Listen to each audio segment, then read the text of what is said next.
Yay, we should be live. Hi, everybody. Welcome to Fearlessly Authentic. This is going to be a fun one. We're going to have all y'all fam, like the OG fam in here. Shadow Spam is going to come in, and Jack. And oh my gosh, we have Prop that's going to come in.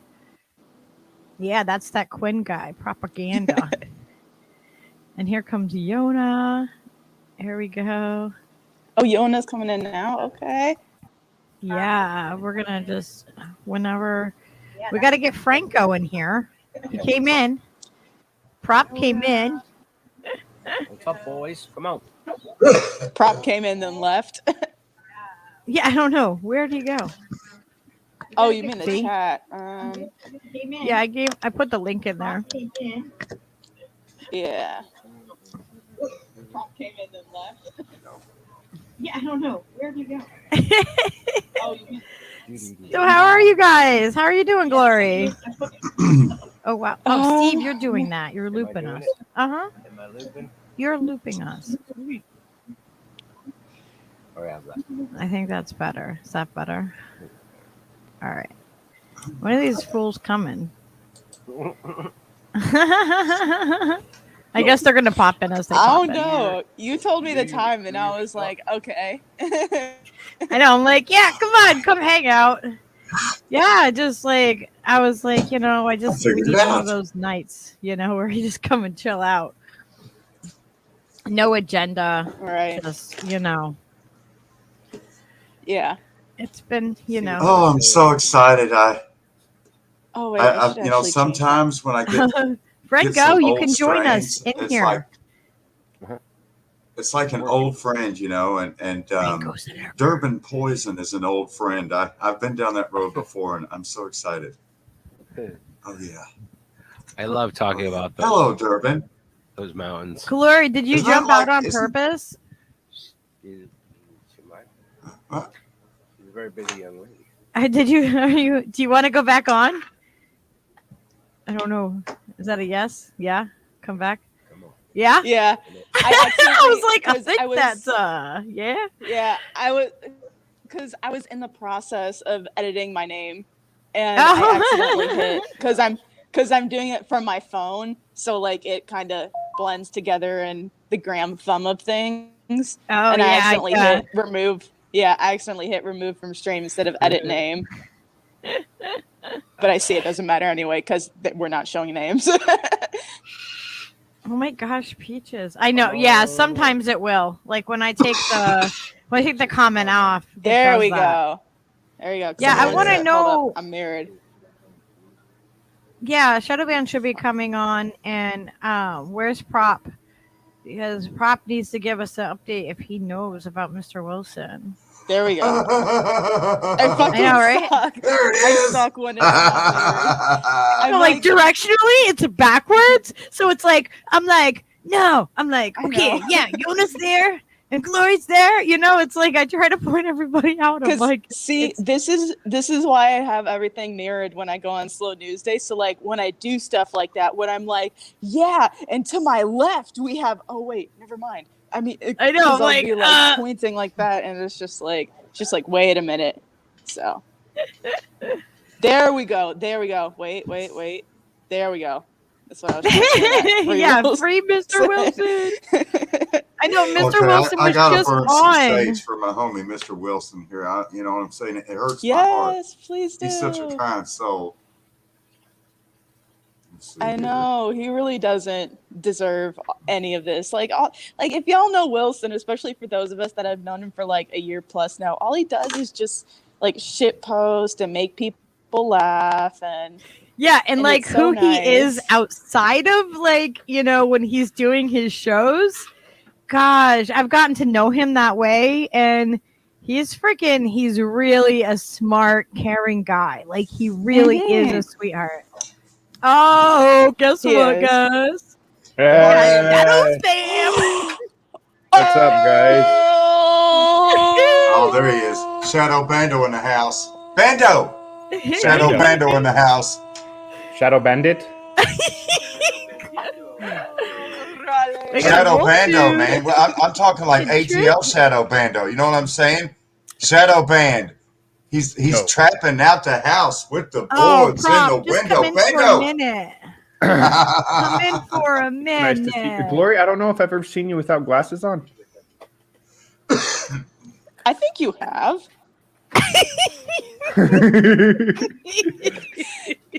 Like, because for every protest I go to, I don't have any glasses on. Oh.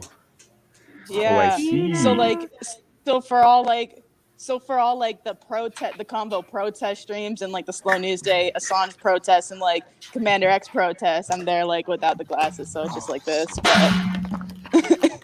Wicked. What's up, Yona? But What's anytime up, I'm in front of a OCO, my brother. OCO, my friends. Feel the love. It's one vibration. We all speak from one heart to the one love. And that's how you can tell. Because, the people that don't speak from the heart, the people that don't speak from one love, all of a sudden they snap and they'll be all mean and just saying mean shit and doing mean shit. And you're like, whoa, like, why are you attacking people? And, like, and now they do it brazenly, like this Dan Bagala guy on CNN talking about, problem with the Democratic Party is we got bad followers. You know what I'm saying? I'm like, right. You guys got to work on your messaging or something.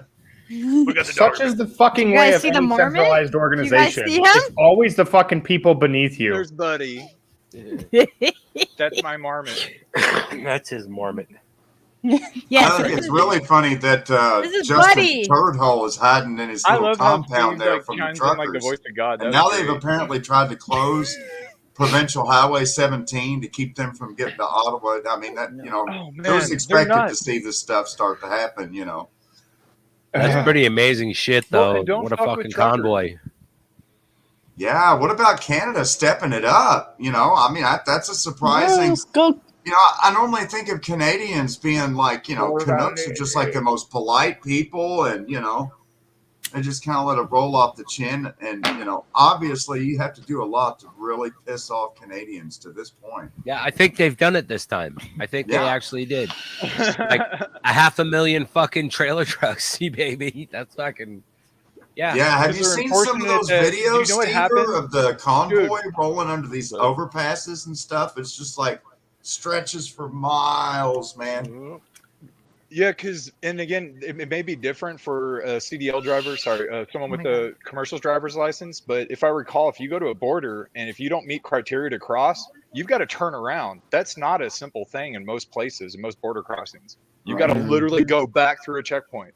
So you've got 2 checkpoints that they can fuck with you with. You've got to turn around. Fucking fucks. Yeah. The last time I went to Canada, all we needed was to show our driver's license to the cop that came up to the window, and it took like fucking. Oh my god, dude! Hey, hi, Sam. Last time I was at the border, I'm not gonna tell that story. Everything is alleged. Yeah, I'm just gonna say allegedly, this guy in a blue shirt. It was not good. Where's Glory Jones? Where's your Glory? Oh man, what am I gonna do to get my Molson beer and my Du Maurier cigarettes and my freaking poutines? Yeah, where's Glory? Where's Glory? You looking for Glory Jones? And don't get me started on judgmental poutine. It's the worst. Leo the He's like shaking. He's like, oh, I know my people. You're not a melted cheese curd fan with the gravy and everything? Melted cheese. I mean, I like the gravy. Gravy's good. I don't like squeaky cheese. Très cela, mais non, j'aime pas le fromage fondu. Poutine. Alors. Oh my! I'm so lost. What the fuck is poutine? Sounds like the shit that comes out of a fucking diseased pussy. It does. It's like, oh, she had the poutine. Oh, you don't want that. Poutine is hiding under my bed. Oh God. No, that's how the French say the president of Russia. It's the president of Russia. Nicely done. Is he the president or is he the prime minister? Or is he the what the fuck is he? Yeah, he's the bro, prime Russian. When you're in Canada, you can go through the drive-through at freaking Mickey D's and get poutines, huh? And they just like put They just throw like the cheese curds on top of a French fry, and then give it a couple money shots of gravy, and there you go, man. You get your clown food from I usually don't measure my gravy in money shots, but each their own. Gravy. Well, when you get it from Ronald McDonald, he gives you money shots of that clown gravy. You know what I'm saying? That's why I don't do McDonald's. Yeah. I think, Jack, you're really quiet.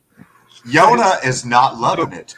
Tina's like, poutine is delicious, you barbarians. Wait, poutine is a delicious fuckberry? Well, there's like all kinds of poutine, though. There's different variations. How's my audio now? Any better? I'm down with the duck fat gravy, Kate. I can hear you a I little can better. hear you. Yeah, so apparently my mic is just like, it's been drinking, I'm assuming, because it's like very judgmental. And it's just like not wanting to do anything. It's telling me how it's gaslighting me right now. In fact, pretending like I can't hear you. And it's like I can see the volume bar, idiot. And it's like, go ahead and talk. Try. No one will be able to hear you. No one will be able to hear you. Jack's microphone. You were gaslighting me with that microphone. I gotta say, for my fellow rail buffs out there, if you compare Amtrak to Via Rail, you're always going to come away with a smile on your face. If you compare Amtrak to any fucking where else, you're going to be devastated. So, do you remember being able to ride in a train to actually go somewhere, like, and it not being taking cargo? Like, I remember when you take a train, go across the country. It's pretty damn cheap. Obviously, they had to get away with, get rid of it. I've never been on a train. I love going on the train. Allegedly, I've been on the train. I have. Allegedly. I've been on the train. I took the dog from Providence to San Francisco once. That was a bitch. Not well, Leo, of course, you're supposed to wear a mask, and there's no smoking area on the train. But you're supposed to social distance from the livestock. Fuck that. Yona figured out that if he went to the back of the train and was like all the way on the very, very back, that he could then smoke his unfiltered cigarettes. Balls out everywhere I go, son. Are you talking about the double lettuce? Not like Saw, Tina. I want to do that European train trip too. Those names they come up with. And my other friend was like, "Bro, what are you doing? Aren't you scared?" I'm like, "Scared of what?" Tina I'm not scared enough. Everyone's like, no. You guys aren't paranoid enough. That's what the issue is. Yes, Tina, I gave you and Franco and Shadowbanned wrenches. You guys should all be blue. I don't know how to explain this. Don't be sad, maybe you can explain it, Shadow, better. I'll put it to you this way, Shadowbanned Refugee.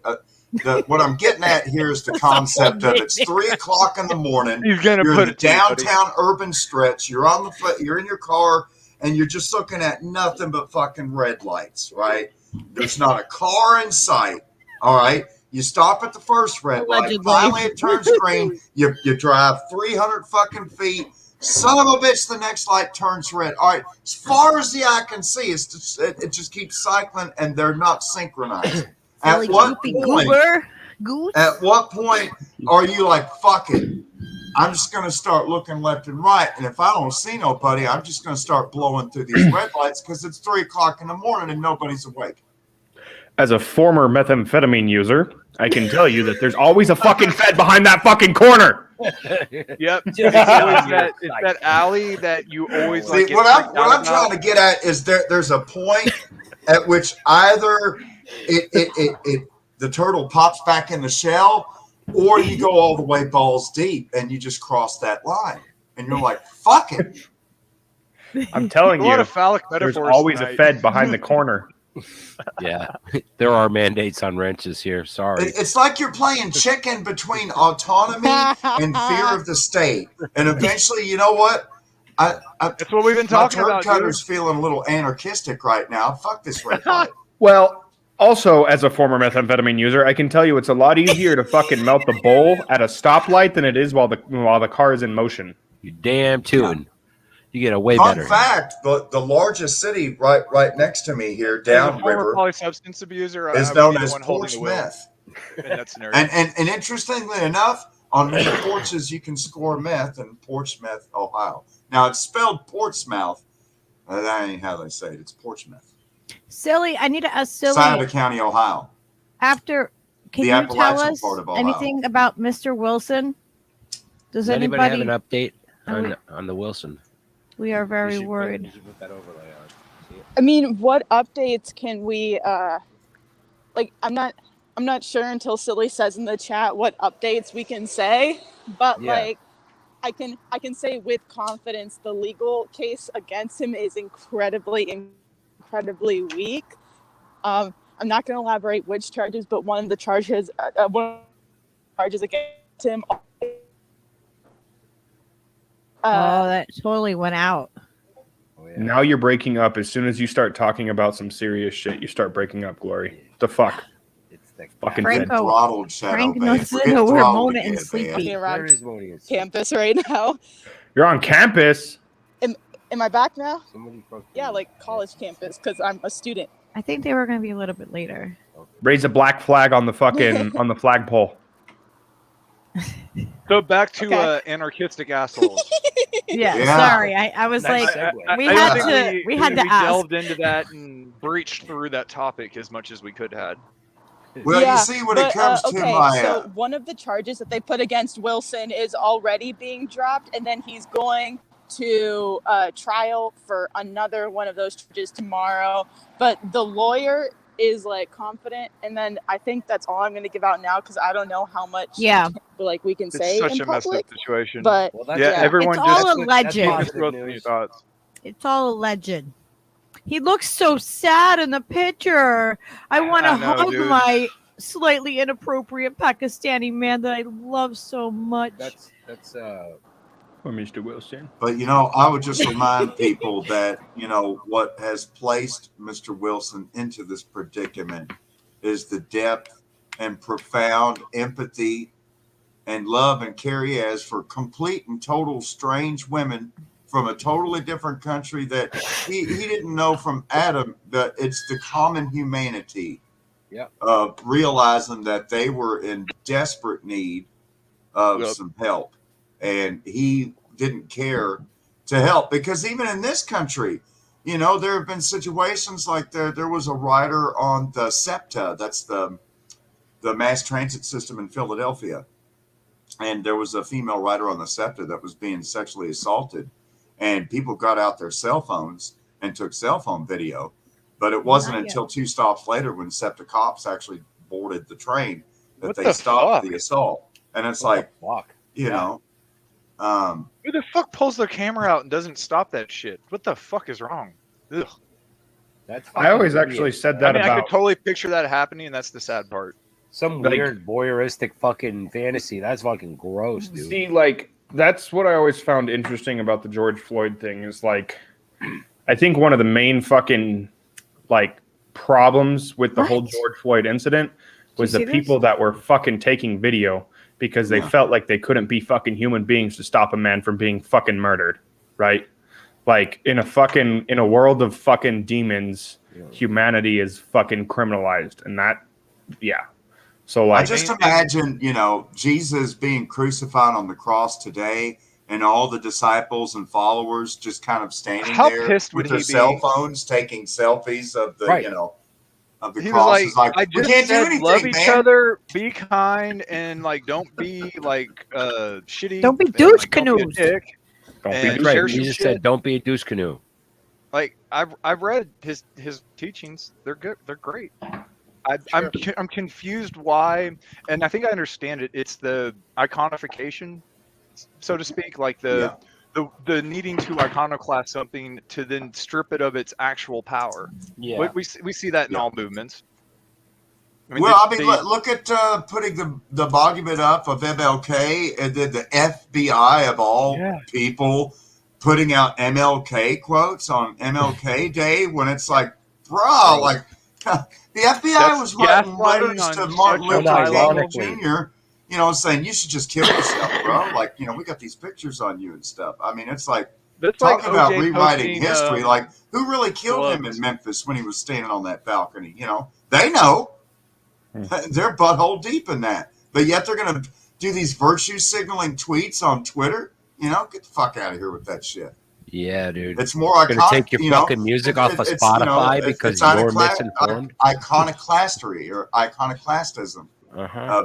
Just taking a caricature of these people and then using it to virtue signal. Well, and I mean, the thing that kind of makes that a little bit obvious is white Jesus. Like that's kind of what tipped me off as a kid, because I grew up in a very like mixed background of multiple faiths, and so I saw all kinds of different people. So when I saw this guy, and I noticed it was more at like different churches, but I was like, why does that look like some? You remember the Buddy? What was it? Buddy Christ from Dogma? Yes. Hey, like that shit. That's the shit. Like right there. That's the shit. It's like, what the fuck, dude? I gotta, to be fair though, Caucasian Jesus does lead to the prosperity gospel there, Joel Osteen. Joel Osteen, Dante didn't write a circle of hell for him because he's probably going to have his own hell for eternity, and it's going to be worse than what Dante could have written. Oh my God! He'll be below the ice lake, looking up at the fuckers that are frozen. Do you remember when Houston had that catastrophic flooding, and like they were looking for shelter? I mean, there were so many parts of Houston that were underwater because of Bayou Buffalo being backed up. And, I had a buddy. It was up to the living room. It was up to the furniture. And so he said that they just none of Osteen's church compound was flooded, but they like locked the door. They wouldn't let anybody in. Terrible. Jeez. For real. I don't know if you heard about that, but I mean that's someone needs to tell him he needs to find Jesus. Blessed are the meek, unless your name is Joel Osteen. In which case, fuck the meek. Then it doesn't apply. Blessed are the meek. Glory, hit us with a spitfire of some. What was it? Ho Olstein. Ho Olstein. You got some good ones. What? What? Joel Wait, Osteen. Puns on his name. Didn't you come up with Osteen? I don't know. Joel Hosting? Oh no. Joel Hosteen.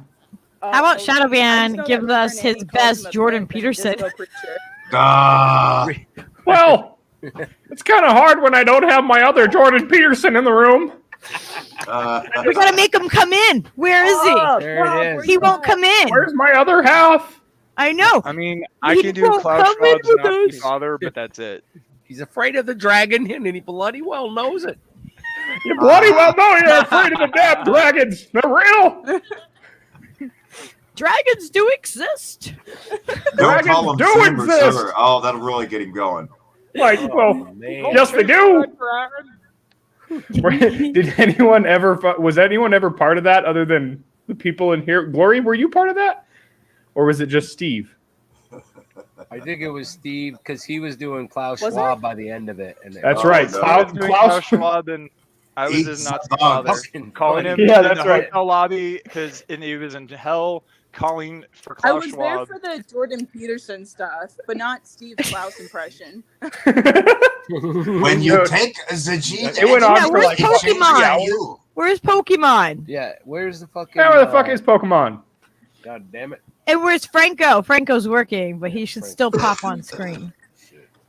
Because you know what? Like, the reason that I started this podcast was for all of you guys that I used to hang out with in the Discord.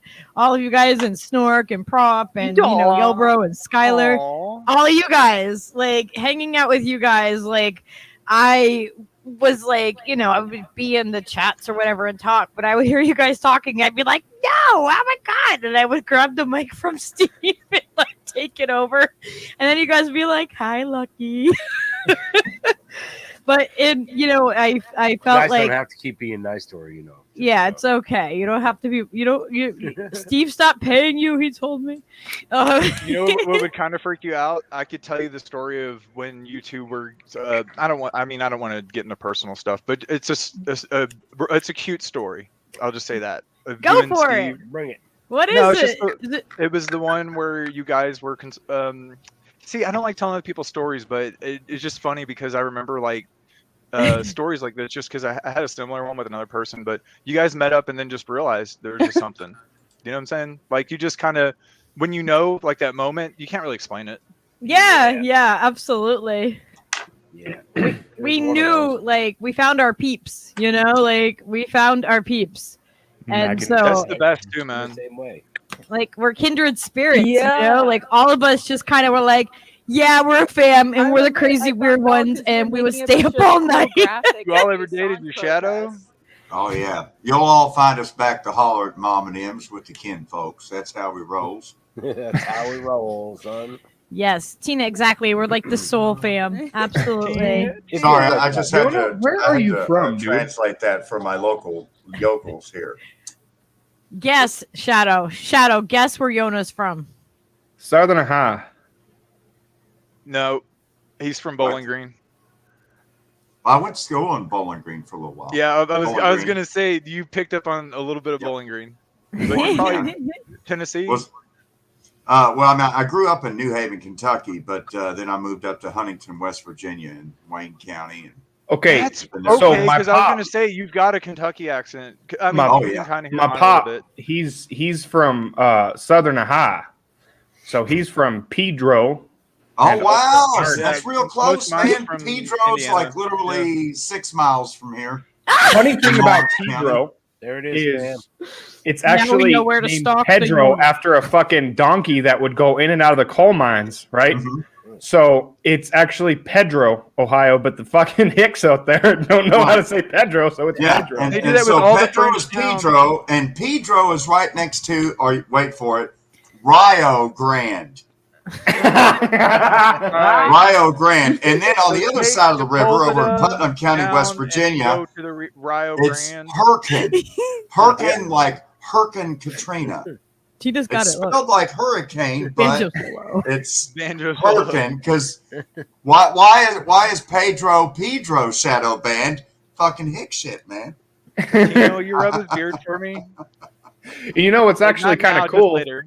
that I found out that country western bluegrass singer Tyler Childers is actually my kin. Oh wow. That's He comes from the same part of fucking Kentucky that my dad's cousins do.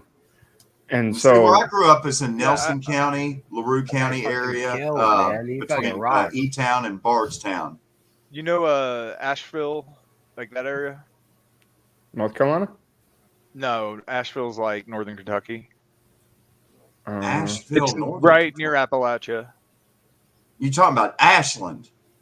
Yeah. Yeah. Philly Ashland, it is. Kentucky is right out my window across the river here. Oh shit, dude. I'm right on Actually, the one of my Ohio exes River. is like one of my exes is right down the road, like right down the river from you. So if my like spidey sense goes off, I'll just tell you to run. My better Start half, running, her that's all family I'm gonna lives. Her family lives in Raceland and Flatwoods area there in Greenup County, and up on Flatwoods, Billy Ray Cyrus's mom and dad still live in the same house where they raised him, and Oh, where wow. their granddaughter, the great twerk master, has visited many times. We're not going to mention Miley by name, but Work master. I mean, Yes. Twerkmaster kind of was. Kind of specific. she rides in to visit every now and then, swinging. I mean, on a it's wrecking either ball, that you know. or a gym machine. See, what you that I don't do not understand wanna is see people it use. starts with the twerking. And before you know it, we're all victims of the cultural Marxist movement, and everyone equally has nothing. You don't understand. You bloody well know it. Come on, Prop. You know, you are like itching. You're itching. His Jordan Peterson's other self, his id.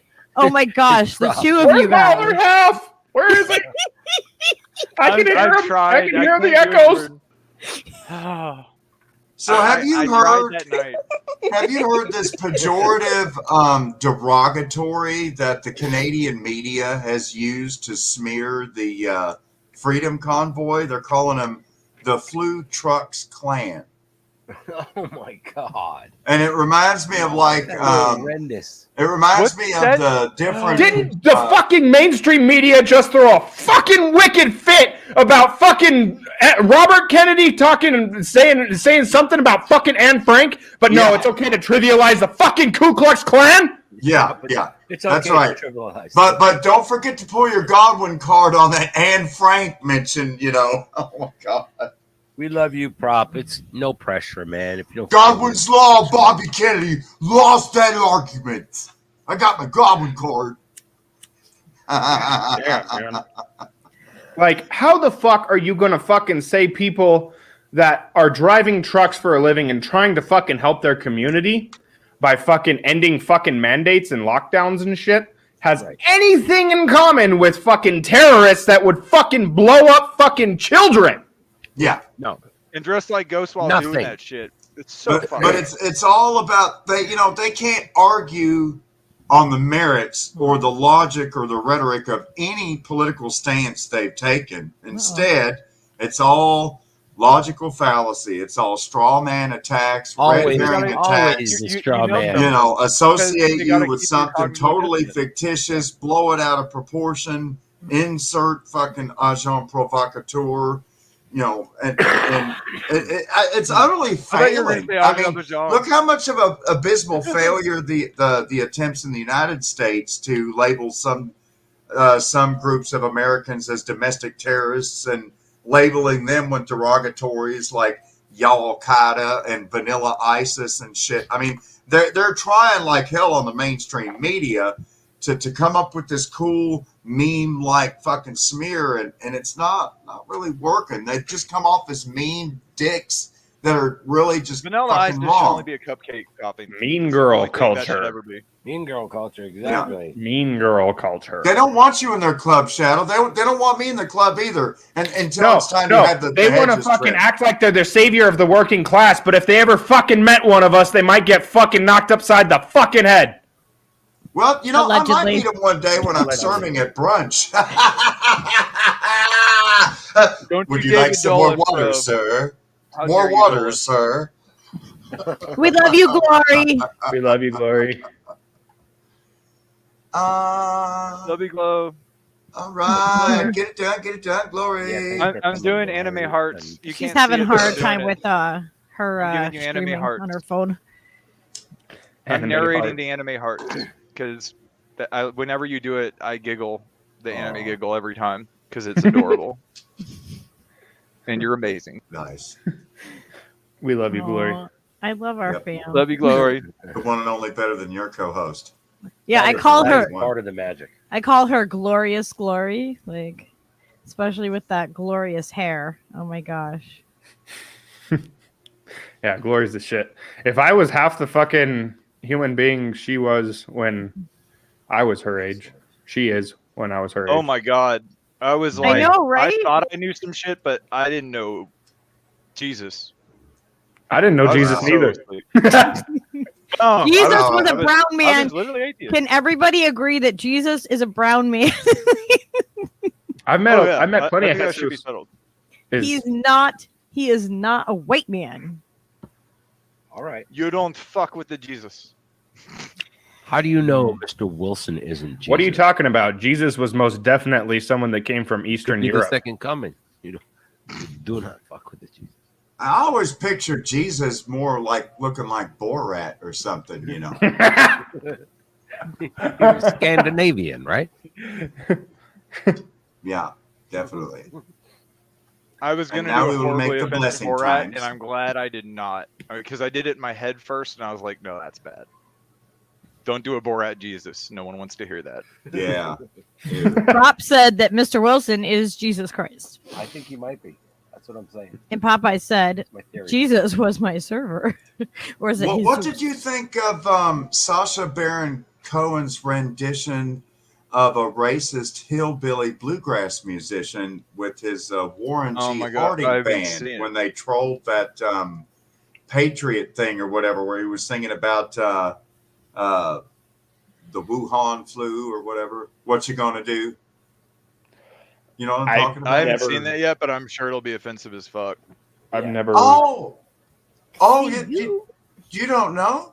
Oh, it's actually really hilarious. So here the basic gist of it. All right, so it was near Portland, Oregon, up in the Pacific Northwest part of the United States for our international viewers near the Pacific coast. near Portland, Oregon. And they have this,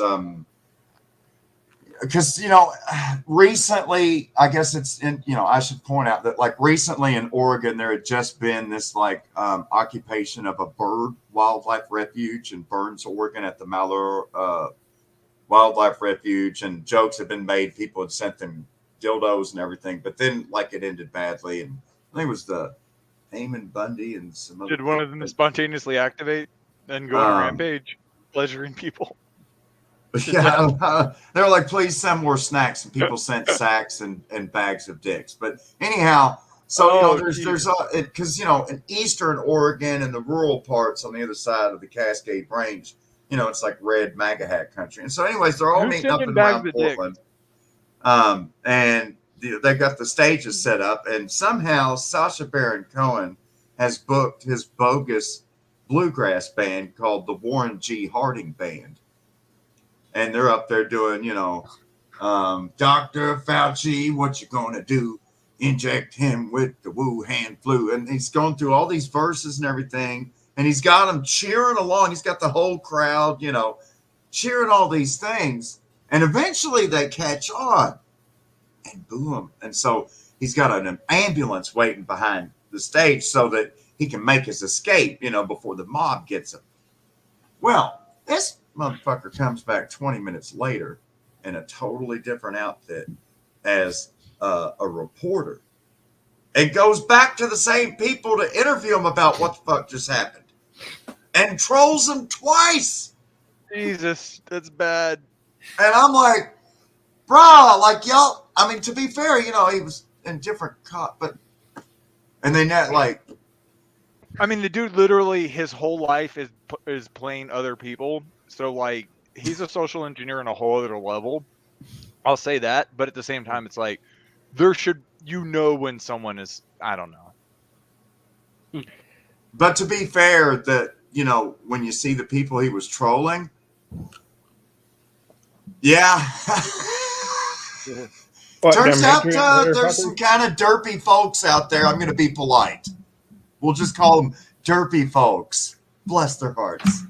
Well, isn't the Patriot Prayer or Patriot Front or whatever the fuck they're called? Aren't they feds? Yeah. It's a family. I mean, the buzz cuts, the dress socks, and the Crocs. There's a few signs when they all say they're surfers and shit. The family was just a rumor when I was growing up. It was fucked up seeing that Netflix documentary. That was like a rumor no one talked about. Isn't it weird how like they have these fucking documentaries that come out and like kind of prove conspiracy theorists right, but they still call us conspiracy theorists anytime that we have a fucking another set of facts. But like as soon as Netflix has a fucking documentary, it's all good. Whatever. It really does go back to Kennedy, dude. Kennedy was the marker of like when people literally were cognitive dissonant to the point to where they saw their nation kill the president or be involved at the very least, have some involvement and some mob involvement, all kinds of shit and shit fuckery, especially and this whole thing with waiting on the document releases. Like the whole mirror of that is like with this Pfizer thing or like whatever those safety things were that they were talking about 75 years or some shit that they got the court overturned it to 8 months, but it's nuts. Do they have a chance to appeal that? I never actually looked. No, it's a final decision, but now the FDA has officially asked Pfizer to help them go through as hurriedly as possible and make redactions. Oh my! You know what's bullshit? You know what's bullshit about that? Here's what's bullshit about that. They on their contract they said that they were going to anonymize all data as part of how they do the data collection for all of the monitoring and all that shit. So they already had the they call it like depersonified data or the de-identified data de-attached from the identities already because it was part of the scoping document requirements. This has been shown multiple times. So the lawyer for ICANN, that's what he was saying. Yeah, Aaron Siri is his name. Aaron Siri, Yeah. Thank you. Yeah, Aaron Siri. If you guys aren't following him, he'll keep you up to date on that case. It's nuts what they're arguing. Mm-hmm. Yeah, like I actually first learned about Aaron Siri from Mike Papantonio about 4 or 5 years ago. separate from his involvement with Del Bigtree. But anyways, go ahead, Shadow. The idea that anyone is allowed to fucking say, we're going to force you to take this fucking drug and you can't ask questions about it for 75 years.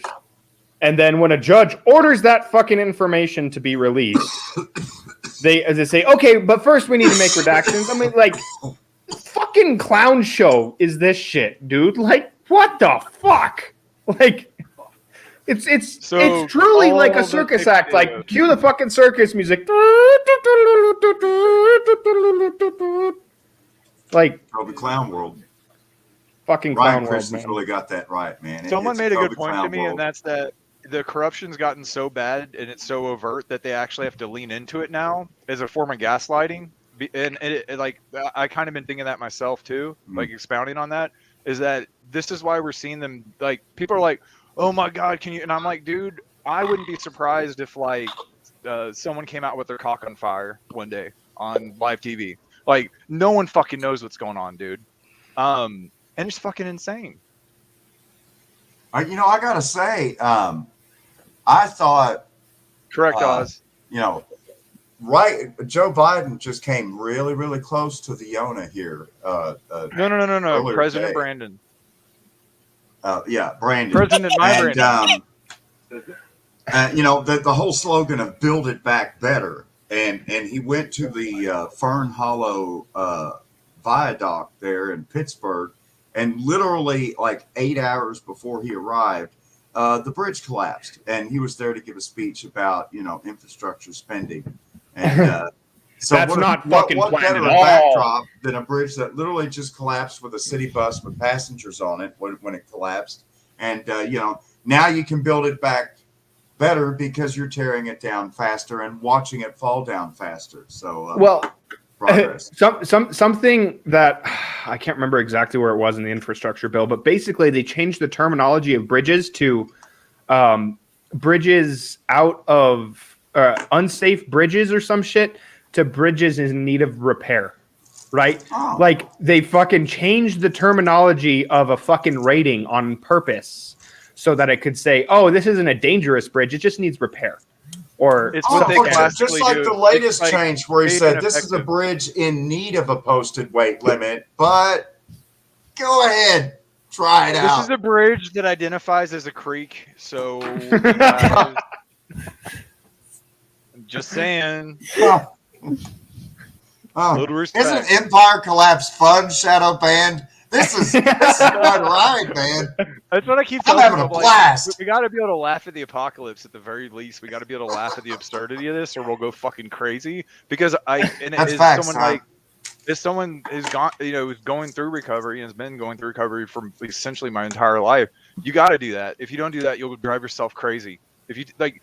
The biggest thing, and I tell you this all the time, dry drunks are real things. That's where people don't drink, but they still have the same behavior because they never address the underlying problems that led them to drink. So keep that in mind, that you'll see the form of that with almost everyone, a dry something, People will give up a habit, but they'll still have the underlying behavior. So it's nuts, man. Yeah, I mean, it's going through like the shit that me and Jack go through is extremely dark shit. Like, so you have to connect to something higher and brighter and fucking lighter, and because if you don't, dude, like, you'll drown. You got to be able to look at that demon and laugh right at it and go, I know that you're evil and you're fucking demonic as fuck, but you're my demon. That's something. And then like find something to laugh at it about. Normally with me, it's like you find something that it's given you and you just turn it on it. Yeah. Again, it's usually just meditation is probably one of the hardest things to get started going on, because being alone with yourself is that's like when you're most vulnerable to start using again. So you're like putting yourself in that state. Yeah, it's despair and hopelessness that really fucking gets you to fucking go out and use some fucking dope, right? So like, I have to fucking constantly remind myself that, yeah, the future is bleak, but also there is hope. Which, You know what's by the way, nuts? I'm going to fucking plug Caitlin Johnstone's article that she released Yes. the day before yesterday. Oh my Of God. course. She's in my Um, head. Do it. Hey, If you have a guys. link, drop it in the thing too. Yeah, let me You can find drop it. But in the chat. it was I'm so glad you basically mentioned that. the crux, I guess, so to speak, is that and she also happened to liken it to an abusive relationship, like the living arrangement that we live within with our Like you and I have been saying, it's an Our- abusive yeah, relationship with the exactly. It was state. really affirming, There's right? people fetishizing the state. Yeah, like, and so like it's Cover me harder, Daddy. the abused fucking partner doesn't leave, and then one day she does. Why isn't Sky Daddy Right. on the stream? God damn it. Where the You fuck is crossed Sky that Daddy? line. Fucking getting cucked off of fucking Twitter. Bring Daddy back, god damn it! What the fuck? How do we get See, get a hold? That's what I Like, was trying to talk to you about earlier, Shadowbanned, about the 3 o'clock in the morning in the middle of the city and everyone's asleep and there's not a soul stirring. How many times do you sit in front of a fucking red light after red light and that's all you see ahead until either your balls drop and you're like, you know what? Fuck it. I'll slow down and look both ways and I'm just going to treat these stoplights like a stop sign. And, there comes a point when you eventually the bitch burns that motherfucker's bed and runs out and jumps in the car and leaves, right? Yeah, But see, there's also a second thing, and this is kind of like Wu Wei or like action by non-action, and that's that if you have time synced lights in the city, you just pull over, wait for the lights to get in sync, and then you'll have all green lights going the speed limit. Right. That works unless you're in some backwards ass, hick ass Ohio no. town If where all you're the in stoplights Ashland- are like 80 years No, old. have you Look like gotten they're from a two set of a Jimmy stoplights Stewart movie and they're like Have on you- the I sidewalk. They're remember not there even was on a one. wire. Sorry. yeah. That was good, man. That was fucking great. You get that click phone with the rotary. Bring. Hello, can you connect operator? Can you connect me to Mount Pleasant Exchange, please? Operetta. Like that 1940s voice that they always talked in. Like everyone had to. We gotta talk fast like this, everyone. Like it's just nuts, I dude. didn't- Okay, see? I didn't get Yeah. that link. Man, you guys have got these accents down, son. I mean, 'cause Telling we you, just bro. kind of do this. I mean, dude, I would do this in recovery. Listen to all the what this time. guy's saying here, eh? You know what I'm saying, eh? You see why I had to bring you Like- guys together? Like, Look here, see? What you really need to do is listen to this guy, Jack Sith. He has all the answers. You wouldn't even know a damn thing unless, of course, he said it first. Donate to Jack Sith right now, everyone. That's right. By midnight tonight, send a self-addressed stamp and by envelope. donating, go do 3 kind things for people you don't know. That's right. Do random nice things for Without people you don't know. Don't tell without anyone the about it. expectation of About it. anything in return. Thank you. You know, I Finish gotta my- say, Do good whenever we without go expecting Literally a finish my reward. thought. Thank you. I was gonna finish Yeah. up with that. yeah, You can't expect anything in return. That's key, and you also can't tell anyone about it because then that questions your motive.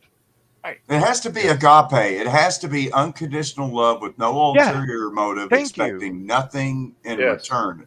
Yeah, And, man. I think for us, from the Cherokee perspective, whenever we go to do ceremony, which I guess some people would call maybe prayer dance or I don't know, we go to stomp at the ceremonial grounds. And before you enter the grounds, there's a post there, okay? And you stop at the post and you release all the bullshit, right? All the pain you've been I holding fucking love inside, that, all the dude. resentment you're holding inside. If anybody's renting space in your head, you just kind of leave them there and just try, mentally just try to clear your thoughts and everything before you go into the stomp ground so that you can get back to the most important of the 7 directions. You know can go what's up, fascinating? down, north, south, east, or west, but those are 6 directions out. It's the 7th direction, knee, when you go That's, inside your heart and you're inside the stomp ground with, Wow. all of life, including the ancestors, and you really get to a greater wisdom and knowledge, putting all the bullshit and the momentary instant resentments and bullshit you may be dealing with from outside influence, because there's an inside influence that's pulsing through the air on a vibratory sense as well, and that's where you tap into that. But I mean, that's how we see it. That's fucking awesome. That's a mirror of Zazen, which is a Soto Zen Buddhist practice, which is essentially that. So when you go to meditate in Zazen, what you're doing is your meditation is no different than your normal life. But you have to leave all of your shit, all of your baggage, your ego, your shadow, all of your doubt, all of that. You've got to like, if you're focusing on that, then you're not even practicing Zazen to get into the posture. So to get in the posture, you've got to do that first. But it's great that there's cultures that can see those parallels, because that's a like a ancient Japanese like line, like very specifically. But the parallels are like very the same, because even like chakras and like breathing. So like a practice in Zazen is when you have thoughts and you have these like influences, because sometimes, and this is what you don't realize, is like vibrational energy, right? Like I know this is kind of woo for people, but I believe in this. If you're operating at a higher vibrational frequency, you're going to attract that. You're also going to attract the lower vibrational energy because it seeks higher states. Just like any other kind of form of energy, it seeks state higher than itself. Like an electron wants to jump off and create a chemical reaction like baking soda and vinegar, right? Like that's just the natural way. So it's just fascinating to like. Well, there's another aspect of it though that I kind of overlook, the way a fish overlooks being in the water. It becomes ubiquitous. But when I go back to translate these thoughts into Yonega, into Gilisi, Gabonihisti, and speak English, I have to remember that every time we pray and everything we do, even right now on this stream, like I had to rearrange the desk and rearrange the camera and everything so that as I speak to you, I'm pretty close to what would be measured at about south 40 degrees east, because you're always aware. The point being, you're always aware, no matter where you are, precisely of where north, south, east, west is. You're always aware of what river or creek or water course you're on. I mean, it's just a matter of your very awareness of where you are on the ground and in the relation to north, south, east, and west, because all directions are sacred, the four directions, but they have very significant meanings. And so, and especially with that's the sun, actually southeast right there behind me. That's awesome. You're pointing straight behind you, and it's like literally right there. Yeah. I point that way, he points back, and it's right on that southeast. There you go. So I'm multipolar. On that kind of like same lines, this guy right here, his name is, I know, his name is Alex Trainer, and I found him on the YouTubes, and he's really authentic in what he says in this video, and it's about mental health and his own struggles, and he just dropped this like a couple days ago. So I did play it, I think yesterday on the stream or the day before, I don't know, but yeah, it's worth a watch. It's really yeah. Nothing says mental health crisis quite like a sad adult man riding in a tiny monster truck. As you can see, I haven't been doing too well. I've been so depressed I haven't been able to finish the movie about how depressed I am. And it's been a long time now, considering I shot this footage in July, and it's late January. But in the summer, I had noticed a pattern in my previous videos where I could tell I was going downhill from the fact that I was buying tiny cars, which I realized I did because I no longer felt I could be funny. So I let the car do all the comedic heavy lifting 3 times in a row.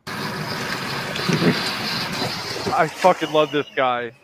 Oh my god, I want to meet this guy. It was my way of putting on a mask, of trying to be funny so people don't realize you can't even make yourself laugh. Just you wait. get to ignore all the destruction awesome. your mind is He doesn't causing live very far and from you won't me have either. to do the hard work of pushing yourself out of bed and accepting that you were trying to fix your problems by making them a lot worse. That without realizing it, you were digging your own grave, to the point it became a real emergency. So you couldn't just easily go back to your normal routine of doing things like staging a tiny car demolition derby in a random parking lot. For some reason, easy things are now hard. And every day feels like it feels when you show up at Chick-fil-A only to realize it's Sunday, Sunday, Sunday. And the thrill you get when you hear the noise of the crowd just isn't there right now.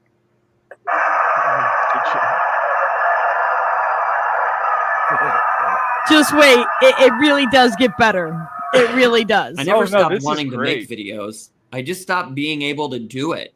And I still forced myself to buy those first 2 cars, even if it was a really bumpy road. And I knew at some point the bumps in the road would cause me to go past my tipping point, and that eventually I would just sit in front of a blank page and decide nothing I had to say was worth saying. Then, because I couldn't do stuff, I'd feel bad about not doing stuff, which ensured I definitely wouldn't be doing stuff, which made me feel more bad about stuff. And now I feel the baddest I've felt in a while. And like I'll never really beat this. I'm at the point where I tell every psychiatrist, look, I've been around the block. I mean, I did electroshock therapy, which implies a certain amount of desperation considering the main side effect is that I don't remember filming any of this footage. All I ever wanted to do was make movies and entertain people. And now I'm 32, living at home, and my mom's driving me to the hospital 3 times a week so they can put me under general anesthesia and induce seizures in my brain. No one can say I'm not trying very hard to not die.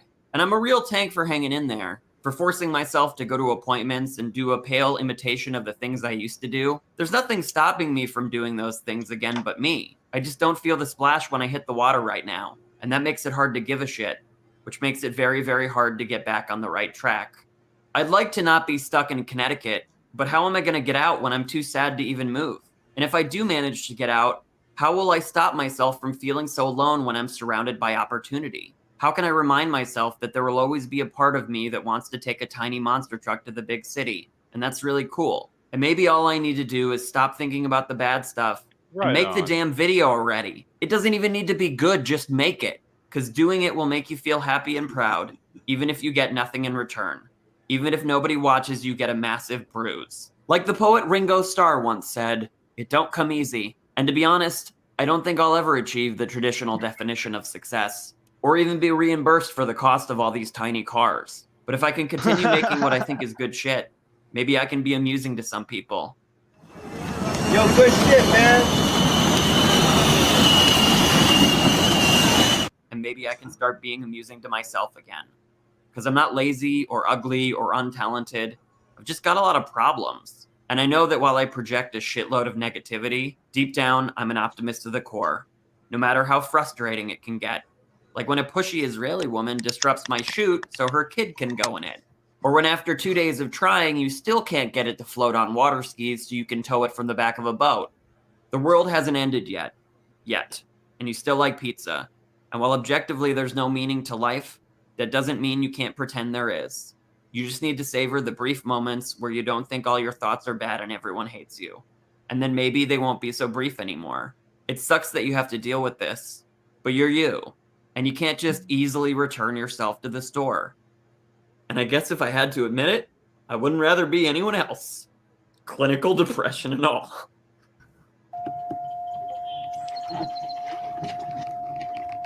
Bad to the bone.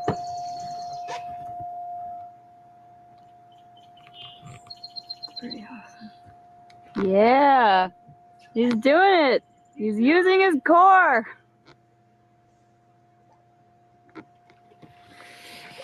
Wow. I know that look. That's determination. He's like, fuck this shit. I'm doing this.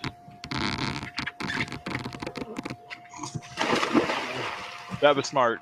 Yeah, that was gonna flip. Do that, but I'm the other way around. Wow. Oh my. That was cathartic and also terrifyingly sad. Yeah. Yep. It was like it was everything all in one package. I'll tell you, it really takes me back to a turning point in the life of the Yona when I gave up all the really, really hard stuff there. And I did my glorious 28 days to sobriety and happiness. Oh, did you do 28 meetings? No, it was a residential program, kind of like that Sandra Bullock movie, but in a 28 more days urban setting. Jesus. So you were inpatient. Yeah. So as a result, I wrote this gem of a poem. It's almost 20 years old now, and I guess I'll share it here. It's only 28 lines, of course, right? And it's called 28 Lines in 28 Days. And, for those that actually have dibble-dabbled, you're going to find that, They actually put this in a frame, and it's still there at the rehab today. But they clearly didn't read between the lines, because 28 lines in 28 days, or rolling it up into a recovery plan. I mean, like,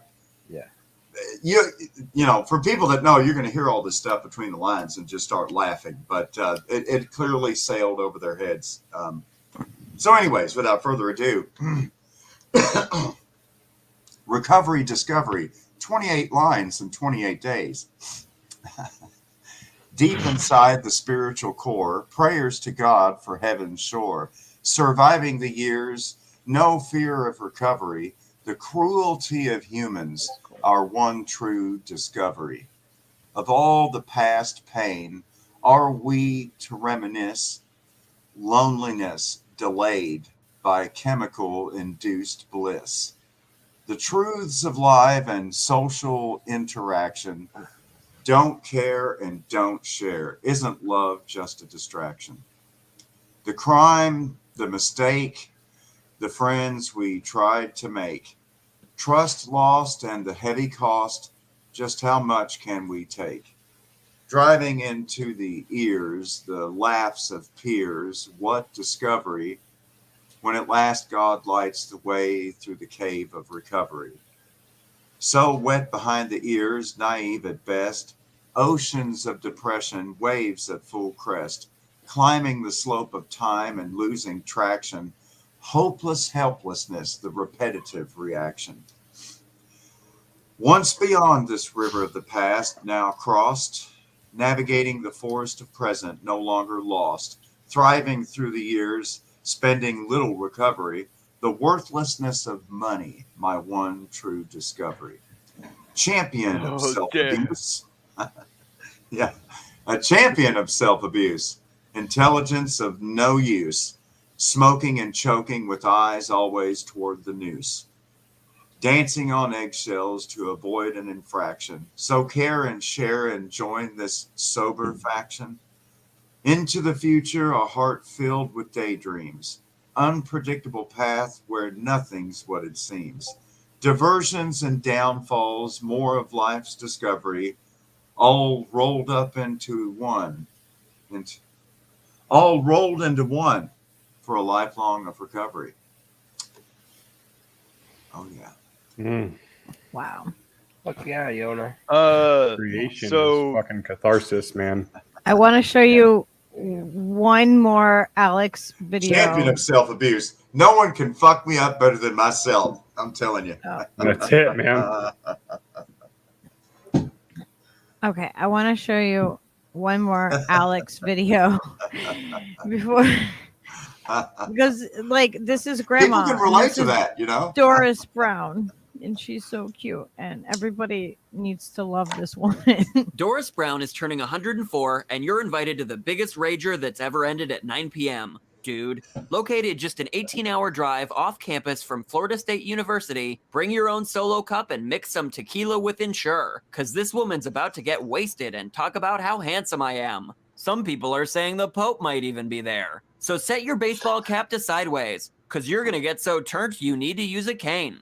Out here we ball so hard, you bet your ass the cops are gonna get called, cause karaoke's cranked up to 104 and the fire department's already on standby. She doesn't have a real ID anymore and looks closer to 19 than her real age, so chip in a few bucks so she can afford the underage drinking citation.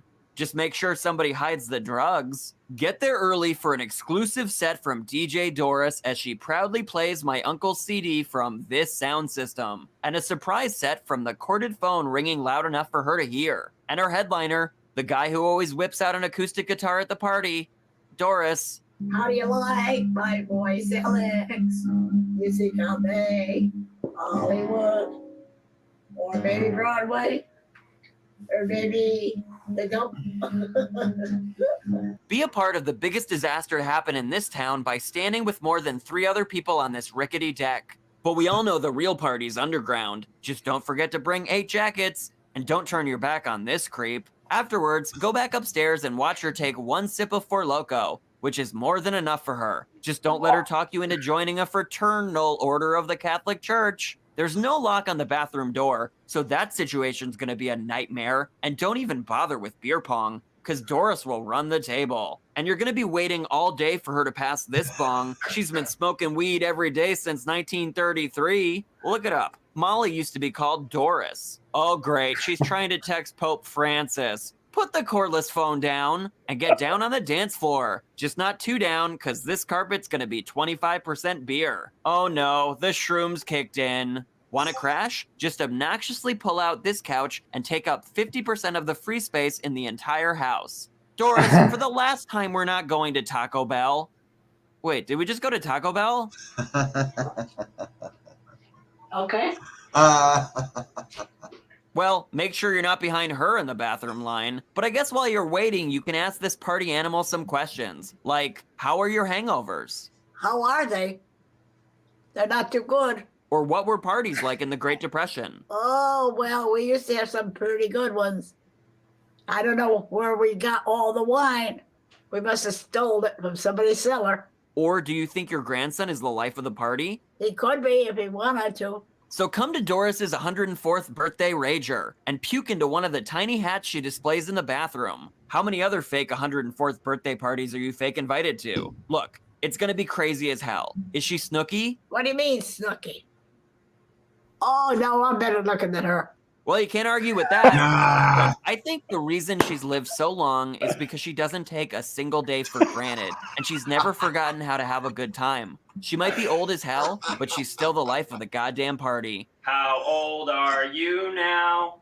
How old are you now? How old are you now? Are you 1? Are you 2? Are you 3? Are you 4? Are you 102? Are you 103? Are you 104? Yes. Help me blow these out.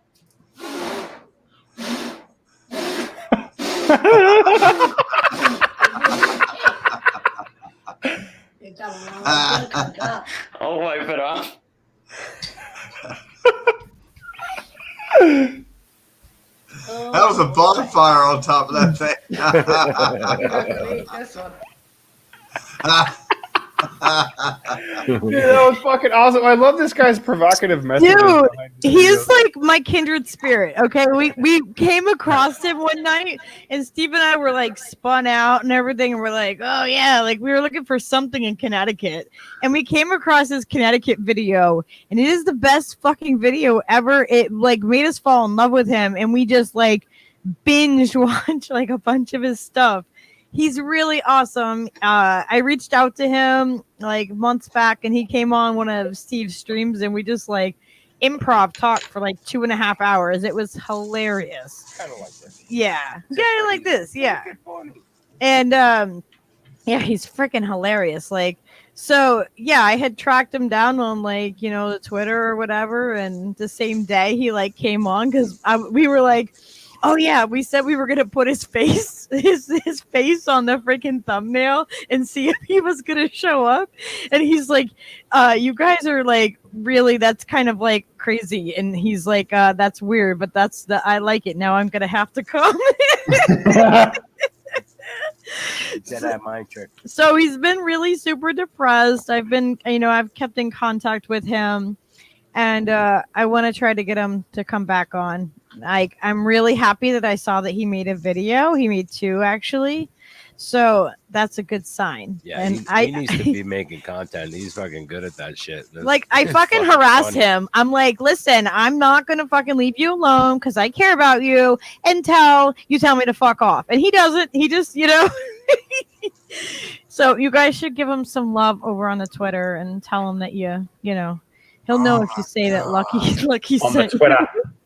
Tell him what he said. Wow. So I'm like, so I tell him, I'm like, hey man, just surprise me. Just surprise me. You know what I'm saying? So I just opened it up and I looked down and it's got written on the side, Afghan Kush. And I busted that person's butt open and my heart is just all gooey and fuzzy right now. I feel like a kid on Christmas morning and Santa Claus hooked a motherfucker up. You know what I'm saying? I was a good boy all year too. I love a good gift. Yeah, so if you guys are not, this Afghan Kush is in honor of Mr. Wilson. Free Mr. Wilson. Yes, we love Mr. Wilson.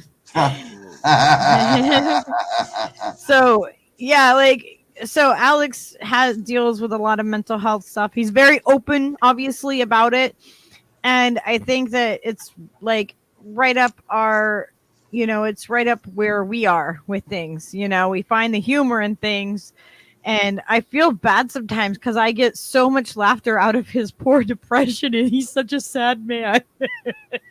But he's not completely sad all the time. Twisted. But it's funny, I'm like his sadness makes me laugh. But that's the point. I mean, I find pleasure in your pain. I relate to him too. That poem inspired me to try to find something like decent. I didn't find jack shit. I found some stuff I wrote when I was going through recovery, but I was mostly outpatient. So, tip of the hat to you, dude. I had friends that were inpatient. I can't even imagine that shit. Yeah, I've never done inpatient, but that's gotta be fucking. I would mean, lose my mind. I didn't really find anything that was like it. That experience I went through until I watched a color documentary of the Jonestown community in Guyana, led by Jim Jones. And then I was like, wow, that's kind of like a 28-day residential program. Good thing I didn't drink the Kool-Aid. Yeah, I've never been inpatient, but I've done outpatient. You just need to let your mind accept the group thing. So then you will be. Speaking of group thing, I found. Remember when I said that there was that script that I wrote like 20 years ago, where I had laid out like what we were living through. Let me just read through some of this shit. So I love when Jack reads his shit. Holy fuck. People are upgrading themselves because it's cool. Drugs are cheaper and done cybernetically. So this is a little bit further down. And essentially this all takes place. It's in the perspective of a performer because I was touring at the time. But essentially like it talks about this guy and he's got to like upgrade his shit because he's not good enough for like, he can't get a job from another person because he doesn't have X upgrade like in his head. Or some shit like what the Musk people type want, the transhumanist agenda. But like I'm calling it out like about how people become shallow metallic vessels of what they once wore. They lose their humanity and essentially gaslight each other. So people are essentially erasing their memories. So instead of like this comes back to addiction because obviously I was going through addiction when I was writing this shit. So like people instead of dealing with tragic memories, they just erase them. But you got to pay for that. So only the rich can live a life of essentially pure privilege. They can go their entire lives without feeling pain at all. And they can do it chemically and they can do it digitally. And that's what I was writing about was that there were going to be a tiered, I'm getting chills, man. Like, and this was all inspired because you read your poem and I was like, I knew I wrote something, but I'm talking about these companies like that, this Cyber City Alpha shit, which I think they made a movie and called something that. But I'm talking about full mind augmentation, hydrogen fuel cells, web integration, passwords, human DNA. Oh my! Full body augmentation, prosthetics, nanomachines, and cells. And then essentially they'll have that by next year, right? Oh, dude, this was 20 years ago when I wrote this outline. So I know. It's like we're coming up on all of those things really quickly. I mean, dude, I even labeled the different, like I was going to have 3 companies because back then I didn't realize that they were all corrupt and that they all write and are behind their lobbyists. They just, if they have a competing interest, they'll buy a different lobbyist. It's just, it's that simple, people. Yeah. If you allow K Street Shuffle, my friend. Bingo. But again, like, so it even talks about a group would appear to be rebelling because they need to control the counter narrative. So there's a group that rebels against the other 3 because there's 3 major this is like creepy because you got Amazon, like any of the companies that didn't close, like you've got major companies, but it talks about essentially one, like, and this kind of reminds me of Elon Musk, right? How that's the character he portrays is kind of what I'm talking about. But the dude's name is Dante. Essentially it's like T Dante or something, but it's just, so essentially like it's talking about as far as I got with this, again, like I was writing this shit in rehab, so it's not the best outline. I'm happy this was on Crown, if anything at all, because they're not a lot of sharp tips. You guys will know what I mean by that. But essentially, there's this drug that they call a fate, and it makes you feel happy and sad. And the problem is it swings. You don't know which way it's going to go. So you could have both. You could have one is super intense, and the problem is it's kind of like It's the Russian roulette drug. They do it cybernetically, and then it fucks everyone up because then people. Essentially, that's how they get people into what I would call now the metaverse, but I didn't have that name back then. Right. I just called it the separate universe. But anyway, that all came because you read that poem, dude. That's killer. Well, I got to say, what was interesting was it wasn't until I went into that residential program and I was taken away from my normal routine of going out and digging ginseng and following the deer trails and just checking out what all my homies are doing in the different nations, whether it's the deer nation or the bird nation. We don't have a buffalo nation anymore because the mountain buffalo were killed. And so being in the residential, I really came to grips with the difference between your mind and your body and your soul, because my body went through the chemical withdrawal process of no longer just, using my garbage hole for everything that I could consume. And then mentally, I was kind of in an all right state, but I was in an as I came out of the fog, and I really was able to absorb and take in this fucking pseudoscientific psychological fucking babble shit, that was a whole nother thing of it.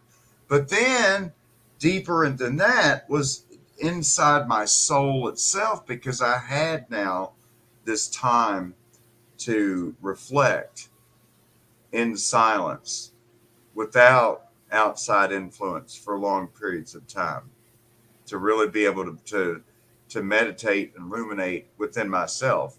And only then did I finally find the path to self-improvement. And it wasn't from anybody else or any other influence. It was learning to trust my own instinct inside my own heart, and to learn to trust my own intuition by looking inside to seek the answer instead of looking outside. But I mean, that's all part of the meditation process, and going to the sweat lodge and beating yourself with the bushes, and then going outside into the cold, and then going back into the sweat lodge. I mean, it's just all these things. And even Vikings kind of do the same thing with that. Yes, they still do that today. Amanita muscaria. And the sauna, and then the cold. Like, you know what I'm talking about, right? I found something. Yeah. Yeah. Well, I mean, and that's kind of ubiquitous throughout the world, right? Before we all got cucked into this fucking religion out of Rome. Yep. I mean, every fucking culture across this fucking planet has some type of a ritual, a centering ritual to fucking bring yourself in, right? And so you can as they would say in the 12-step program, so the committee can meet. The committee, right? It's a common denominator in all the religions. Yeah. Right. That's what ubiquitous means. It means all encompassing, right? And so like I really like what you're saying, Yona. On a kind of side note to what you're saying, my great grandfather was full Cherokee, lived in Charleston, West Virginia. He was a beekeeper and a moonshiner. Mm-hmm. So I kind of feel like a genetic pull to what you're talking about at the moment. It's kind of cool. Well, that's why I have to call you Jostad Anunchi, right? Blood brother. Because, I mean, we're all related. And that's the main thing of when we call ourselves in Cherokee language, Anayanwiya. Because, that literally translates to, we are a people of principles, based on the basic fact that there are just elementary principles, I think, that all people can agree to. And that's what makes you a principled people. And so, that's why one of the clans of the Cherokee, the Anigalohi, or the Longhair clan, allows for adopting. It's basically like an immigration process, because it allows for people that weren't born into a Cherokee town or a Cherokee mother's clan to just be adopted and be made full-blown Cherokee anyways. And not all tribes really had a particular process for that. But, Cherokee from a philosophical and a metaphysical perspective was more based upon logic and philosophy. And it was not really like your kinship is based upon your mother's clan, not really your race, because you're just considered humanity is divided amongst the different mother clans. And so it's because it's a matriarch. Which is kind of like, that's kind of ubiquitous with Old Hebrew, right? Like not the new Ashkenazi paradigm of the Jewish people, right? But that's like Old Hebrew. It's all passed on maternally, right? Because there's a divinity in the mother, right? Like, and something that we all got cucked in a fucking Roman religion. Shout out to Choosy in the chat. Choosy. But I was waiting for Choosy to start like going crazy. Yeah, but like we all got cucked into this patriarchal fucking oxymoronical religion, right? And we've been raised as a fucking planet into this nonsensical bullshit. And to a certain extent, the Caliphate did the same thing, right? But like the oldest religions are very much matriarchal because there is a certain divinity in the creating mother, right? Like the idea that we have a creating father, I think, is kind of mothers create. Fathers give blueprints. Whole podcast on that, Yona and I. Well, particularly for us, it comes down to the fact that, life, that there's this balance between life and death, like yin and yang with Jack's symbol there, whether that's 2 trees or 2 fetuses. I'll let each eye determine for themselves because it looks like both. But I kind of looked like a brain too for a little bit. Yeah. It's dope, dude. When I saw that, I was like, taking it. It almost looks like 2 cerebellums that are like the part of the brain that's right above the medulla there. But anyway, it's pretty cool.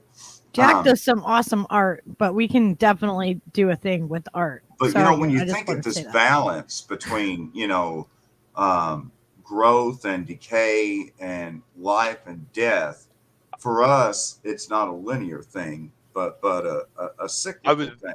Dead ass gonna bring that up. Oh my god, you're tripping me out, dude! Yeah. I just got another rehab letter. Because I'm gonna let you finish, and then I'm gonna say this. Right. Oh, yes. And so, when you see yourself in that context, it really is, the way I characterize truth and influences in terms of vibrations, and it's all about vibrations. There are low pulse vibrations, medium, upper, and higher pulse vibrations. There's an electricity in the spirit and the soul. And I think Tesla caught on to that. I think that's the interestingly enough, some of my friends that are all into this 5G technology only for the first time are starting to understand these Cherokees Katua spirituality things I've talked about all this time. But they talk about it in terms of frequency length, bandwidth, megahertz and hertz, and that is a real issue with the 5G rollout, is because they're fucking with moving to different signals to different bandwidths. That's then fucking with some of the altimeter instrumentation and some of the passenger commercial airliners. It's causing problems everywhere. It's the C-band in particular. So this is how bad this shit got y'all. So FAA knew. And there was the wireless company that just went ahead and did it. They literally shook their dick at the FAA and FCC and said, we're going to turn them on, even though we know it's going to fuck with the C-band, which is what they auctioned off from the FCC, because they're dirty as fuck and corrupt as fuck. So they sold a band that's right adjacent to the emergency band that pilots, if they're not paying attention, will look at the altimeter and either be 100 feet above or below where they think they are right away. That's not dangerous. So they literally just I barely heard about it. Like I heard from pilot friends, but that was it. News never covered it. The easiest way I can explain it is, at this point, we're no longer dealing with just corruption or a revolving door. At this point, it's patently obvious to anyone that in the case of the Federal Aviation Administration, or the FAA, Boeing regulates the FAA. And in the case of Pfizer and Moderna and others, they actually regulate the Food and Drug Administration, or the FDA, as well as the That's Center awesome, for Disease Popeye. Control and Prevention. And you see the same thing with Comcast throwing their weight around. I mean, they just had a Jeep tie-in at the Federal Communications Commission, the FCC. And you look at what Ajit Pai did. He was like, fuck your net neutrality. And now we're seeing this throttling everywhere, which is a direct result of breaking this essential net neutrality principle of, being able to go to different websites and there not being a favoritism from your ISP. And so, what's nuts is you're nailing it, because when I was in I guess I'd say formerly in the tech industry, but I was in it for like 20 years. But you nailed it. Like, you're known that there's vendors that are bullshit, and you can't talk bad about them because then you don't get invited and you don't get promoted. It's a third rail. There goes your career, buddy. Are you dumb? And your boss pulls you aside and says, "Hey, look, we can't touch this." You if it's like, I've gotten in trouble calling out vendors before, because I just, if I see someone gaslighting or doing bullshit, it's the you know what I'm saying. That shit gets to me. So omission of material fact is still a lie. When you, I swear, at this point, it doesn't matter which profession you're in. I was in the profession of professional land surveying and civil engineering, but I mean, it doesn't matter what profession. Man. God damn it, you're one of them. What's incredible is to see just this sheer all-seeing corruption. I mean, it's so utterly corrupt, because you see the most incompetent, the most politically petty people fail their way to the top, and failure continues to be promoted. And now you see, like, specifically, like, look at nurses, doctors in the hospitals. Okay, the ones that have spoken up, that have had a conscience, that have said, you know what, I'm going to buck the trend. I'm going to put out my own treatment protocol. I'm going to try to save lives before they get to the hospital. They're immediately have their license pulled. They're immediately ostracized, even though they're the good apples. But the idiots are failed to the top, that just follow orders and we're trying to get more remdesivir. You see how much CMS gives us every time we get remdesivir? We're getting paid, bitch. Yes. What are you saying? And see, you're nailing it on that, because what we sold ourselves as a lie 100 and some fucking years ago in the reform era is that we can reform a machine. We can reform the machine that was not fucking built for us. Listen here, it cannot be made to work for us. We fucking told ourselves that it could be made to work for us somehow if we just got the right fucking leader to pass just the right legislation. But in so doing, we gave the federal government and the state government and the local government the power to regulate. And what happened now is that federal government power and that state power and that fucking local power that has the power to regulate now has the chance to pick winners and fucking losers, right? And immediately the fucking regulated started to regulate the regulators. And this is what we have as a result. It's been passed down to us, and we need to be the ones to stop it, so we don't pass it on to the next generation. I refuse to fucking believe that if we just did it the right way this time, that we could make it fucking work. If we just do it just the right way, it's only me that wanted to fucking do it this way. Shadowbanned, if you vote harder, you can push the deep state left, man. And see, that's something that I always have to bring up to people is that Congress, DC, that machine does not work for you. You cannot make it work for you. It was built to break you. It was never built for you other than to be your fucking master. Confusing a hacksaw for a fleshlight. The best way I can explain it is... Yo, did you hear that? Yeah. Did you hear that? Oh, okay. yeah. We need to take a second to laugh at that, because that was...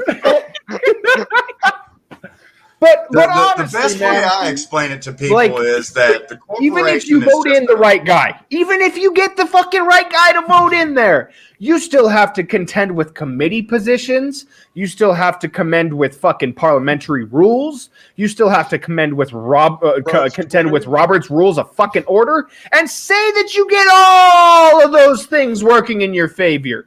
The legislation still is not written for you. It's written by fucking lobbyists and think tanks to break you. It's American not Legislative reformable. Exchange Commission or ALEC. See, So what I was going to Alex. say is the corporation AOC is is just a only one large person, plantation. and I'm not hearing enough support for. Orale. So what I'm trying to say here, a lot of these people, when I hear them get so invested politically still in team sports of Team Right. Coke and Team Pepsi, I'm like, you remind me of the slaves on the plantation who are like, where are we going to get a better job than this? Where are we going to eat better food than this? Where are we going to wear better clothes than this? We just need to restaff the plantation. We need to replace the overseer, replace the master, push him left. Eventually, he's going to probably grant us our freedom, maybe. Have you seen incrementally? Something. Or you could just run away. Hey, meet Yona and Shadowbanned at 2:00 in the morning. We're busting out this motherfucker. Not only that, we're running all the fucking red lights, Holmes. Yeah. Jonestown. No, Plantation Mona's not describes on what yet. you're talking about. Have you heard of Jonestown Plantation, the general story? So Yona, that's what you're talking about. It's where essentially the Jonestown Plantation. If you know the story, it's this guy he goes to a plantation and he tells this slave, this plantation owner, that he can't do anything because essentially what the guy then goes to say is that everyone's free and we're all in this together. And as a sign, then essentially you're seeing the American culture is being thrown on them to give them the illusion that they're working for free, or sorry, that they're not working for free and being abused and exploited. They're contributing to their society. It's all framing. It shows what framing does. Well, yeah, and that's why when I frame it as it's our country, it's our government, it's our capital, it's you and Shadow and Lucky and Stever and Leo and everybody. It's Peaches. It's all of our ICBMs. It's our aircraft carriers. It's our F-35 sitting down at the bottom of the South China Sea right now. It's our country club, right? It's our privilege. And so wait a second. Wait a second, dude. They won't even let you on that yacht. You know what I'm saying? Like. It's sad, Malcolm. They deny us our health care. They deny us health care when they're out there acting like this is the craziest thing happening ever, and they're still denying the health care that we provide them health care. Like fuck them. I want the same health care. I want the same health care that they are fucking telling us to take is going to fucking kill us, and they won't fucking give us the health care that would actually save us. Yeah, you cannot fucking reform this machine by just getting universal health care. Why would you put these people with the power? As a former developer, I would not trust my own code to do anything involved in my health at all, like let alone wake my ass up or do anything like semi-critical, let alone like regulate someone's health function. So fucking shit. From the Cherokee perspective, I just want to be able to have health care and a doctor that I can trust again. But I don't trust doctors, like especially not now. Like, why would we trust them? They all have fallen in line, basically. Well, see, that's the fucking issue here. Is that like in the injections? I've had to actually inform them. So here's the problem that I have. Right, is I was having this conversation with a therapist actually. He's like, it sounds like you have a lack of trust with the authority, and I'm like, well, yeah, I have a lack of fucking trust with authority. It's on them. The burden of fucking proof is on them to fucking tell me why I should trust them. The burden of proof is not on me to disprove why I should trust them. Because trust is earned and not gifted. Thank you. Exactly. Not only that, once trust is broken, it is very fucking hard to mend. And this is the same fucking empire that would murder a continent, 2 continents of fucking people to fucking establish itself as an empire. This is the same empire that fucking dropped fucking bombs in Japan that fucking killed 500,000 people in one shot. This is the same empire that killed 20% of the Korean population. This is the same empire that killed 4.5 million Vietnamese. Only 2 million of which they said were confirmed combatants. So why the fuck would I trust that institution to save me now? Why the fuck would I trust that institution to change their fucking mind and all of a sudden be the good guy? Go fuck yourself! All the companies he sounds like an Indian. We're gonna get you to a powwow, man. I love the gathering nations. The way that World War II is fucked up is that all those companies got paid for the factories that did get bombed because they were on orders not to bomb factories in Ravensburg and other towns, and that's where Klaus Schwab's Escher Weiss family, brand area was. Plus, he just sounds. Someone made a good point, and that's that I know German speakers. I grew up around German speakers. Part of my family is German, native German, and so I grew up. Können Sie ein bisschen Deutsch sprechen mit mich heute Nacht? I don't want to speak because. Oh my God, I haven't spoken in years. I was gonna say a little. Oh, bit, my bad. I don't mean to put you on the spot, homie. No. You're all good. I was trying to not do the informal, formal thing, and it fucks with me. The Ihnen. I used to have one. It was it's a bunch of swear words. I don't want to get your channel pulled. It's pretty gross. Well, see, I feel safer cursing in foreign languages than I do in English on YouTube. Yeah, I say puto and pinche all the time. But Tina brought up a good point, right? The experience that we had bringing our child into this fucking world was a fucking terrifying one, right? They fucked that shit up 7,000 fucking ways from Sunday. Jesus. My very personal experience with that makes me distrust the medical authority.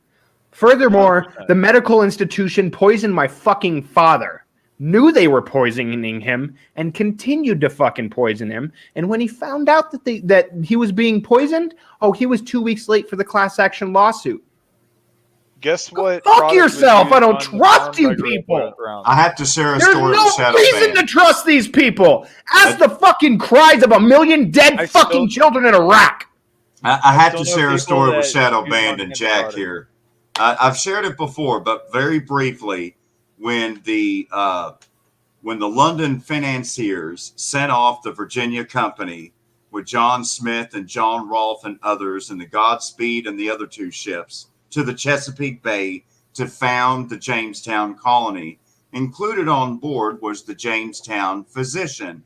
And his name was Dr. John Potts. He graduated from Oxford University in 1605. So when the Jamestown party landed on the James River near modern-day Richmond, Virginia in the year 1607, you actually have the first Western-trained doctor, professional physician, on the ground. And at the first opportunity that he had to share his medicine with the blood relatives of Wehun Sanaka and his daughter Matoaka, better known as Chief Powhatan and Pocahontas, when more than 200 warriors were gathered from the different Powhatan nations, because the Powhatan was a confederacy.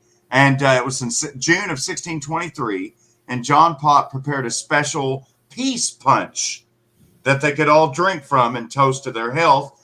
And he poisoned all of them to death in 1623, killed literally every living relative of Pocahontas. And that's why her language is extinct. That's the first fucking Western doctor to hit our shores. We have a Cherokee written language. We have that history written down. The first doctors that came into Fort Pitt, under the orders of British General Geoffrey Amherst, delivered handkerchiefs and blankets with smallpox, with orders to spread the smallpox virus to exterminate our race. That's in 1763. Man, we got fucking receipts What's happening today is no surprise to us. It's just more of the same old shit year after year, decade after decade, century after century. But for Americans living in this bullshit propaganda hermetic seal, they don't live in the same world. You know, I went overseas. I said I'm a Cherokee, not I'm a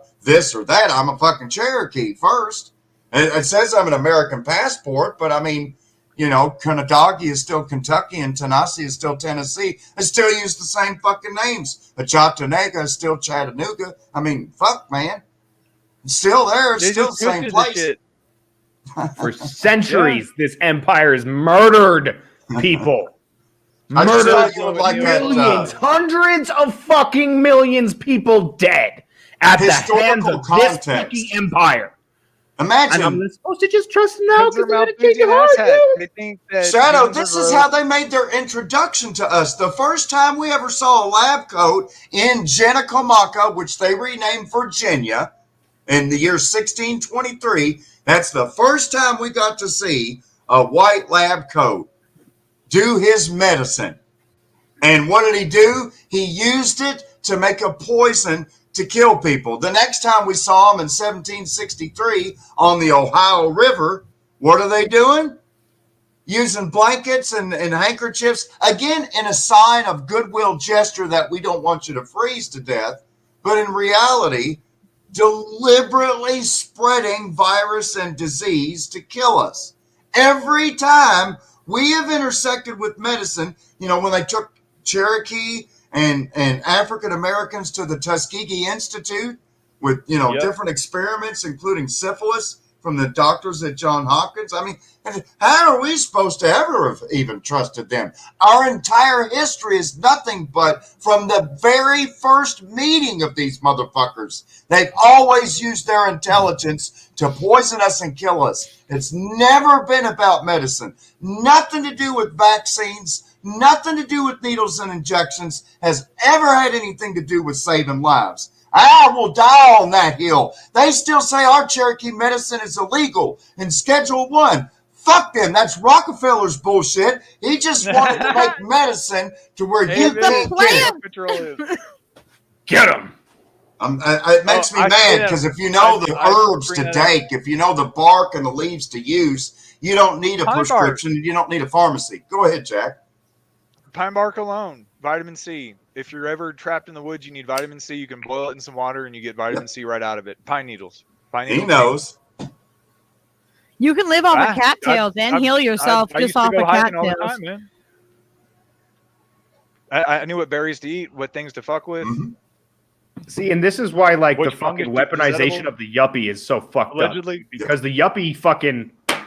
They fucking go over there on their fucking granola tirades and shit, and then tell you to fucking put these fucking because all that drugs in sugar your fucking body and fucking from Western medicine and shit. While they fucking they disgrace the fucking medicine of the fucking people that were here fucking just fine for fucking thousands of fucking years because they're before the fucking white people got here from fucking Europe. Yeah, it works. And Jack speaks of the truth of the path of life. When you know all of your relatives by name. When you go into the forest, when you know the name of each tree, when you know the name of each herb, when you know the name of each plant as your relative, you know, like you know your brothers and your sisters and your cousins, and you know what they can do. It's an entire pharmacopoeia that we've used in our medicines. And since Cherokee is a written language, we've kept a record of the trial and error of all these different medicines.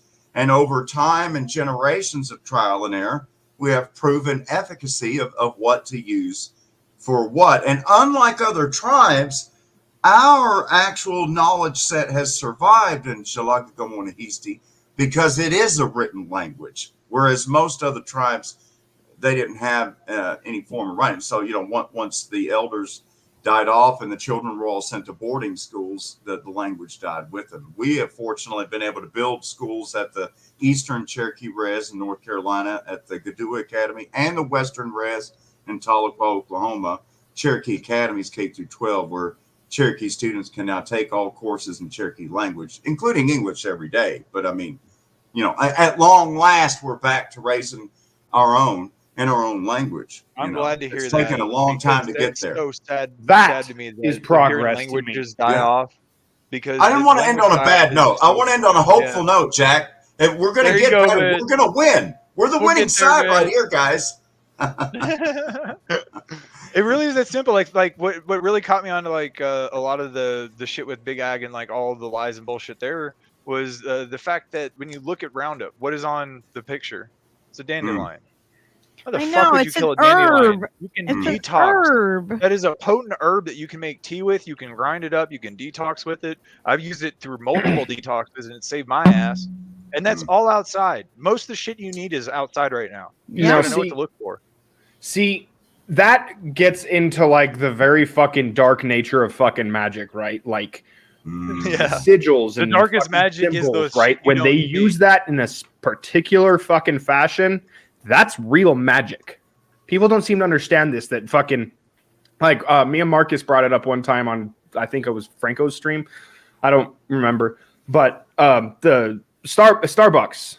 It's the fucking Persephone. The mermaid there. It's a fucking it's a pomegranate tree, right? I'm so lost. Oh, symbology. Okay. Yeah, I saw about the symbology of Persephone and the pomegranate tree. Anyways, this is like a mermaid. But that's neither here nor there to this conversation. But when they use the dandelion, right, they're fucking taking the genetic memory that we have as human beings of that being our fucking savior, of that being what has cured our fucking ailments, of what has pushed us along. And they they tormented it and corrupted it to their own fucking way, and they rebuilt it in their own image. That's real magic. That is the fucking magic that these people fucking hold. They define this is the book that you guys everybody should have a book. Like this one is really, really good. Thank you. You know, in many ways, we've seen the same thing done with this narrative with regards to vaccination. This one's like highly recommended by everybody that does this kind of stuff. Beginning with Jonas Salk and the polio vaccine, this international narrative has been carefully managed and cultivated of how vaccines are the cooler. Vaccines are cooler than the other side of the pillow, and the best thing since sliced fucking bread, apparently. You mean you didn't get a Pfizer tattoo? The only products that are sold and marketed in the United States that you can't sue them for any liability. And so, you know, I do see this magical element in manipulating the spell that people are put under just by spelling out the word vaccine. I mean, that they're spelling itself. I mean, there really is a magical element, a spiritual element to this hypnosis that some have called, you know, well, you've got mass formation, Matthias Desmet and also the fellow in San Diego. Yeah, Jack turned me on watch to that Max Blumenthal. If you guys haven't, check out Max Blumenthal. Had to sit down with Dr. Matthias Desmet, who came up with, he calls it crowd formation, but it's also known as mass formation. It's actually solid. I don't give a I don't care how you feel about Malone. Like personally, I think he talks about the DTRA or Defense Threat Reduction Agency a little too much for my comfort, and he's too chummy with them. Just from the standpoint that Shadow and I have been researching a lot of shit, and the DTRA is involved in all the warp speed shit. He is a fucking spook. Yeah. They're setting him up to be the next fucking Fauci. That's what they're setting him up for. So he'll be the hero. Say that, but that's what I suspect. It's just too weird. The beard, he's like the architect. I figured it out the other day. You know the second Matrix? Yeah. They had to put the architect in to confuse everyone. And that gray-haired motherfucker confused 90% of every theater that I saw the Matrix movie in. And I saw it in front of my eyes where the Matrix movie literally reached out and said, "You're that very limited few that understand everything I'm saying, and I'm freaking you out because you understand this." And so, like, there were some of us that fucked with for a little bit. But like now I'm seeing that at the time. I was only polyabusing anything that I could find. I have a question for you, Jack. I'd like your take on this because I'm really seeing a bifurcation and a disambiguation of the U.S. population on lines of empathy. Because for those of us that have suffered with self-abuse, suicidal depression, major substance abuse, and other mental issues, even for those that have been institutionalized mentally, for those of us that can empathize with that, as this latest thing has happened with the masking and mandates and vaccination, there have been other fault lines to fall throughout society. But what seems to be the overall fracture point is this lack of empathy. And you can really tell, and it doesn't matter what subject you're talking about. If we're talking about the unhoused or the homeless, you'll hear them talk about, they're all just a bunch of drug addicts. They ain't worth a fuck. And then, when you're talking about people They that never have, ask their names in that mental When you talk about the Appalachian people that got hooked on fucking dope because of doctors, they call them pillbillies. Yeah. And so, what I find is people that I used to value their opinion or think they were, so to speak, ideologically allied with me or I with them, all of a sudden will snap and turn mean and vindictive. And it's like all of a sudden they have no empathy. And even for people that did not get the injection and are against the mandates, but for like in my case, people or family members or close friends or coworkers that did and then got messed up or didn't or whatever, but you still empathize with their pain. When they get hurt, you still feel bad for them.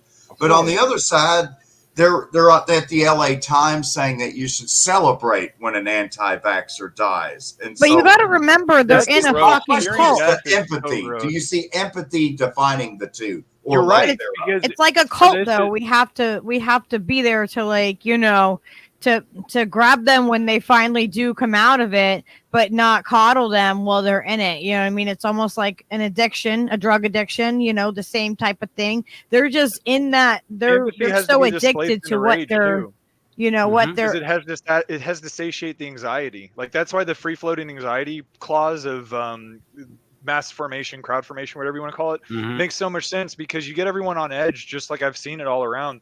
I'm overly nice when I see people in public because I want to be the kindest person that person's met that day, because I don't know what the fuck they've been through. I don't know if that's their third shift, their first shift. That's me. Like, I don't know who it is. Smiles I are always free. try to if someone is counting change and I've got an extra $1, I'll go up there and try to help. Like, that's just in my nature, because I can't stand seeing someone have to deal and be especially embarrassed about their situation. Like, that really pisses me off. Like you were talking about earlier, the invisibilization of people that are essentially without homes and are being kicked out. 100%. The sentiment among, I'll just call the petty bitchwazi, is that they deserve it somehow.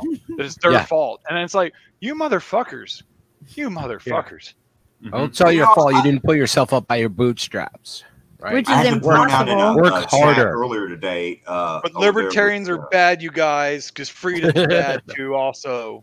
And it's interesting. Kevin actually identifies as a libertarian, and he used to call it Red Llama. Now it's called Black Bear News, and he's on Rockfin. He was on YouTube. I think he just went on Rumble, but he started out as discussion today, and he had these statistics showing a breakdown amongst 10 percentiles from the lowest 10% to the 10 to 20, 20 to all the way up to the top 10%, right? And showing their contribution of pollution and carbon dioxide, and showing that it was like a mushroom shape or something, that when you get to the top 20%, particularly the top 10%, they're doing the majority of the polluting.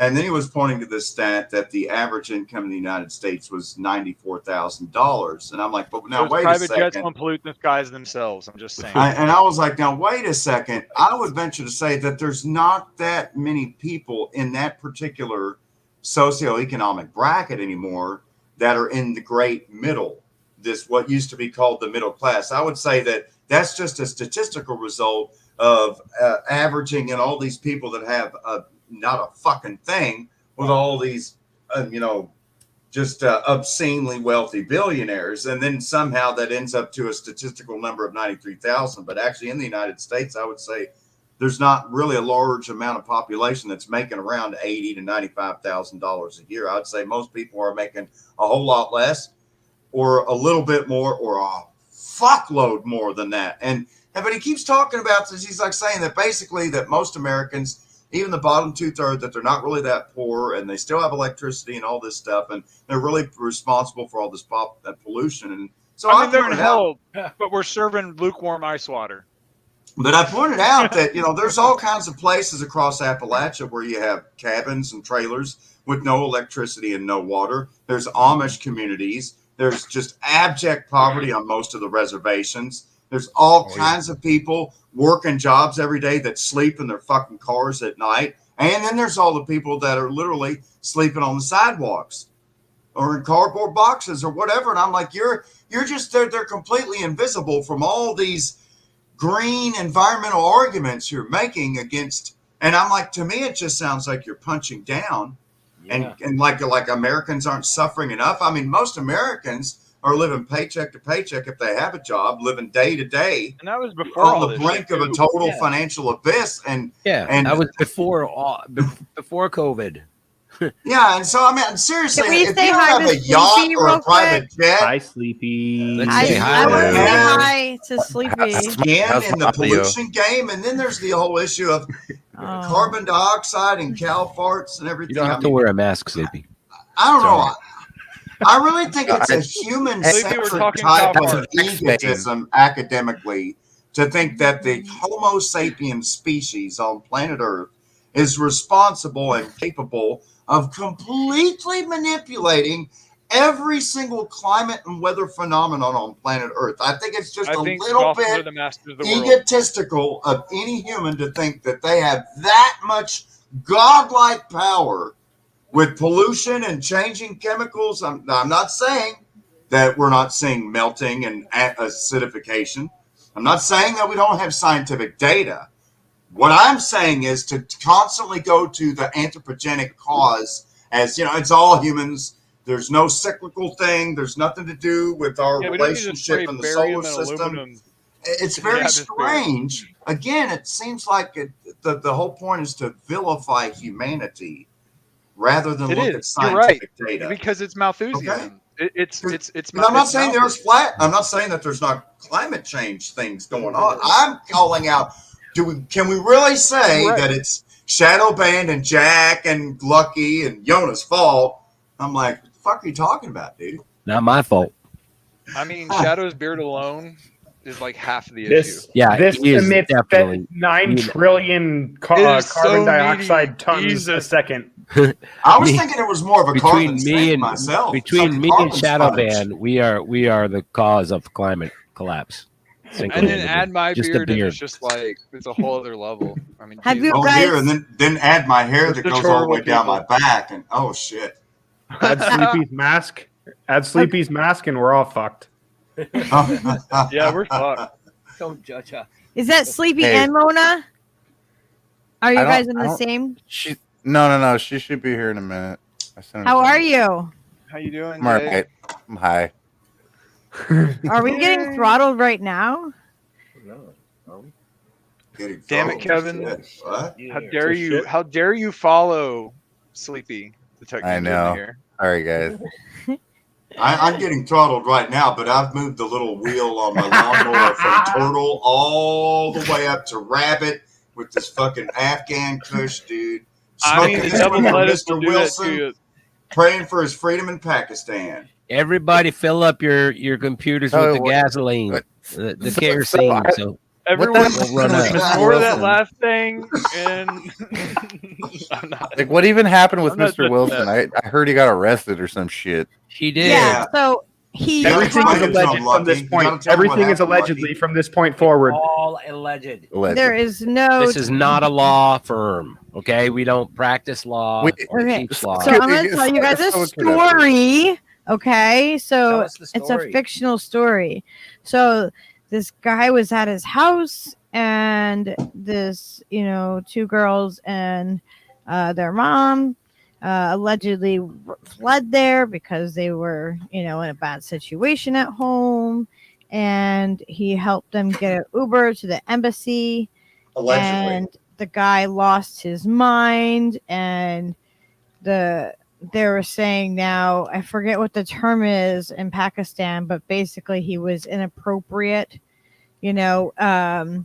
with the girls, and they're younger, and like it's like the translation is kind of like it's because it's such a like like anything sexualized there is like just so taboo, super fundamentalist. and Well, so to be fair, we're talking it's about like the you Islamic want Republic of somebody or you want to entice somebody, so like that's one of the charges there, is for that. I'm not sure what the other the other one is. It's really really hard, but his family has relocated somewhere safe for now. Holy And shit. That's like nuts, dude. people don't understand, like if they want to come in, they're fucking coming in. This is not the United States. It's bad enough No. here, but that they do not It's corrupt as fuck, have too. what So, we have.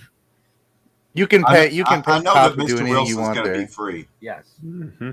I He's hope going to so. get his freedom. Oh, I'm sorry. Go He's ahead. funny as fuck, man. Like his drunk. I love Like him. every time he did his damn trucker games, I was like, is this guy drunk? The This is best, a terrible the driver. worst driver of a giant video game truck. He is Yeah, one of the But I dude, like- that was some funny shit. And Steve I love and I being went able to type on- anything in his chat, and then Mr. Wilson will just fucking sing whatever you Dude. type Show in Josh, chat. buddy. and Being make a song mod to it. in his chat is insane, guys. The shit that people say, It's I'm a fucking like, clown car off the I'm not rails. sure what to do with that one right there. I'm like, but they're yeah. talking So about, one night he America. brought Steve and I on and made us look like we were like a little TV on the truck when he was driving. And he interviewed us, and he's asking me about chakras and shit, and like I'm trying to explain that to him. Well, I'm like all fucking baked. I was on Benadryl, like super overtired, and like he's trying to ask me, and I'm like, okay, well, it was so funny. We have to find that stream. We have to, yes. And so we send everybody over to Mr. Wilson too, and Steve and Mr. Wilson have special songs that they sing to each other. Yeah, I had my birthday like a few weeks back there, and he like sang I a mean, song. leave their specialness between them, okay? Hey, it's a beautiful thing, man. They're gonna get married. Steve and Mr. Wilson are getting married. We're gonna get. It's a beautiful thing. Buddy's gonna Allegedly. officiate the Allegedly, wedding. he's in We're gonna get him Pakistan. online. Allegedly, he's in Pakistan. Allegedly. Allegedly. Okay, well, I'll Thank you. marry him then, and Thank you. because I have a vagina. So Allegedly. Allegedly. Come on. No, Try I to have I do would it. just remind all my That's not listeners here alleged. that That's not the alleged. Islamic Republic of Pakistan does have sex laws that they enforce. Yeah. So if you're going to play Beck's sex laws from the Midnight Vultures album, don't do it in Pakistan. Don't defy the logic of their sex That's some laws. solid advice right there. As a That's a travel pro tip. advisory, we should get that issued. Pro If tip from traveling to Yona. Pakistan, Pakistani Speaking tips with Yona. Of Islamic When Republic. traveling in Pakistan, do not Why is question it- the guys- logic of their sex that my laws. tax dollars seem if you to guys fund. want to donate, I put there's a link in here. We can grab that later, right, Steve? We So- can. We could put it. Turns in the out Quranic enforcement is very unironic. show Josh the buddy Show if he, Josh if the he buddy. hasn't seen it yet. Oh, the What buddy. is- Ah, yes. Yes. It's Yeah, an yeah. image I made that Steve Hold on, I gotta make Mr. Wilson arm said there. for most crimes in Pakistan, you just got to grease a palm, pay a fine, and bribe Make 'em an big. official, and you're good. Fucking. What is it? What is it? It's the marmot from the inside of the hydrogen. Oh my collider. god. The Collider. marmot that I photoshopped in the Hadron Collider. We are all in the Church of the Marmot. Yes. oh my gosh. Yeah, the Alexander marmot. Ham, Fucking the Marxist anointed holy socialist order. marmot. I was talking to Steve a couple weeks ago. They fired that bitch back up. Oh, I'm like, man. The Like, what's coming next? Ordained. Oh my god, it was great. I forgot what OHAM stood Dude, for. we're It was get- great. I think We're gonna clearly get what's going to happen Honorary next is order. I know what's gonna happen. We're gonna get Robot Kissinger. robot Kissinger. Oh, man. I already think they're all robots. Yeah, I No, was no, I gonna think they already say- put a God Robot particle into Dick Cheney's heart. Nixon's head in a jar on a robot, but it's gonna be Kissinger. Yeah, I was Probably going like to a say Bill miniature Hadron Shatner Collider is going to inside come the back fucking- and be the. It'll be the second coming of Shatner after he Can't do it. dies, and Alex Jones will be his vice president. I think. I'm leaving that country then. Have you guys seen the Alexa? Want to go down that rabbit hole?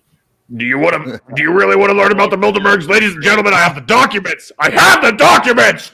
Ah! I like women. Ah! And I like to have children. Damn son of a bitch. So stupid. Did you see this? Alex Jones is my dietary supplement plug, brah. Hey, Alex. So we have some real good products with you, ladies and gentlemen. Today we have Alpha, Ultra, Super Crazy, Uber Mentioned Male. It's got monoclonal silver. It's got your monoclonal antibodies. It'll take all the chemicals, turn the friggin' frogs gay out of your cells, ladies and gentlemen. We are sold out right now. Put yourself on. Frog gay and then straight and then gay again. So everyone's confused. Without Alex Jones, we would legitimately. I tried to listen to the fucking interview with Malone on Infowars, and I couldn't get through it because every 10 seconds that fucking Grifton cocksucker's got to fucking have a goddamn plug for some fucking something. Just like, Wait, God who? damn it, dude. Fuck! Don't be hating on the merch, man. Come on. This message from the architect of Matrix 2 is brought to you by not Pfizer, but probably some shady group of the DTRA. Yeah. You see, that's why the Yona comedy always lands in those chats whenever I'm hanging out, because you know what I'm saying? It's only funny when it's fucking true, right? It's always too funny when it's fucking true. Exactly. Oh, man. Glory Jones says sleepy. Anyone Hey, got Glory. a Doncopter NFTs, only 69 ETH. It'll feed. Why don't you get in here, Glory? I showed them all the Doncopter. Did you show them the page with the NFT? Because that's fucking. Hey, you can't show the NFT. That's private property. You can't show that picture of the private property. I mean, dude, strike if for that someone shit. wants to like buy our Doncopter, which is like took me like 5 seconds and borrowed a friend's wallet to make, then I'm down. I mean, That seems unfair. What platform is it on? Dude, if we get to feed Baltimore, I'm down with anything. Like to get to see Reverend Annie's face when we tell her how much 69 ETH will be worth when we sell it. Oh my God. Fucking Yona. That legit Are you made over me, there like, playing a fucking Doncopter that made piano me song? happy with joy inside thinking about that. Sorry, I'm just. That's the next sequel, right? hard to find Doncopter, the happiness, Avatar.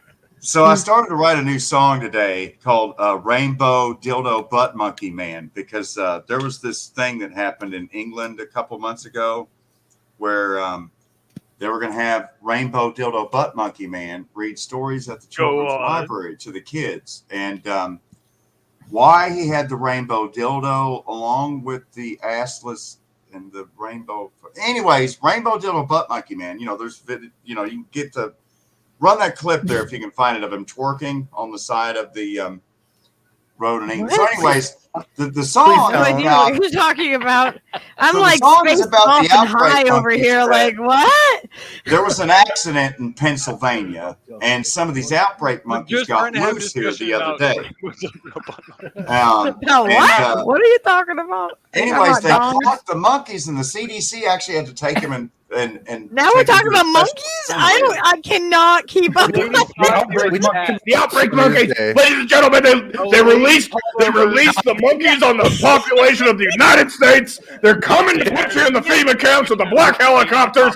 I've been trying to tell you for 20 years. Dude, Flying goddamn monkeys from Kansas, I'm trying to tell you. So, I dare my song anybody- is about I dare everybody to find a moment that we've gone through and not find it in Hollywood past. If you can find something that we're going through that they haven't shown us and tried to normalize us in Hollywood's past, then I'll give you a gold star. You coincidence theorist. Coincidental. I know, right? When they started doing all the drones things, I'm like, yeah, they're trying to normalize these things so that everybody is used to them, and they think of a kid doing a drone and doing YouTube videos with it, and not the fact that drones are really huge when they're out there killing people. We've seen that where the bodies are buried, so to speak, and all this legislation. This is planned since what Whitney Webb, her coverage of the anthrax stuff is super critical. You guys go read on Dark Winter, because everything she talks about, all the anthrax stuff is what led all the bills subsequently from that scare not just the Patriot Act, but everything else afterwards to the biosecurity state that we're in currently is from that error. So it all loops back. We've even like the stuff we're working on is the hierarchy of all the legislation that flows from that. So it's very crucial. That's wild to think that it starts from there and fucking just, you know. Yeah, and I'm glad that you guys like to read that stuff because I couldn't do that. I couldn't. That's not. Because we get each other geeked out. You're like, no, that can't be real, and you have to keep rereading it until it sinks in that this is actually fucking real. At one point, we thought they were like they could have been modifying drafts or like they were just fucking with us flat out because there's just no way that they were using such Orwellian speak. It was nuts. Someone let them on. Don't you find it incredible, Jack, how conspicuous and arrogant they are that it's just in your face? I mean, it's literally in your face now. Yeah. There's a document trail. We can read the receipts. Lucky, can you let in the Mona? Oh, there's the Mona. Oh, Mona. Welcome to Mona. We're getting some news about Mr. Wilson, and it's looking like his family is like they might be getting the death penalties on the table. Prop is saying breaking news. Wilson family has evidence showing they are innocent. Things are looking 10 out of 10. Yeah, they do have evidence. Yeah. This is. Yeah. Wait. Well, he was on what camera. evidence? I mean, what evidence do they have? I'm not sure. I know they have him on streaming during, like whatever time it was. Like, he was streaming a lot. So we're getting an echo. I think it's you, Mona.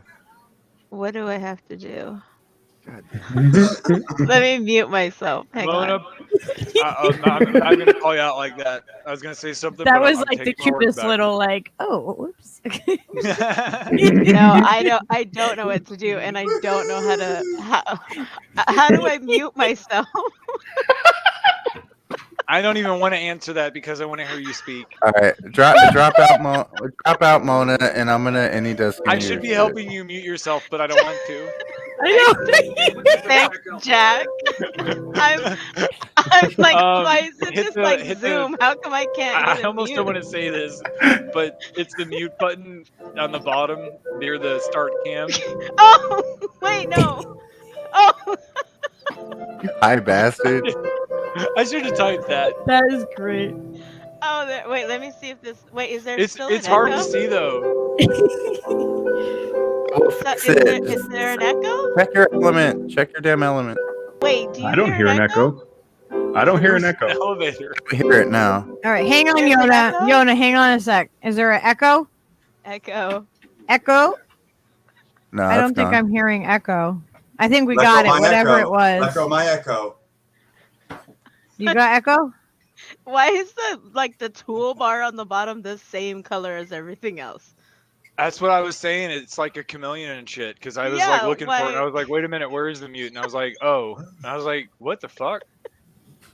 I don't even know what you were talking about. One button for the I was exactly love like of God. that. You know what, Josh? Jack's my favorite right now. You can give me shit later. Oh, I'm blushing. Oh my gosh, you guys are great. Now the edibles kicked in. I'm assuming, Mona. I mean, me and Jay may just run away and go to Vegas. You never know. I love when Shadowbanned really gets laughing. So hard. You could have looked over a pile of servers. I would pretty well. With $20 bill on tweet. Oh wow, that was oh man. Oh my gosh. See, this is why we come here. Y'all, we come here because this is what we need. It's this is our mutual aid. Oh my gosh. Oh man. Bruh. It's fucking Afghan Sorry, Chris, I'm bruh. sorry. No. We're talking about Mr. Wilson. I'm so sorry. I feel so bad. I'm like really high. I'm so sorry. Yeah, did you see what Glory Jones said? I can hear the blazed in Mona's voice. I think everybody already knows how high the Yoda is. Yeah, and the more high Yona gets, the more he talks about himself in the third person. So you can really gauge the high of the Yona because he starts like it's like becomes double, third, freaking. I don't even know. Like it's like 3 removed cousins of Mona talking about the Yona in the third person. You know this stream is fucking badass because my face is actually starting to hurt because of how much I've been smiling. I'm all, ow! What the fuck is these muscles getting worked out here? This is where we get our mutual aid. This is our mutual aid. Yeah, you have to recharge the battery in your cell phone. You know what I'm saying? You got to power up that spirit. I thought he was going to say something deep. You know, actually, there's a song by a fucking band called Ginger called Wallflowers. Get your bars back up, Mona. I was Blaze going on that sativa. called conspiracies where people conspire to do kind things. That's all they do. Ooh, conspiracies. I like this. Wait, Yeah, I missed it, Jack. I missed it. What'd you say? We do Wait, am I conspiracies echoing? where the conspiracy You're is fine. that we go around and do good. nice things No, I for think it's people, and good. that's it. Yeah. There's nothing really sinister about it. It's They just go funny. around being nice. We're like the fluffy people? puppies of tinfoil. Ah, nice. They sound adorable. I know, right? Phenomenal. No, we mysticism. sound Oh, I adorable. said that right, and I'm high. You guys, are you proud of me? Good job, Mona. That was a lot of syllables. No, I can't do it. No, sorry. I Don't push start your doing luck that right there. too, Mona. Don't worry. I'll be like I just have no words. Like they just evade me. So Sir, step away from the bag. Put the bag down. Oh, since we're showing bags, this stuff is fantastical. It's called the Bosky Reserve. Ooh. It's fucking all What fucking. is It's My all weed is fucking terrible. sick, Out as we there say and down smoke here. pipes. Like I don't smoke a pipe, but I'll smoke a pipe just to smoke one with you. See look at that. And Aw. see all that funny. fucking We could do, beautiful like- tobacco in there. I wish we had smell He got a big vision. old bag of tobaccos. Like we need to be able to smell, like Natural Through tobacco things. is Yeah. amazing. Is there a smell-o-vision plug-in yet, Jack? Can we get that I'm going? working on it. Maybe in the but metaverse there is. Thank you. The I mean, smell there phone. is- I'm going to send a smext message. Don't accept my smext message, or you're going to taste the Yona. I'm warning you. the Yona. And the Yona we found out tastes like chicken. The last time that we did, Yona Allegedly. said the Yona tastes like chicken when we were talking about ostriches. And Ruth was explaining how they run. And like we explored all the Florida, like Bigfoot and the gigantic Somebody sloth. snort? Skunk ape? Did you guys know that there's a skunk ape? It's a sloth, and it's like 3 times the height of us. It was huge. Oh my god! Allegedly. It's like, I love it's like, it. where the fuck did that thing go? Where would there be a tree that's big enough for a giant sloth? Like that? Uh-oh. Ugh. I had one of them. Oh man, we're gonna get another Yona's lungs. Yona's lung yesterday made an appearance briefly. That Thought I sounds could like see it in his you. ear as he Sounds turned like his you head. when you start smoking. If I can figure a way to mic my guitar, I'll let you guys hear part of a song I've been working on. Yes, Yeah. of course. Well, if it's That's good, why- I might start jamming Make your with you mic there, buddy. make your mic be louder for you. Yeah, turn your mic up. Oh, Yeah, wow. I'll, That was such a bell ringing I'll hit. It's got me sweating on the forehead. talking. Oh, Better on. oh, whoa. I mean, Yona, you Yona, declare- look, I brought my pearls in case I have to clutch my pearls. Have I got you sweating like a whore in church? There's so many good I ones. saw these in the bathroom and I'm like, I need my pearls. Wow, man. Hold on. Wowzers. I'm not going there. All right. I'm holding back on that one. That one's too easy. You said pearls, and any guy can go. But they're not anywhere with white. They're multicolored. that. Okay, see, you went there. Ooh, music. Let's sing a song, everyone. What song should we sing? What's a song that everyone knows? Yeah, Yona, sing some Barry Manilow, okay? No. Segue into Josh, Neil Young. Everyone has to sing if you're on. You have to Oh sing. gosh. I'm not singing, Mona. What are we gotta sing something for Mr. Wilson. I don't Oh, like singing yeah, when I'm yeah. high. How about the happy birthday What? song? That's the best time to sing. Are you kidding? I want to How do you chill. sing Chopsticks? Chopsticks? Or is that song canceled with Dr. Seuss? Or the Yona chicken. Wait, what? Yeah, The yeah, Yona you know that chicken. song. 100 THC cards on the wall. 100 THC No. cards. Take one down, toke it around. No. 99 THC cards on. Oh, you don't do Too cards? long. I'm confused. Okay. Those are the vape things, Mona. Yeah. I don't like Oh, them. cartridges. Give me asthma attacks. Distillate. Yeah. We are Yeah, so THC random. cartridges. Like we are so random. I mean, it's the numbers in the other order 015. Please no Neil Young, Tina says. Okay, anyone got that? Keep on jabbing in vaccine world. Keep on fucking the vaccine world. Hey, Graham Elwood really is into Someone Neil get Young. Neil You know what I'm Young. saying? Shave your butt knuckles for Justice, Yoda. Make Gotham jab again. To No. quote Ever been- No Effects, Vegan. it's not the right If time you to didn't be think about sober. it in school before, you've Now got the to have an idiots interview with have Jimmy. taken over. Spreading lies to social cancer. Is there an answer? Someone plopped a steamer in the gene pool. Yeah. Now angry mob mentality is no longer the exception, it's the rule. And I'm starting to feel a lot like Charlton Heston. Stranded on a primate planet. Damn dirty apes. No, they were the outbreak monkeys, Damn okay? you Like, all to hell. it was the outbreak monkeys that give you the Rona and pink eye. Is that they're both same thing? Rona should You not did be die confused and with the Rona. Yona, because the Yona is not the Corona. Try to pet him. The Rona don't fuck with the Yona. That is Because true. the Yona be Hona.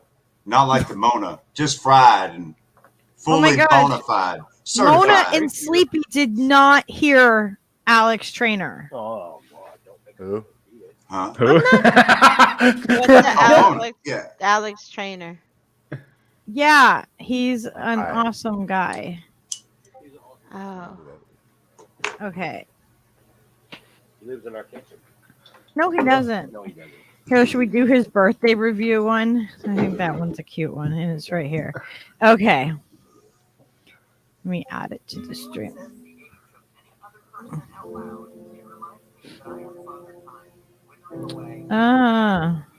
Where the fuck is the thing? All right, let me grab that then. I thought I still had that screen shared.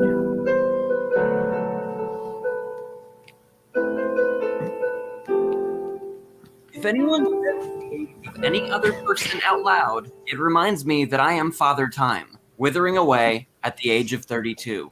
I am ancient, and very soon I will die of old age. And if anyone, and I mean anyone, tries to say, that's not that old, I will say, shut up, especially on my birthday, because I'm about to enter a spiral of despair that's so destructive it will cause everyone else to say, wait, if that guy thinks he's old, then that means... So welcome to the party. The only games we got are Pin the Tail on the Wikipedia pages of famous people that are younger than me, and the game of musical chairs, where every year less and less people write happy birthday on my Facebook wall. I'm having so much... You might just hear my catchphrase. Kill me.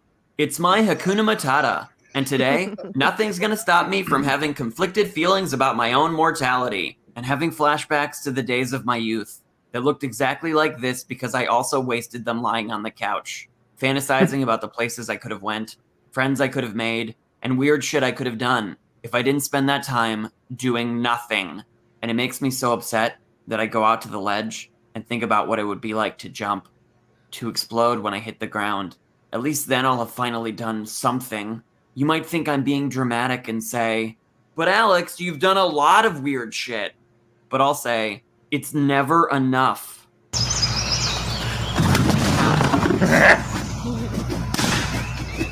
Wow, that was awesome. I can't help feeling stuck, trapped by feelings of inadequacy, Cause it's 2021, baby. Life's a competition and I'm losing. And I'll complain, everyone has it better than me. And when people say stuff like, I'm going blind, I can't hear, I can tell you when it's gonna rain because my arthritis hurts, I won't be listening. Because I'll be too busy looking at the LinkedIn pages of the people I went to high school with, somehow finding a way to be jealous of the minions that work in insurance. Damn. I am broken and full of antidepressants, while everyone else is living the perfect life. I am garbage, and not even a goodie bag full of ketamine will fix me. Self-destruct sequence initiated. Why work towards building a foundation for true happiness when I can just eat this entire cake? Maybe then I won't feel so empty. Hi, Alex. I'm Doration, birthday clown. How you doing today, Alex? Happy birthday. I can't be a glass 2/3 full kind of guy when I know that when the glass is finished, you die. How am I not supposed to cry over spilled milk? Unlike some people, I don't believe in heaven, so it's clear to me that all that awaits us is darkness. The only thing we're destined for is to be in the ground with the worms, because we're all just staring into oblivion. And I, for one, can't help but be terrified by the thought of not thinking.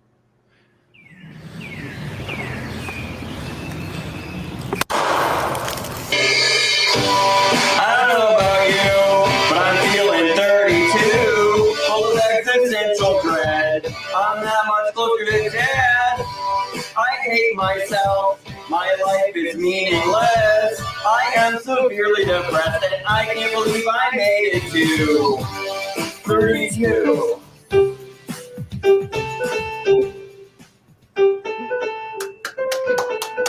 Eventually, your negative thoughts will tucker you out.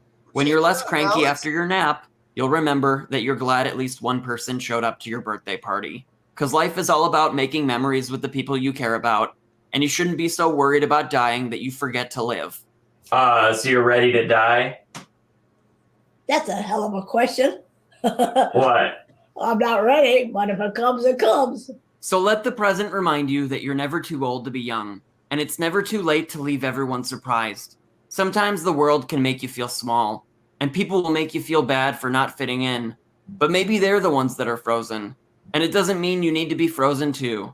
On the road of life, the best car is the one that doesn't take itself too seriously. If there's anything a tiny Mercedes-Benz will teach you, it's that it's not about the destination, it's about the journey.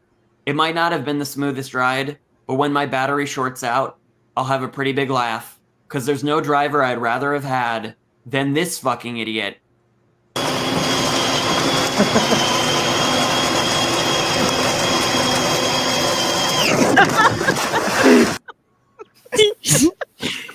I love this guy.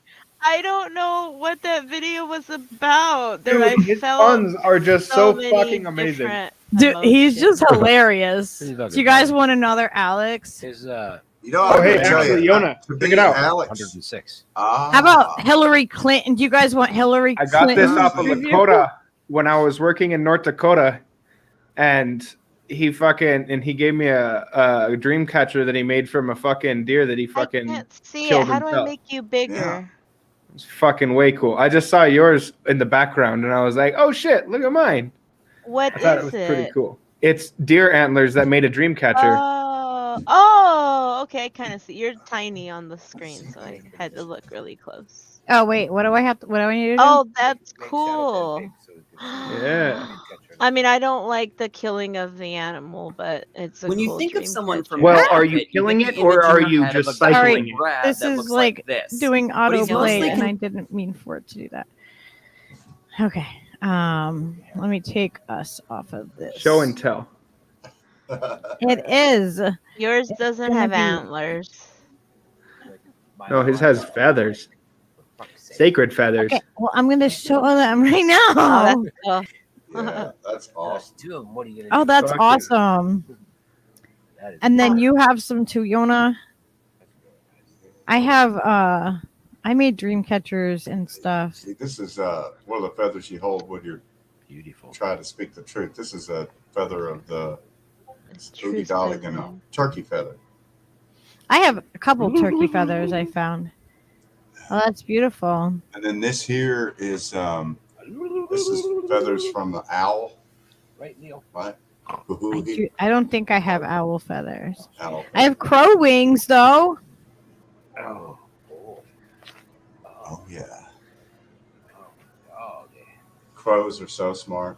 Birds are so smart. Animals are so I'll smart. show you my crow wings. Let's see. Let me see. Crow wings. She just got here, and the boy or her arms tired.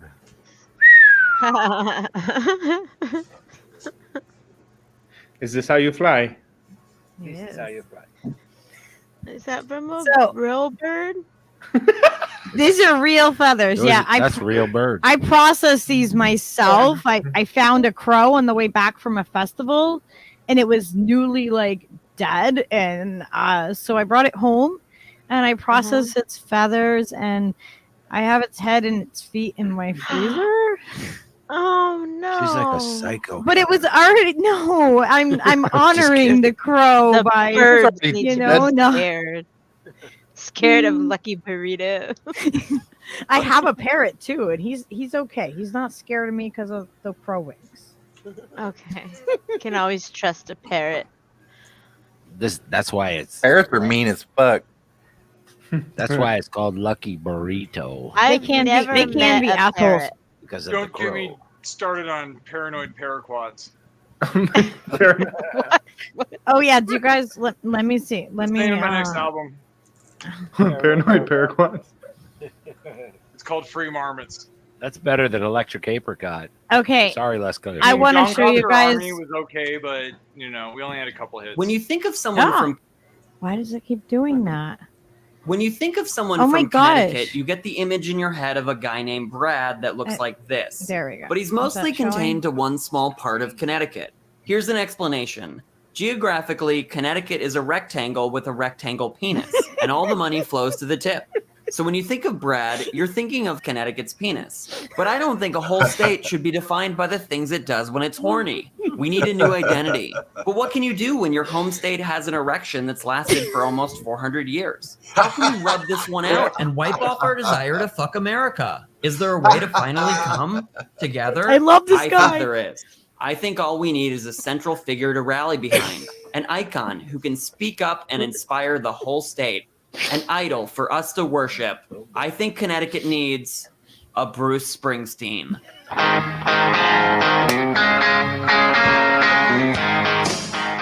Think about it. New Jersey's New Jersey, and those people love themselves, all because one man was delusional enough to like the awful place he's from. That delusion motivated millions to go completely insane and embrace the shithole they call home. Bruce dared to encourage those people to become so obnoxious it hurts. So in that spirit, I would like to announce that Connecticut fucking sucks, and therefore is the best state in America. Our abandoned mills are older and closer to the highway than any mill in New Jersey. Our beaches aren't just trashy, they're full of trash because the water just sits there. Long Island Sound, baby. This water is as stagnant as our economy. You want to earn $1? Get ready to get your hands dirty and work in insurance. There's no one dateable in this entire state, so the only clam you're getting is on the pizza. Now I'll admit it takes some balls for Jersey to call itself the Garden State when it all looks like this, but it takes real nutmegs to nickname yourself the Nutmeg State, especially when you don't grow nutmegs here, and the only thing you ever did with them was counterfeit them in the 1700s. And now people just get to drive by and call you a nutmegger, which is insane considering the perfect term for someone from Connecticut is clearly Connecticutan. And don't get me started on how our license plates say Constitution State. It only takes one U.S. history class to know that's a stretch. Bitch, we're loco enough to forget what state Philadelphia's in. We're so sick in the head, our governor's named Ned. We took the Native American word for land on the Long Tidal River and changed the meaning to land on the do not touch that river, there are too many chemicals in it. We will connect, I cut you. Our state motto is I'm trying to move soon. London, shh, we got New London. Portland, we got a Portland. It's not weird at all.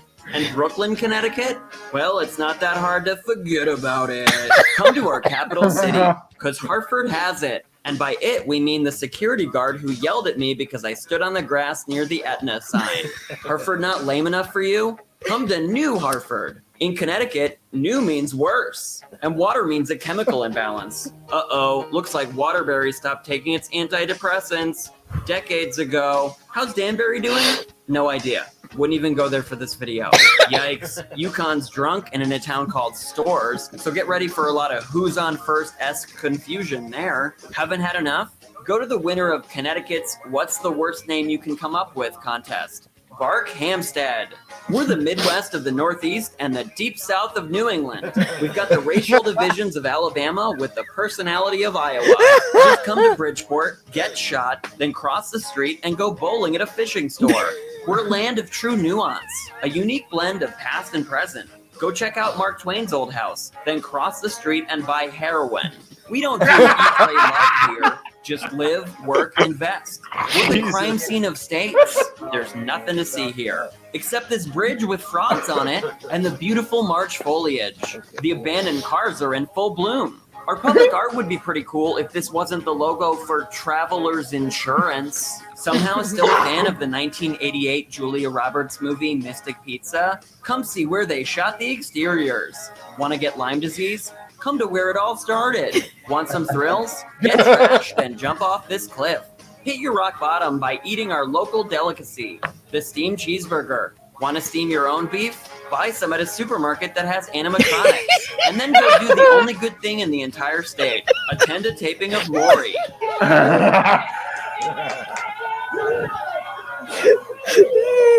Oh my You don't know me.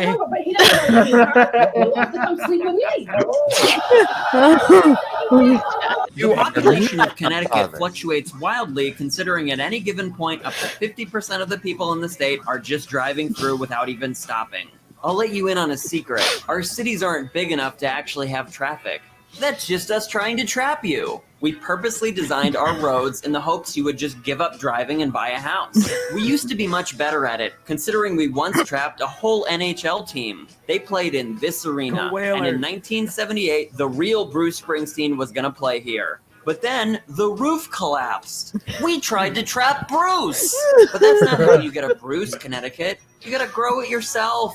Put a little toxic water in it, let it simmer in resentment for around 18 years, then it's gonna leave. Don't worry, just trust that you broke it fundamentally. It's gonna come back. That time away is gonna really bring out the complexity of its feelings towards you.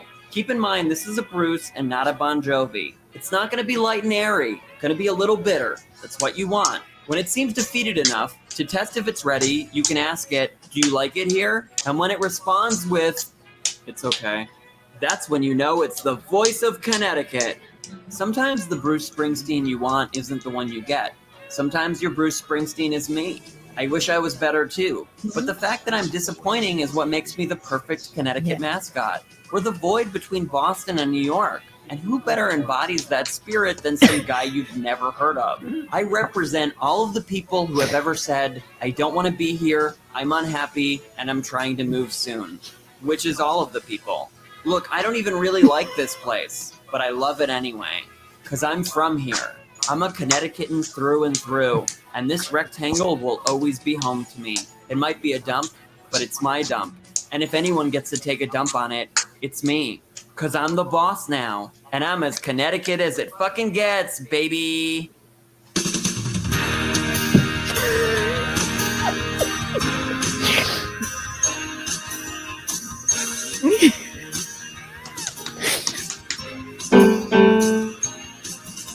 You might just think of us as the state with the highest per capita income, but all that income gets funneled to our tiny rectangle penis.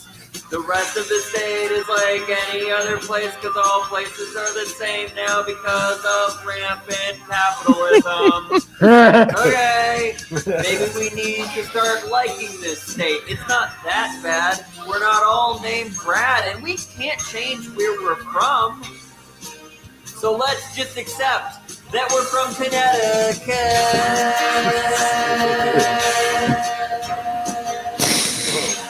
That seems thrilled.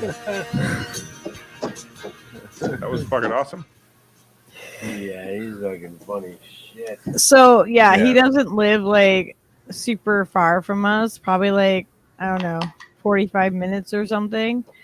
So we're gonna definitely connect with him, but you guys should go follow him. Oh my god. Yeah, he's a good dude. He's really depressed and he could use some love right now. Yeah, he's a sad dude, but he's so fucking. Tell him Lucky sent you. I left something in the private chat for you to play next. Excellent. It's Oh, something you did you? I did Did you just slip it in there? Yeah, you did. in That's all I'm private. gonna say. In private. Yeah, you did. Private. Hey, now there's a child present. All right. Hi, child. Wash your filthy mouth out. Osio. Hello. Aww. Osteo, little one. This is Awinita. Hi, Awanita. Oh. Look at those eyes. All right. Is that on this screen? Humber. Oh, sí. Uy. Y I know, huh? A la verga. A la máquina. Can you see my drawing? I need my pillow. I need a crayon to do this good. I need like a sandwich or a hamburger or some milk. Are you gonna get down from the car or what? You're all mad or what? Are we going or no? Wait, do you have to pay to park here? You more doesn't live here no more. He's like, oh wait. Do you want a Coke? Do you want a Coke? Do you want a Coke? Do you want a Coke? I'm gonna get like a Zia symbol right here with like green chilies crisscrossed. I'm too drunk to walk. Right. I love when it rains. I think it stopped. My rims spin. I'm turning. Wait, I think that was a hooker. I know. Hang on, he's a cop. Hang on. He's still there. Anyways, yeah. Are you guys filming or what? Oh my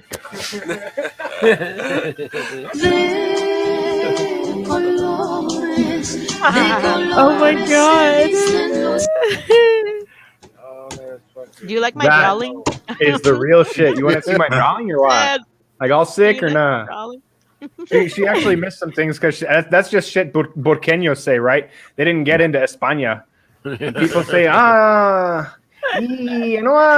like, no, did you go to the store? Nah. Oh my gosh, we were talking about I thought that was Jack different talking all this accents. time. You what? What? I thought Jack was talking, but it was It's the Shadowband. beard. It does it all the time. It's weird. I'm just so They've glad given you a sense of authority. that Burqueño does not sound at all like Madrileño with that crazy fefeo where they all talk like Mike Tyson. El Cinco de Mayo en la Ciudad de Madrid. Ludicrous. Yeah,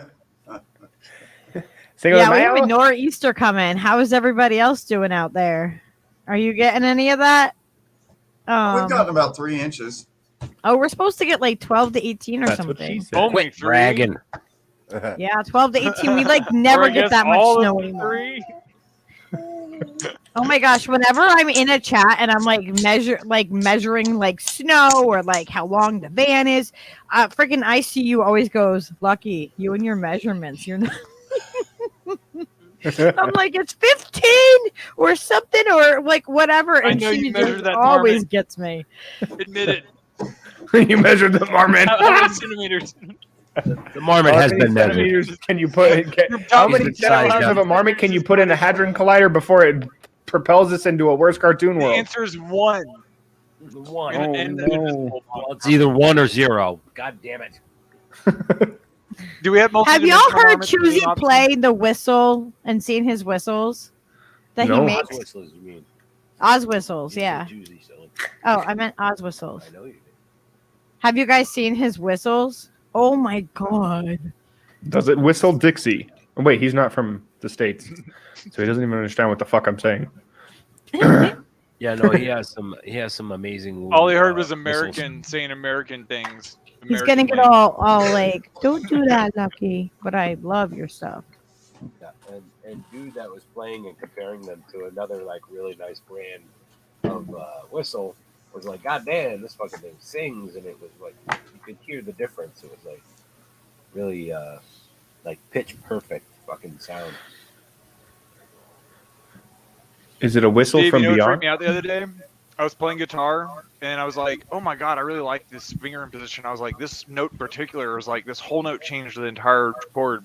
And I was like, let it be. And then I guessed it in my head and I checked it with the tuner. It was the exact note. It felt like I figured out the fretboard more now just by fucking around and That's learning awesome. songs. Yeah, man. A lot That's of the shit. That's the shit. I really love it when I'm practicing something that I don't really know how to do, and it comes together, and you're just like can get through it and remember the arrangement, and fucking it feels really good, and you're like, Guys, look at the this shit. handsome guy right here. There That he is Oz. Crazy. Oh, wait, look, there's Oz. Oz, man. And look at his whistles that he makes. They're fucking beautiful. Nice. Yeah, I can't believe that y'all haven't heard them. Oh my gosh. Where's that clip? I think at the top of the page there's a thing. I thought it was under the about. Tell me, Oz. Was it links? It's really cool to me, having studied music theory and actually knowing, you know, the nomenclature for the different church modes, whether it's, you know, adding the seventh with the Mixolydian or Dorian or It's the Ionian, hard shit which for me, is man. Locrian, you know, but you know, a lot of times I just start improvising and riffing and fucking around and like make something, and then I'll go back after I MIDI cable in and stash it to music, and I can actually look at what I was playing You're gonna just find off it. the fly, I and then I think see it's the like, patterns and links. the different vibrations and stuff that you feel in that, and all it takes is just one extra note, one extra part to that chord, and I know, I don't know where it is. Just vibration Oz telling me in the thing. the whole Yeah, mood is different. You know what I'm talking about, Jack? Yeah, it's the same way when I play like, well, here, I don't know if you guys can hear this. What's the trick that I gotta do? I'll try to play something real quick. We'll see how bad this goes. But We do it live here, man. We're fearlessly do it authentic. live. We're doing it live. We got gay frogs playing guitar. You don't want to go down that hole. Where is it, Oz? You need to tell me. Take it downtown. That's one finger difference. It's a whole different chord. So then, but I can also play it out. Where is it? See, it's a whole different chord. All I've done is changed where my position was on the C. It Then I gotta sounds see like him you're play it down and hold it sussing out the major. Well, see, that's like, it's funny. Like, I've got this ditty that I just made up, and I call it a one-note ditty because the whole thing that Yeah, makes you're the right. ditty I am trying to suss out the major. is just the one note, and it just so happens that one note I think completes the octave on it. Like, what the hell? yeah. Let me see if you can hear. You're gonna find it. Oh no! One of those. Oh, I like that. Damn. God, I wish I knew what chord progression that is. Steve, what chord progression is that? It's an offbeat, which I really dig. Is that on a 3-3?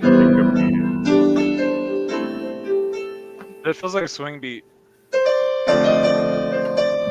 It's kind of jazzy. I like it, dude. Jesus, record that. Have you recorded this?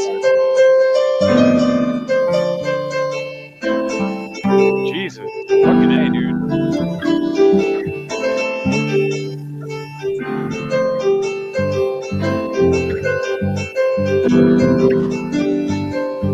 That's that note. So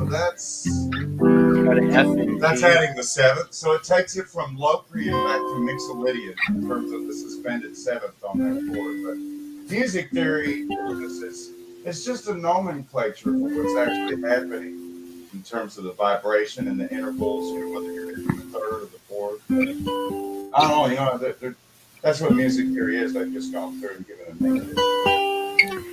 Shadow, remember the song I was telling you about that I wrote off of the symbols of the I Ching? Yes. With the shot hear it? page. You want to hear it? Yeah. This is based off of the I Ching. If you guys know what the symbols look like, it's a hexagram, but there's trigrams. So I'm playing the trigrams off of the I Ching. So it's gonna sound fucked up because I'm having to mute half of the guitar half the time. You'll see what I'm talking about. Wait. Oh, there it is.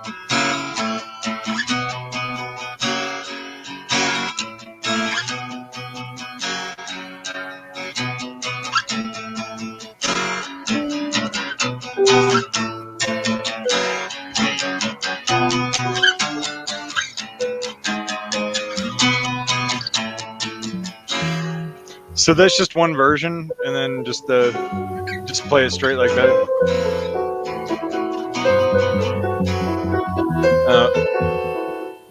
Yeah, dude, we need to collaborate on something, man. That's You're awesome. a great fucking player, dude. Oh my god, that's perfect. Yeah, we need to get a studio session going one time. We don't have to do it on a live stream, but yeah, hey, if you're on Discord, man, holler at me, dude. Yeah, I'm on the Discord, man. Dude, I dig, dude. Your playing is like I'm not blowing smoke up your ass, but it's actually like it's got soul to it, and I don't mean that lightly because like I don't normally give compliments on music because I normally just keep my mouth shut because I learned my lesson long ago. But dude, that progression you played earlier, that's one of the best chord progressions I think I've ever heard because you had it on an offbeat. Like the chord progression hits when you're not expecting it, and I like that because you don't expect it, but it fits. But like it feels like it belongs there. Hey, Lucky, me and Mona gotta head out in a second here. You know, But I think I just got to say, you know, it's all about dissonance and then resonance. You know, you add a seventh or a fourth, or you suspend something. We've had some all fun back. with you. Connective tissue. Yes, it really we is about appreciate vibration, you. though. Like learning. Are you about guys meaning heading string. out? Is that what I heard?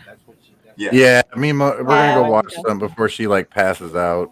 Oh, Have a well, good we night, love you you guys. guys. We You love you guys are guys. always Yeah, welcome to love come you. on. So please make Thank sure you you. do that. Thank you. I can always It was grab fun. that link for you.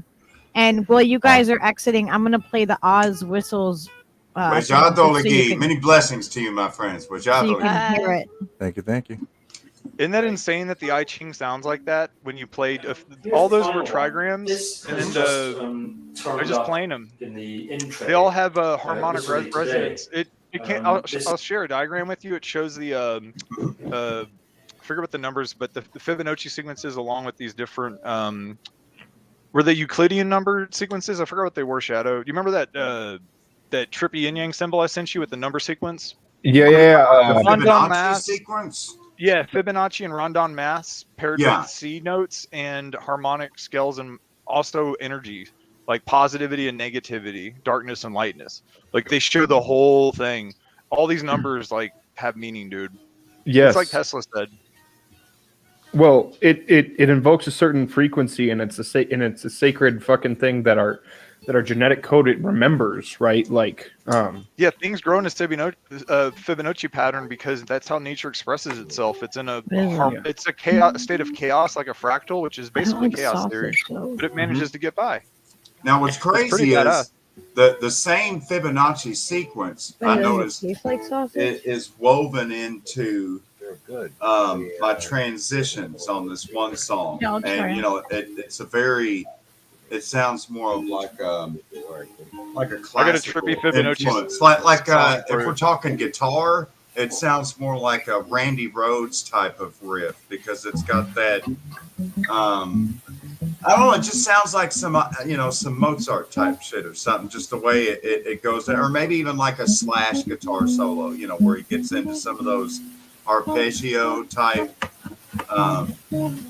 melodies that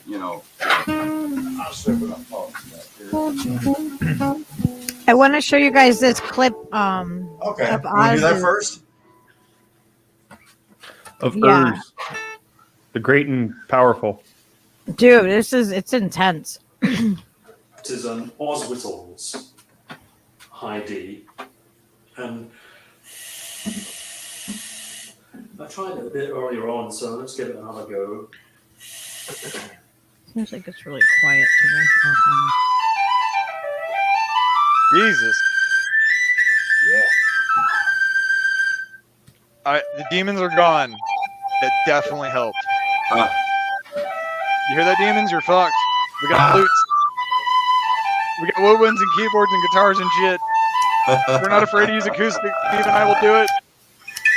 We've done more for less.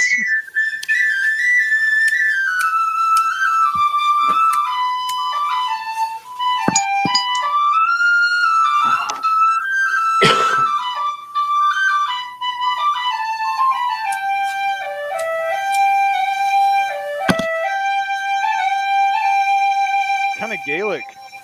I like that. Yeah, amazing. Felt the Highlands. That's amazing. This is.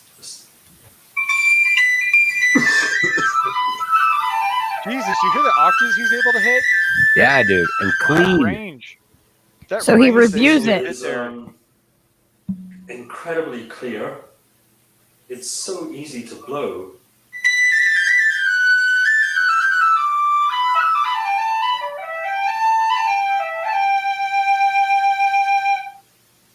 It kind of, I mean, it does everything you want it to. You don't have to, like with a Fred Rose, you've got to nurse it a little bit, and maybe even with a busman, although that is easier to play than the Rose. But this, I mean, geez.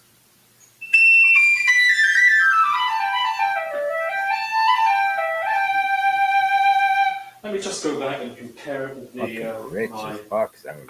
Able. Oh. It's like cinematic level shit. Yeah. Yeah, he is. Yeah, he does all kinds of stuff. Like, Yeah, well, that is a fantastic whistle. There is no doubt about it. This one, however, has got everything that the Abel's got. It's clear. And more. Quite frankly, I'm astonished with this. I believe that Mitch, who made it, has only been making whistles for a year or two, but I kind of completely overwhelmed with this. This is just wonderful.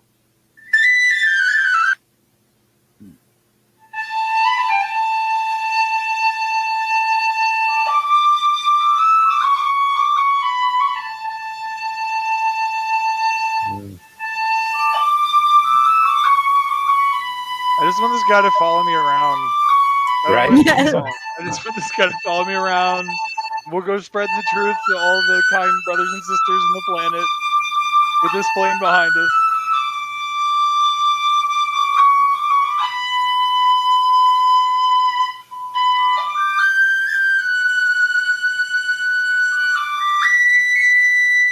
Wow. Jesus.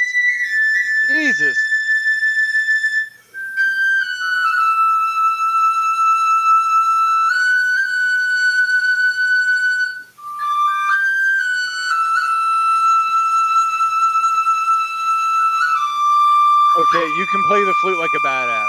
I didn't think you could before, but I've changed on that stance. Yeah, well, Dude is a certainly, fucking ninja with that thing, stay man. alive. That's just Yeah, that's astounding. some ninja shit. yeah, hang on. He just finishes up like. How much is it? Beautifully harmonic. Well, I believe it's 250 of your Australian dollars. I think I'd happily pay 250 of our English pounds, or even twice that amount for a whistle like this. This is just brilliant. We've just been playing this Oz whistle. I wanted to revisit. So now what do you think? Well, give me the thing. This, we've just been checking out the top notes on this Oz whistle.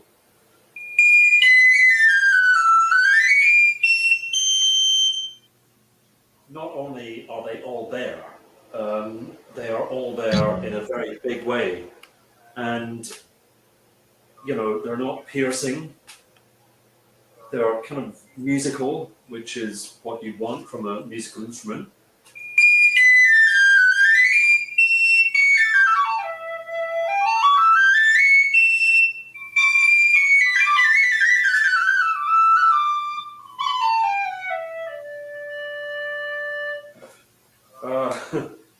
I like how nonchalant he is about like being a badass on the flute. Right? This, but, He's like, I just sit in this. What is that? A blanket? What were those things called? Absolutely brilliant. What were those blankets called? Whistle. The ones that you could There's wear. nothing about it. Snuggies.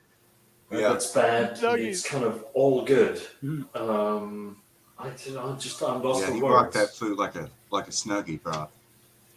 So I feel really the bad, last Oz. thing I he never knew says, that you actually made whistles. yeah, I did like not either. Yeah. That is fucking amazing. I want one now. That's fucking incredible, bro. I'll learn that's how to what play is a whistle. amazing about like coming on and having everybody come on is that we find out these amazing things about the people that are around us, and it's like, holy shit, like, you know, you don't get to see that, you know, like you don't know that. And you know, Oz has actually played before. Oz has sang and played the guitar for us before. We had Mr. Wilson and Oz on at the same time. Oz, Yeah, dude, we have some those fun. You guys whistles, are gonna have to like that come and hang is out with us. fucking insane, brother. Oh my god, man. Right? Much I know. respect, I was dude. blown away when I heard it. I was like, oh my god. I'm gonna find a person who plays woodwinds just to like show them that, to try to like, because even I can tell, and I don't play the instrument, when an instrument is pitch perfect and spot on, because it doesn't sound like it's trying to like overcompensate, which is very important. And it's just, dude, it's clear, so clear. Yeah, that's Like, what I like. played woodwinds, Laser normally they're fucking not that clear. laser clarity. And look at how humble he is. He's like, yeah, it doesn't really deserve any special notice. Bullshit, Screw Oz. you, Oz. You know I love your whistles, and I won't like. I don't care how much it like embarrasses you or whatever. You know I love you, and that's just all there is to it. Yeah, that's some tasty tickling of the ivories there, Mr. Owners. We got whistles.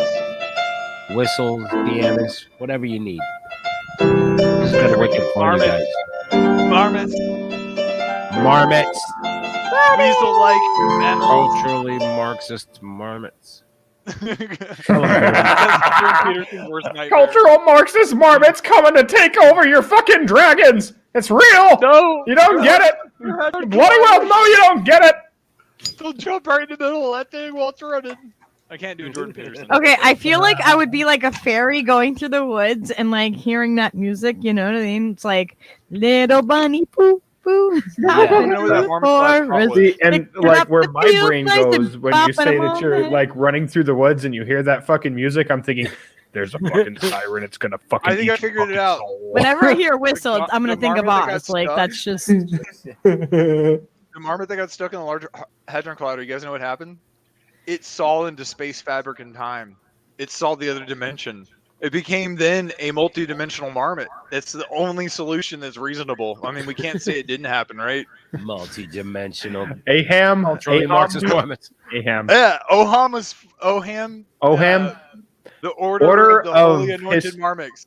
The order of the holy anointed marmots. The I just remembered order it. of the holy The anointed holy marmots. anointed marmots. Oham. Hi, Mariana.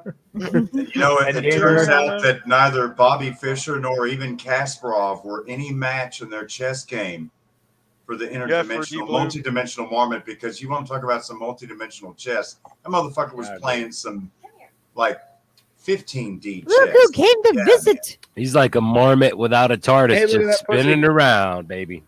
He is so mad, and for like he doesn't want to have the bright of the computer.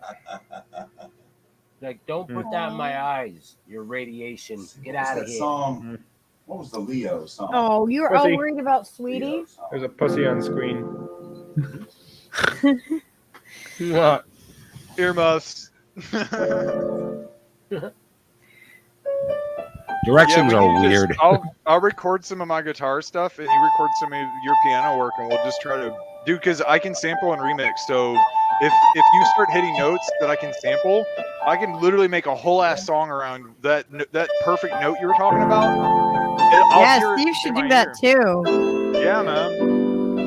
And remixing, I find, helps you get more creative, because you hear someone else's interpretation of your work helps you reinterpret it as well. I'm trying to figure out how to Gamer. Trying to do the Ableton Light with my and set up like a thing so that it's it's using that audio, and I can have reverb and stuff and change my sound. You know what I mean? So it can be like as beefy as I can make it. My biggest regret is getting rid of all my pedals, because those would be worth so much money right now. All my stomp pedals. Oh my god. Stomp pedals are ridiculous. You can buy good ones. I paid $25 for those back when they were like, I remember them being like what, 20, maybe $5-10 sometimes. Normally not more than 20 though. But now they're like a few hundred. I've had a few like that were like super crazy. expensive that were like I had a really nice looper one from Electro Harmonics and Oh yeah, looper's good because you gotta have memory to loop. Or you yeah, gotta have that one mechanism was to loop. dope. I still have it, but it's fucking broken and it's never been the same since it got rained on a gig one time. Damn, But that sucks, man. yeah, it sucks. But the other thing I had was a Neutron 3, and that was like, I don't know, I think I paid like $300 for it or something. Fucking expensive as shit. But then I had the Flubba Wubba sound, you know, I could play Garcia notes, you know. Oh my god, I need to think of this pianist that I think you really like. I'm trying to think of the dude's name. Your style of playing is very much like his. It's very like improvisational, but also focused, and it's got a theme that evolves like as it forms. If that makes sense. Enrique Einalde. You'll probably know the exact song I'm thinking of. It's people play it on YouTube all the time. Because it's notoriously hard as fuck because he's playing it out of his soul. Like you can't teach someone how to play how he plays. Well, the thing you can is, mimic like, it. If you can imagine, like, because I hear the same thing when like Bo Diddley plays like guitar, or Yeah. Miles Davis plays trumpet. 'Cause it's like you're able to sing, and just with the instrument itself. Same with Jimi Hendrix, you know, and other musicians. It's like you're able to vocalize with the sound of your instrument, and so you're literally singing with In harmony with your instrument. like, It's like a but samurai, instead dude. of It's the only way I can think of it. vocalizing it, it's like your voice is literally singing through the vibration of your instrument, and so with that you're That's able gotta to be insane. put your emotion into that vibration. Like, I don't know how else to explain. Yeah, that's when it gets really good. Like I was talking about, when you get into when you're playing and you feel like, you know, you're lifted from the music by doing the thing that the music wants to do. It gets you high. You know what I mean? When it gets really good, it gets you fucking high, and it releases all I was kinds of doing it beautiful wrong the whole chemicals in time. your We should've brain, just- and you feel wonderful. We should have just had friends and got on the mic and just had people like, because we had friends that freestyled. They were actually pretty decent. Some of them used to battle each other. It's pretty fucking hilarious because they would just go really hard at each other. And because they could rhyme with anything, their insults would just be like perfect. Like perfect. Like sometimes I'd have to have them stop and be like, do that back again. And they're like, no, dude, you're fucking it up. But see, that's why I have so much fun. That's why like, it sounds in the so different fresh, chat though, when you rooms, do or it that way. like I when can't do it. Some T-Lab people or are something's making that playing for a couple hours, and I'll jump in the chat and like I can just riff off that shit, you know. But it's all about Yeah, Yona goes off on Yonaism things, like he'll do piano or just spoken word out of like nowhere, and we just start like doing a whole I'm crazy down with like that. drum That is thing and all music, good in my and book. like we just end up like jamming, and yeah, Can like we in the middle of spread stuff, that? we'll just like start doing it. Like it's all like very organic. Paulie looks like he's said were rocking out to like essential, Dr. but they had Dre the or something virus right because now. of the virus, His because head the fungus is among us. I wish The residents had the vaccine Play residents. piano at It's me. no residents, but residents. But you know, that's why What the are you saying over evidence. here, Oz? Gamer for We life. have the evidence. on- We keep the Thanks to you, receipts. Ooh, It's all that's a complete. great conversation. Oz, have you sent her what you wrote? Oh, I don't know why. Oh, I'm just not supposed to talking. go and read that on Discord, and Oz is getting together a whole show that he's gonna do. Like he's gonna Yeah, like read his paper. teach He's onto us. some theories. Yeah. He's onto some theories that are they're. I wouldn't even call them parallel to my own because they're their own thing. They're very unique, and I would just check them out. It's a good We've read. had some deep conversations on here with Oz. Like he comes on. Oz and I have talked for like I think Oz how I don't know. I should just talk to you in chat. I think we went 4 hours one night. It was just me and him. Yeah. Oz is So come on. I'm telling you this, man. Every human being. We've done 8-hour streams. Every human being is like an electric power plant. Every human being is putting out these vibrations and these electrical charges, and all they want to do is to finally be able to control literally everyone's electrical flow, man. Remember what's that Tesla quote? Write it down. Jonas telling you, man, I'm being real. Secret of the universe, frequency and vibration. vibration. Was it frequency and vibration? Yeah. Or the hidden secrets of the universe, you and frequency guys- and vibration, and then numbers. Can you They guys happen to grab match the the yin link symbol. that Oz put in And see, there? that's what you were getting at before, and Jack. share When you it? was talking about analyzing the, when you were looking at your chord progression and looking at the intervals, right, and the octaves and The intervals are on that chart that I'm gonna send that chart to you because it shows the intervals drawn in between the different geometric shapes and how it forms in a different. Yeah, I'll send that to you because you'll notice that your playing will get better because either subconsciously it triggers into you where you start doing things. You stop doing it formulatically. You get away from that kind of thinking because it helps a little bit for some reason. Well, for me, it's interesting. I've sat down and written out lyrics and written out chord progressions and tried to compose music in that way. And it normally just, it comes out interesting, but it normally just kind of comes out like shit. And, it's kind of like the proverbial I think all my shit's writer's floor that's littered with wadded up balls of paper everywhere. But whenever, I just kind of release and just literally fuck around. All right. I'm going to go pee real quick, and then we're going to play Oz's video. And you just fuck That's how I around, got better and at playing. like, wow, it's like lightning in a bottle. It's like instant fucking magic. And like when I'm able to plug it in, and so as I'm doing the improv, boom, it's feeding to the machine through the cable, Lucky, right? And it's your actually beard, snapping it out. And I'm you like, need to shave that. wow. And I'm like, wow, man, this is like, dude, it just naturally comes out at 5/4, where it's like 2/2 and then 3/2, like these weird fucking tempos and musical things, and just looking at not only the pitch in the chords that I'm hitting, and not only the path of the melody, it's the syncopation of the beat and how it's arranged rhythmically. That when it comes out in these there's improv a sessions, Zeppelin we'll song call that does them, that. I find switched it's like to a 3/3. meditation. It's like I'm literally is. meditating with my instrument. I've done it on guitar, I've done it on trumpet, 100%. I've done it on keyboard.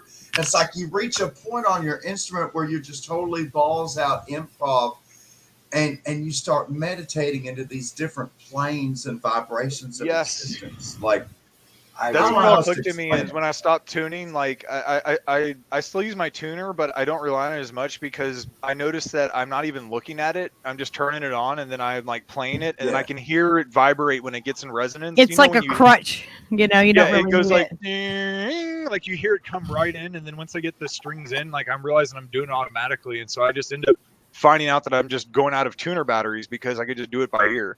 And then I'm like learning like the patterns, and it's really funny because like the biggest thing that I've done is I've stopped trying to copy what other people are doing, and just if I fuck up, I laugh now. Whereas before I would get embarrassed, but I'm like, why should I be embarrassed? I'm just practicing. Like no one's Yeah, good. dude. Yeah, Like, don't beat yourself up. When I'm playing songs, right, and then if I do it, I'll play the chord progression through once or whatever, and make a loop so I can play over the top of it and solo over it. That's what I want to do, man. Forever, I've been a rhythm guitar player, figuring out different rhythms to play. So now I'm more obsessed with like trying to, stay in the right modal thing as I'm exploring my way up the fucking fretboard and figuring out where it is and what I'm going after.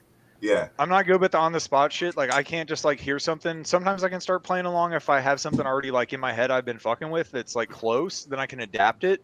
Like I can do that, but that's all I can do right now. But I've heard you dead ass improv. I've heard Prop do it too, and like it's very good. Yeah, no, Prop is a fucking way more advanced melodic lead player than I am. He's fucking, oh my god, he's on top of that shit, man. And bass player. Have you seen the guitars he's made?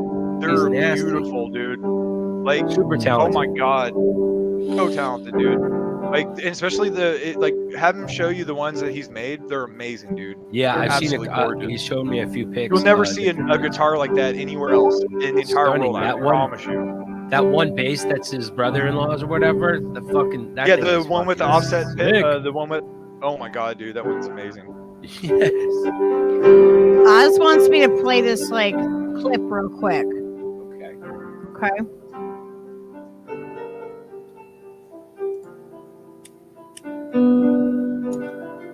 This is kind of like hilarious in a way because the universe does work out. Because piano is the one thing that I love, but I suck so badly at it. And again, like, it's just one of those things. I mean, I'm sure I could learn, but when you hear someone that's really able to play, I love it, dude.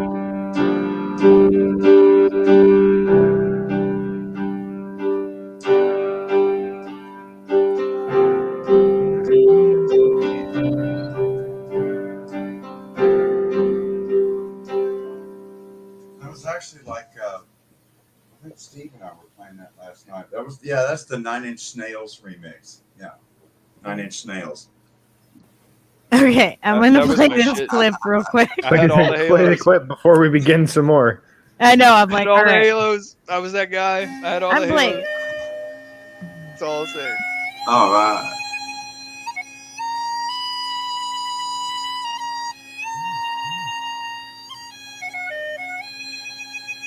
Ooh, I love this song. It's a long way to the top if you're gonna rock and roll.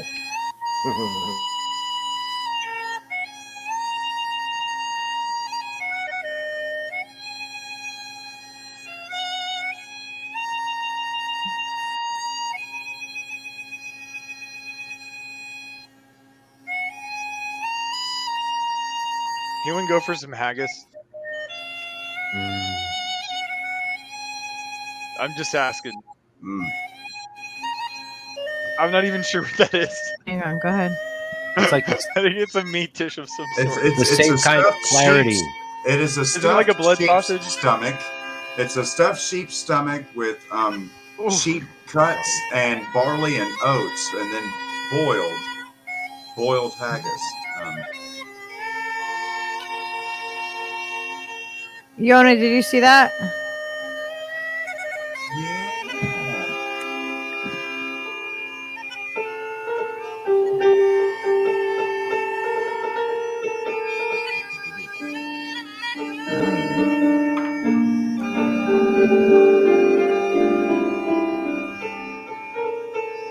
Oh, I deadass thought the piano music was coming from the video. That was trippy. Yeah, no.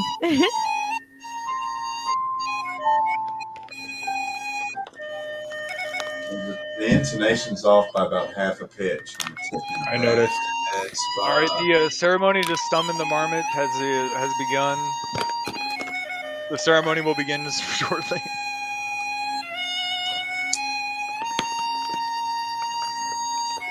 For you, go ahead. Hear ye, hear we. Buddy, you are being paged. We are summoning the buddy marmot.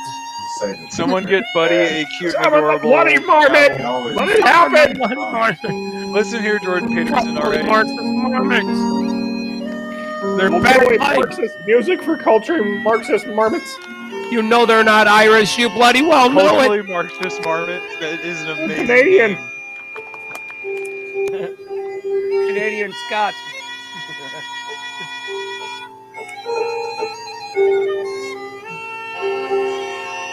Yeah, Yoda's off by like about a semitone and a half or something. Bolshevism.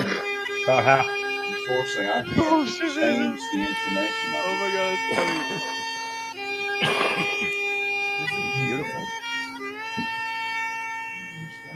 Oz, check out it. Have him show you the guitars he's helped build or built himself. They're absolutely gorgeous, dude. They're one of a kind. That was fucking lovely.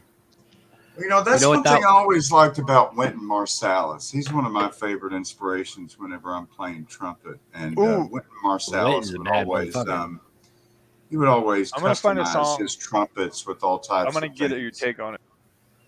I think Branford Marsalis is kind of more famous because he did the Tonight Show. But, Branford played no, their with father was Grateful Dead. a I seen famous him. jazz pianist, Ellis Marsalis, as well. Anyways, This they're is from New actually Orleans. same week.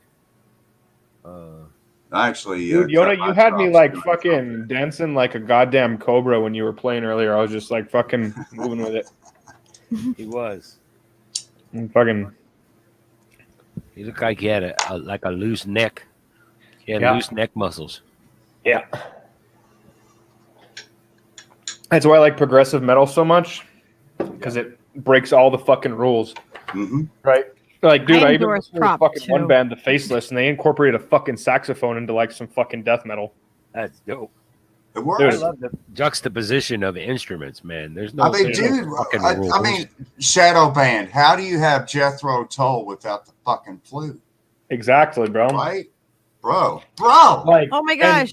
like, You guys there's didn't so many see- fucking metal communities that are so fucking dogmatic. Like, oh, that's not fucking brutal enough. And I'm like, shut your fucking dumbass mouth, dude. Like, incorporate all of it. Like, one of my fucking favorite bands ever, Rivers of Nile, they fucking have saxophone throughout a lot of their fucking music, bro. And all their all their albums are concept albums, right? Like, I really like the concept album of something that tells a story and has an overture, right? Yeah. And so Anybody much wants to fucking tell me the music is lost, saxophone man. sucks? Anybody that wants to hate on the saxophone that don't like Kenny G, all I got to say to you, man, is Dark Side of the motherfucking Moon. Okay, hang on 1 second, guys, because this little guy needs to contribute. Used to think the world was flat. Really threw my hat into the crowd. I felt I had used up my quota of yearning. Merging. Dogs are growing wings. I do remember a bunch of bands from I don't know, the early 90s or so that were doing that kind of thing where they had pretty thrashy hard metal bands with big huge horn sections and they'd be like ska and metal and then all kinds of fucking huge one drop reggae grooves with fucking searing guitars and horns and shit. I fucking love that shit. What's crazy, I went out to I need this link in the chat. Pikes private Peak thing. out in Colorado Springs over in Pueblo County, Colorado, to visit kinfolks out there. And when I was out there, I went up to the top of Pikes Peak and Garden of the Gods and all that stuff. That's supposedly where the man bear pig is there at the Man bear pig. Man bear pig. Man bear pig. Total super cereal, I'm guys. cereal. Shit, I'm that's cereal. right. I'm super cereal. And I wrote this song when I was out there like 10, 12 years ago. And I swear it literally sounds like a Steve Cutler song to me. Just like the lyrics and like the delivery of it, because then when I first heard Steve on Roar Media, where Oz and Chanda and Amber were featuring Steve live, and I heard him for the first time, and I immediately thought, oh my God, he sounds just like that's just like that Colorado song, Yeah, I mean, like, GED song. and music is. I hadn't even met him yet. Leo. I already knew him. It's weird. You guys look at that's baby Leo. Just Steve is my brother. Look, there's Leo. Yeah, that's when he was. Yeah, That so was his tiny. first day. Like he was just born. You see how tiny he was? Like that's my hand. That's the side. That's the tiny marmot as it is born. Never I do knock on wood. And this is Commander X's dog. And he saw a picture of Leo, and he's like, "Oh my gosh, I think I might know what Zabby is. So we have to meet up once I'm out with the dogs."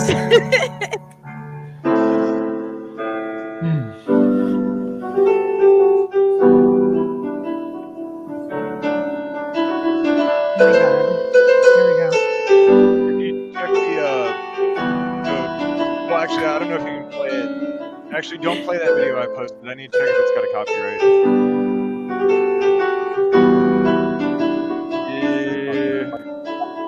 Yeah, it does. Don't play that. It's got shit. Yeah, don't play the song I posted. Oh, we'll get copyright. Yeah, it's copyright. They get me like every time. Yeah, that's what I was gonna say. Don't do it because the dude is pretty famous. Dude, they fuck with me. They fuck Yeah, I with wouldn't me even risk it on so that. bad. Like I mean, I I had like recognize one of 50 the labels. subscribers and they were throttling me after my first stream. I was like, "Are you kidding me?" That's why it's so obvious the TYT shit's complete artificial astroturf bullshit. I mean, it's all fake. They just get boosted by the algos. It's like the Sheraton effect. Like, look at Sheraton now, like busting out the Flint stuff like he does all the time. It's disrespectful as fuck when he grifted everyone on that documentary that he said he was going to release public and put it behind a paywall because he told everyone and got us all convinced that we were helping Flint residents directly. And then he was funneling all that money to the burning campaign. Then I pull up his campaign finance records just because I was bored as fuck one day. And I sent him a little message. I was kind of being a dick, but I was a little salty. It said, I got 5 on it and posted his receipt showing he donated $5. That was it. The entire time he told people he was getting all this money to the burning campaign. Dude, and there was a settlement when he left TYT. Like there was some kind of settlement money too. Yeah, he's got money to hire actual journalists like John to go on the ground and actually film shit. Yeah, the dude. Apparently. What really he does it. He does the grift. He does the grift well enough to keep the chat room for their channel. And I'm not going to go regulated. The dude broke one fucking story, right? And then after that, it was just like following the campaign trail and like fucking harassing fucking people at rallies. And like enforcing Democratic Party loyalty. Well, hey, Shadow, do you know anything about like Bitcoin and Ethereum and everything? Because TYT is launching their own digital currency. It's called CoinTelPro. Coin. Boom!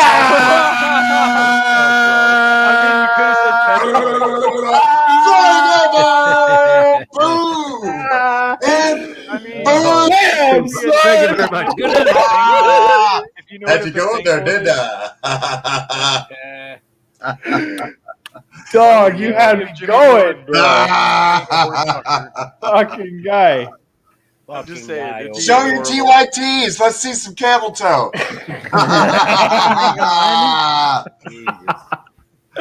The thing of it is, Shank actually wants camel toe. Have you guys seen actual camel toe? He's Let's be totally clear here and serious for a second. Anyone that starts a super PAC can go fuck themselves. Yes. Amen. Thank you. Wolfpack, when I called their ass out, they were not happy about that. Dude, they fucking went after us hardcore in the fucking goddamn stream today, and then they all rage fucking quit. I'm talking about everybody from KRTD and Jimmy and one of the Red Berets and Shane. Like they all like quit after people were asking questions about Super PAC. Yeah. Everybody got mad and like tried to jump on us, and we're like, we're asking questions You're here. inviting the fucking devil in your home if you start a fucking super PAC, you fucking moron. Dude. And don't fucking tell me that you're good. A super PAC is structured specifically to fucking launder money into your pocket. We left that network. We joined, and within a few weeks, we left. That should tell you, you know. Yeah.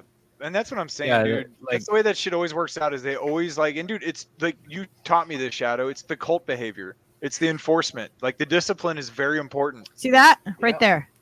There we go. Fuck censorship, eh? But seriously, I don't understand. Whenever they spell out what Super PAC, when they spell out what Super PAC actually stands for, they always misspell Ponzi. Exactly. They do actually. Actually, in all the legislation, they misspell Ponzi. They also misspell like greedy as fuck and greedy as fuck. And the fact that the chairs have so many conflicts of interest that they would fill an entire COI section. The ironic thing is, I mean, the Rockefellers alone would be an entire like encyclopedia of like corruption and bribery. Yeah. You know what really fucking I gotta tell you, people that say we're going to start a super PAC They to use fucking natural- stop the super they use PAC? It might as well be like, oh, I'm going to rape children to stop child rapists. Like, go fuck yourself, you fucking just retard. that dumb.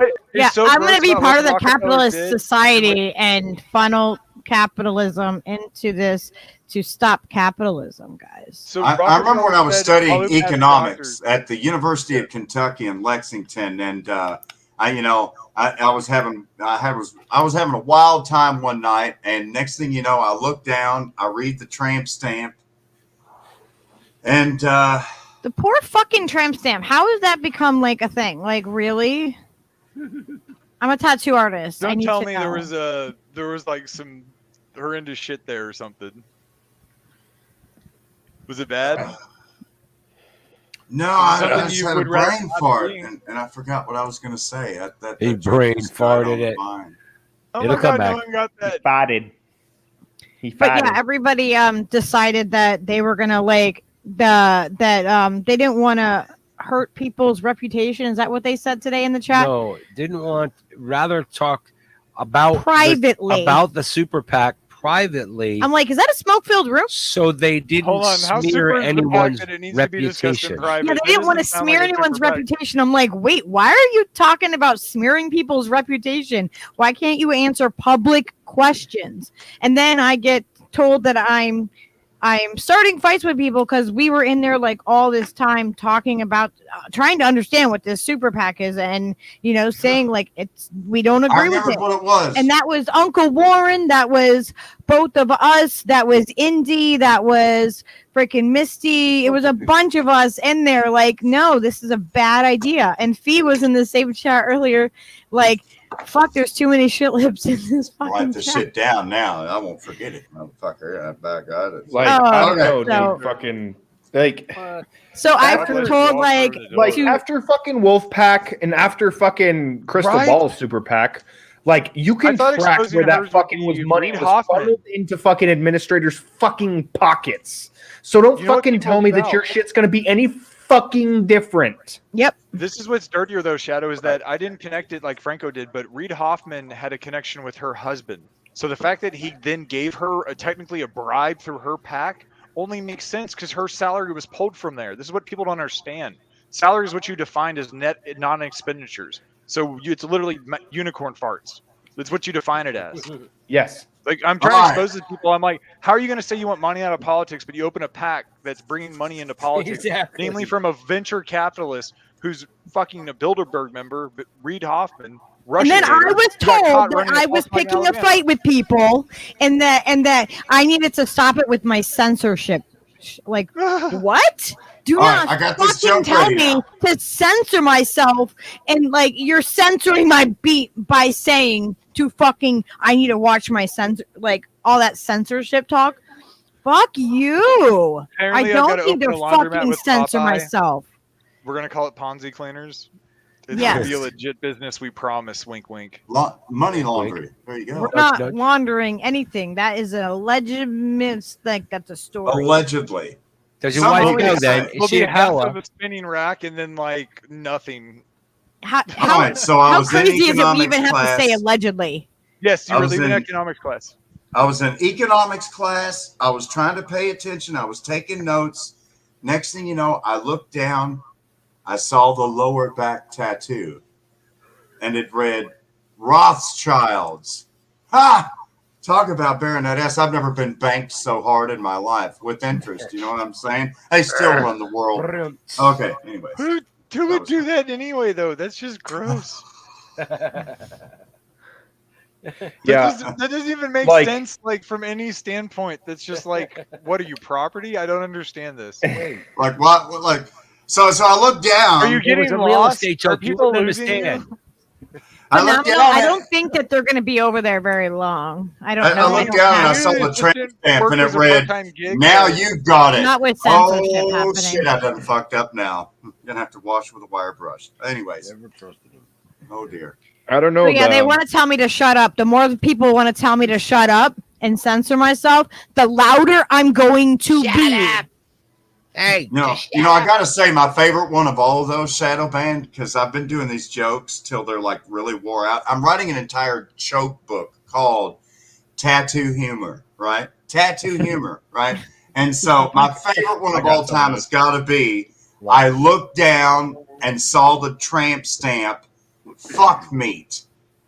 And that moment, I realized vegans are lovers. I've got stories I can't tell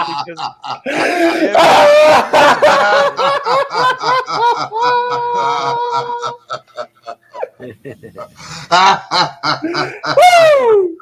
God damn, Bobby! Woo! Woo! That one landed. Nicely done. Yeah, I'm not telling anyone to watch KRTD or not to watch them. I want everybody to make up their own minds about the network. I'm just telling you that I keep getting shit. What's KRTD? I've heard of it. Exactly. That is the point. Nicely. I've heard the name before, but like, what the fuck is it? I've heard KRTD Media presents, but I'm like, what the fuck are you? Like, did you have a channel? They've been around like a year and a half. It's TYT. Not thriving. It's TYT Light. I think it.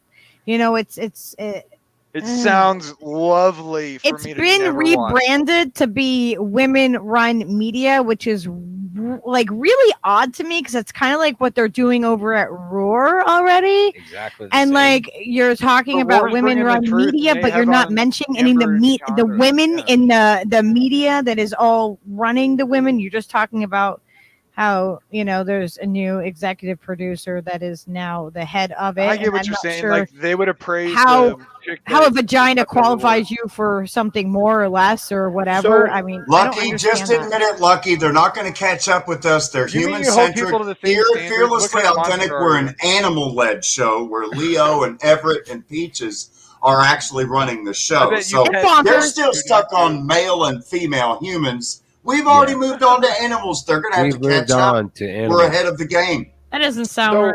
The marmot We've is our moved on deity. to yes. Yes. Clearly. The marmot is our mascot, along with Leo, who is the executive producer of the show, and we have Endow Everett that and marmot with Bonkers. magical powers.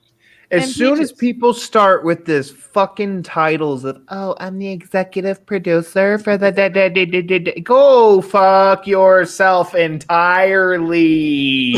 My dog is mine, so like so let me get this straight. We have a fucking problem with a fucking vertical fucking power structure, right? And everyone's fucking trying to get one up on each other to fucking step on somebody's head to get fucking higher, right? So what you're gonna do to fix the fucking problem is create your own vertical power structure where everyone's trying to step on someone's fucking head to get higher and higher and higher and higher. And then you're gonna fucking use the same goddamn terms of fucking power and fucking power relations to make things so much different.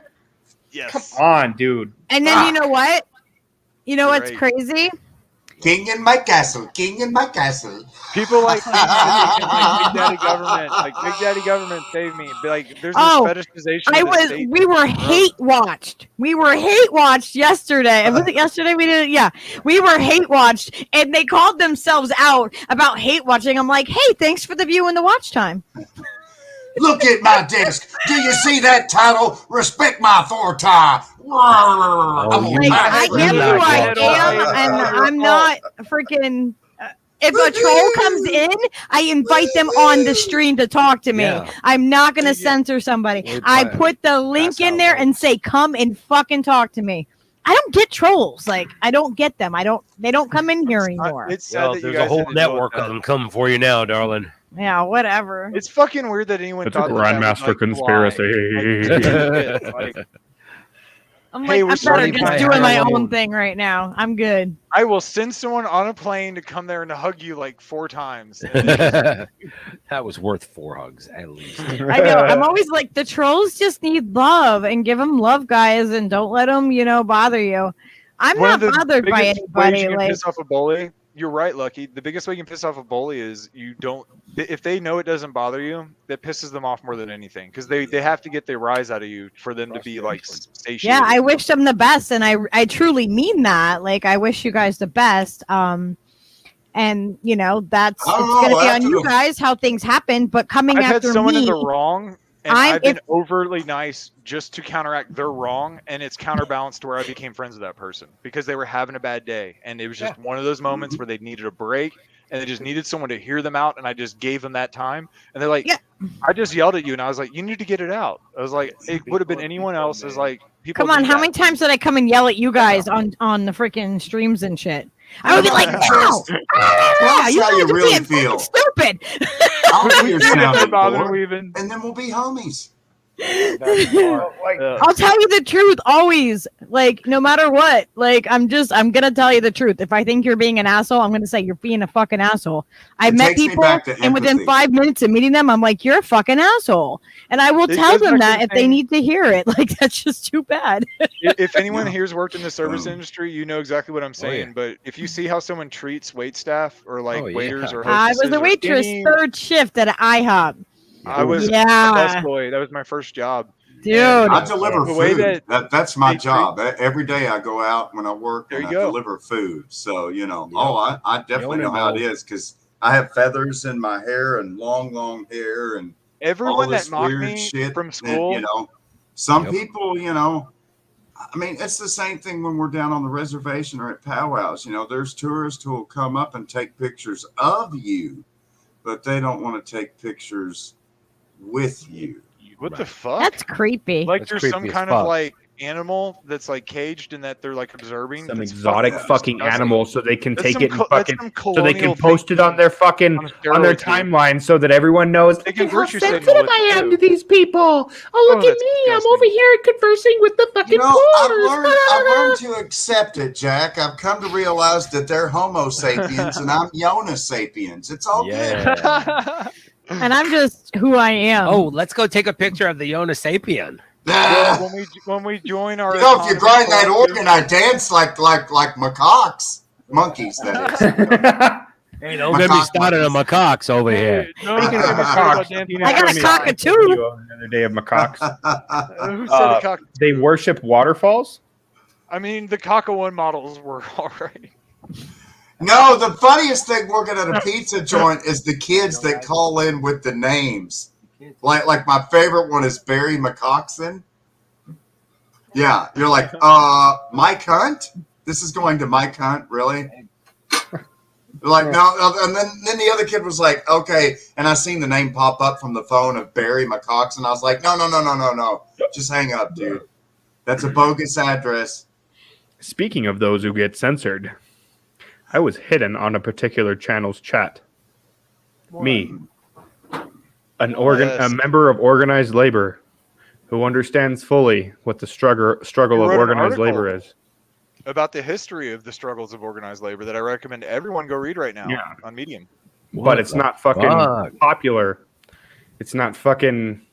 It doesn't give people the feel goods, and it doesn't give people the donations and the fucking super chats. Now, does it? Because he's not lying to you and bullshitting you. Yeah, He's I'm not really. blowing Guess smoke what, around. He's dude? realistic. My first journalistic article series I've started is called the Yona History Rhymes, and the main focus is the current labor struggle and pointing out a previous labor major news event and then tying it to the present. So like the first one was talking about the Triangle Shirtwaist Fire, where the doors were padlocked shut and the girls were jumping out of the 7th floor onto the sidewalk below next to That's the Central method Park. we do for a Which lot of is our why roasters. we have fire codes now, right? And then comparing that to the candle workers in Mayfield, Kentucky, and the warehouse workers in Amazon facility outside of St. Louis on December the 10th of 2021, just barely a month ago, when they were basically told if they left,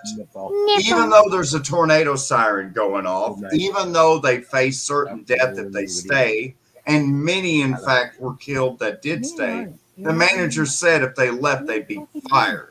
So basically, I mean, they might as well be padlocked in place. And those that did stay. If that's not a sign of what our times are, like I think that's a microcosm of like. Right, and everything. the point with my to circle thing back, is as to my say, friend L would say, to it's circle happened back, before. this is the, We've been there the before. cyclical nature of the fucking insanity.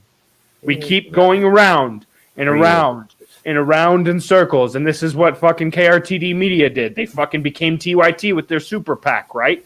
And this is what fucking this is the labor struggle. It becomes a cyclical nature of what we fucking do over and over and over again. It shows and they you how fucked up control our values the are. people that control the fucking money, the people that control the fucking world, have this circuit closed, and you cannot fucking change their circuit unless you break it. Yeah, break the but fucking you know, they circuit also Shadowbanned. They also memory hold a lot of this shit. So even though the rest of planet Earth still celebrates the labor movement on May the 1st in honor of the Haymarket riot in South Chicago, Illinois, United States, the Where the United States anarchists- itself has moved it from May the 1st to goddamn September.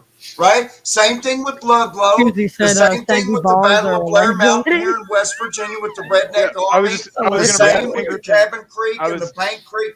All the labor struggle is memory hold. And so my point in my journalistic article with the Yona History Rhymes is to educate each reader with this ancient memory hold labor history, tie it to the current labor history that you're also not hearing about, because there's a lot of people right now, like when I went to work yesterday and I talked about the convoy in Canada, none of them knew what the fuck I was talking about.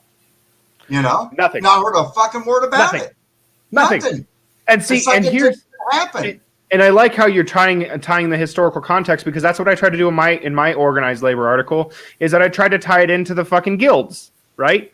I tried to fucking tie the free market emerging from the guilds, which was a closed circuit economy, right? Where fucking labor prices and fucking merchant prices were fucking symbiotic, right?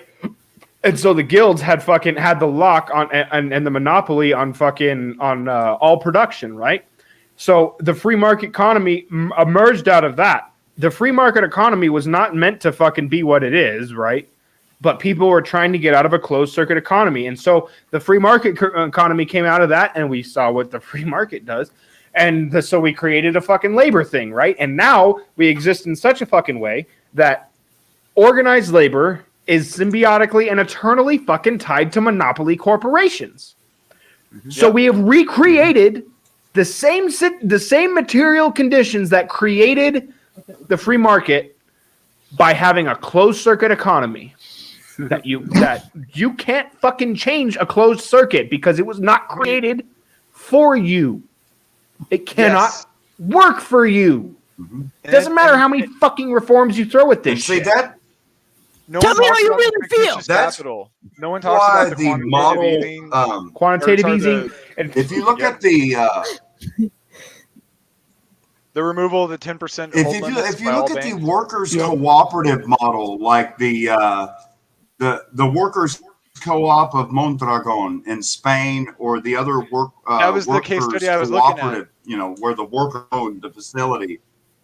And look at what they've done with the legislation in Italy and other countries, allowing you to start your own business from the bottom up. That's the one. You know, that's really the key. You know, I found that when I was teaching English in Ecuador, more particularly, you know, when I was teaching English in Ecuador, and I saw that it kind of felt like it was in Mayberry on the Andy Griffith Show, because there were so many independent family-owned small businesses instead of a dominated, controlled, centrally managed banked economy that's dominated by a select few monopolies like the United States has become. And of course, it's been exacerbated with these deliberate lockdowns and controlled demolition of the economy. That's the crazy thing. I wanted to share with you, Shadowbanned, this labor rhyme. Go ahead. It's loading forever. I forgot what I was gonna say. The quick thing on that is that's why I think if people haven't been watching Max has been doing some great coverage on just things in general from an actual labor perspective. He's saying, like, how can people not see, like, it's like people all of a sudden forgot about all of the people that were actually working class, because you had the laptop class that just had to stay home and watch Netflix for a couple of weeks. They forgot all the people that were delivering their food had to work, and those were the people they were fighting for. Bullshit. Says now there's 20. Because you take away the leisure time. Like, there was a scientist that did the study, and that's this Alex Mackay said it very well. He said the labor struggle is for 8 hours of work, 8 hours of rest, or sorry, 8 hours of leisure and 8 hours of rest. That was the deal. That was the and I think you even brought that up in the article. Those were fought for so hard to get that. Yes. And that was taken away with the lockdown because you don't have leisure because you're stuck in your house with your family. People that you would get away from because of your situation. Like everyone's situation is different. You don't know what someone's situation is. And you're forcing someone to be locked down. Maybe they've got an abusive spouse. And maybe they're stuck with that person now.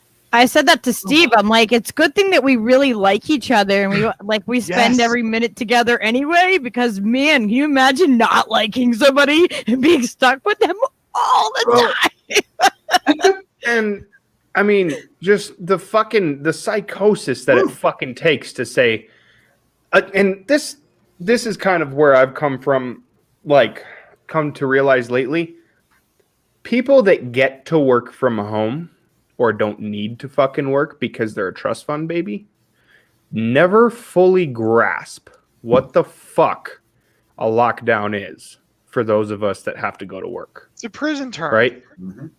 It really is.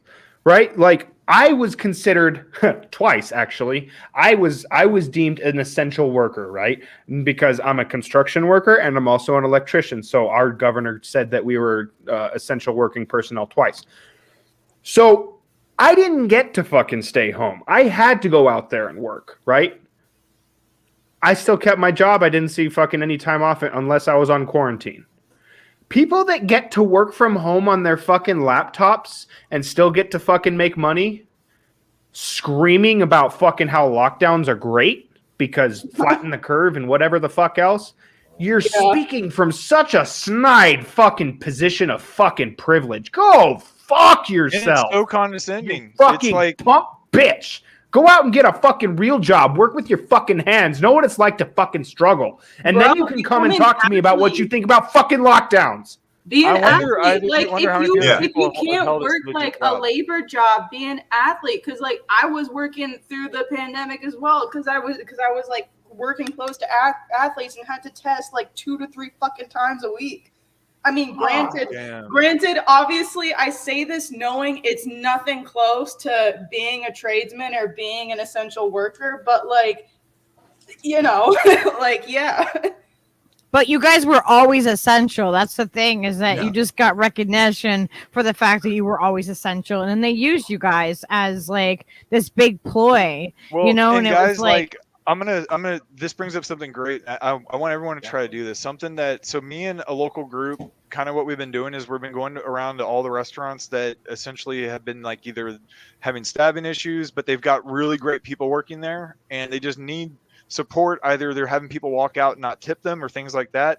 And if we can pull money together, we'll try to make sure they get tipped out at the end of the night. But just doesn't have to be every night. Just maybe try once a week to just find a random place and just do that for someone. It'll change their night and they'll have an amazing night. And not only that, but that's kind of something that like people just like are not expecting right now.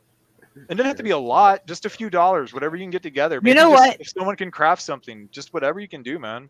So Leo is my service dog. So anytime I go to the store, like everybody wants to say hi to him. Like I talk to people that I probably wouldn't like randomly, you know, just talk to. And I meet people from every walk of life, and I end up having some of the craziest conversations, and not like, oh yeah, how's the weather shit? Like I met a freaking Iraq vet, and he told me, like, I mean, I asked him questions like, how do you feel now that you know what happened and you're done and you're out? Like, how do you feel about how you contributed to what was happening, like now that you know more? And he was like, you know, he was one of the guys that did the drone shit. And he's like, sometimes we wouldn't know if they had a broom in their hand or something else. Like, this is a complete stranger within a few minutes of meeting me is telling me this.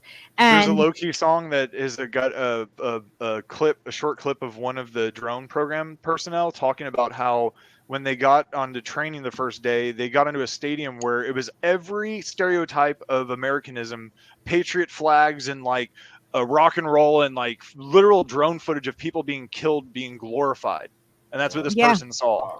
Yeah, they laugh about it and stuff like that. And he said that, like, you know, knowing now it's awful. And he's like, if the vets before us weren't quiet and it didn't hide it, we wouldn't have gone there willingly thinking that it was something that it wasn't. That's why I have a feeling that was partially why they had to do Operation Phoenix. Like they had to go that dark is because they had to prevent a whole generation from being able to talk about what the fuck they were either willingly or unwillingly participated in through whatever the fucking spooks were doing over there.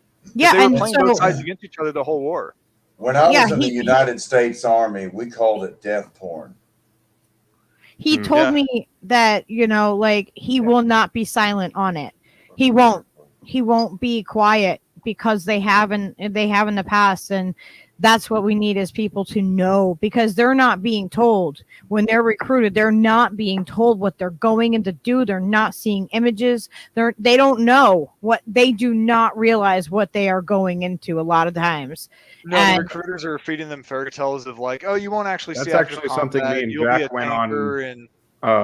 We went pretty in depth in it on Marcus and Jalen's show, Talk of the Ages, on what we've been thinking with Marcus Cage.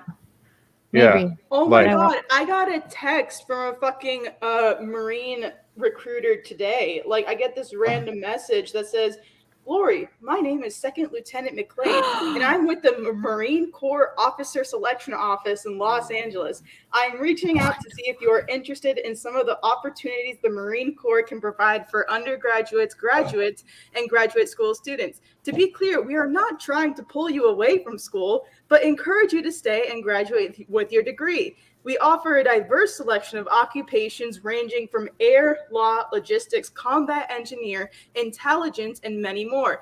The Marine Corps is a fantastic opportunity to develop and challenge yourself as a leader and person. Are you up for the challenge? And then I responded, is this part of BOFA? And I'm waiting for him to respond. Being like, let's go. These nuts. And this actually is being piloted right now in New Mexico to fill in the teacher shortage that we have here. They've activated the fucking National Guard. Yeah. The Department of Defense and the Department of Education have now been integrated fully in New Mexico. And this is a testing ground, as it always is. They're not in part of New York.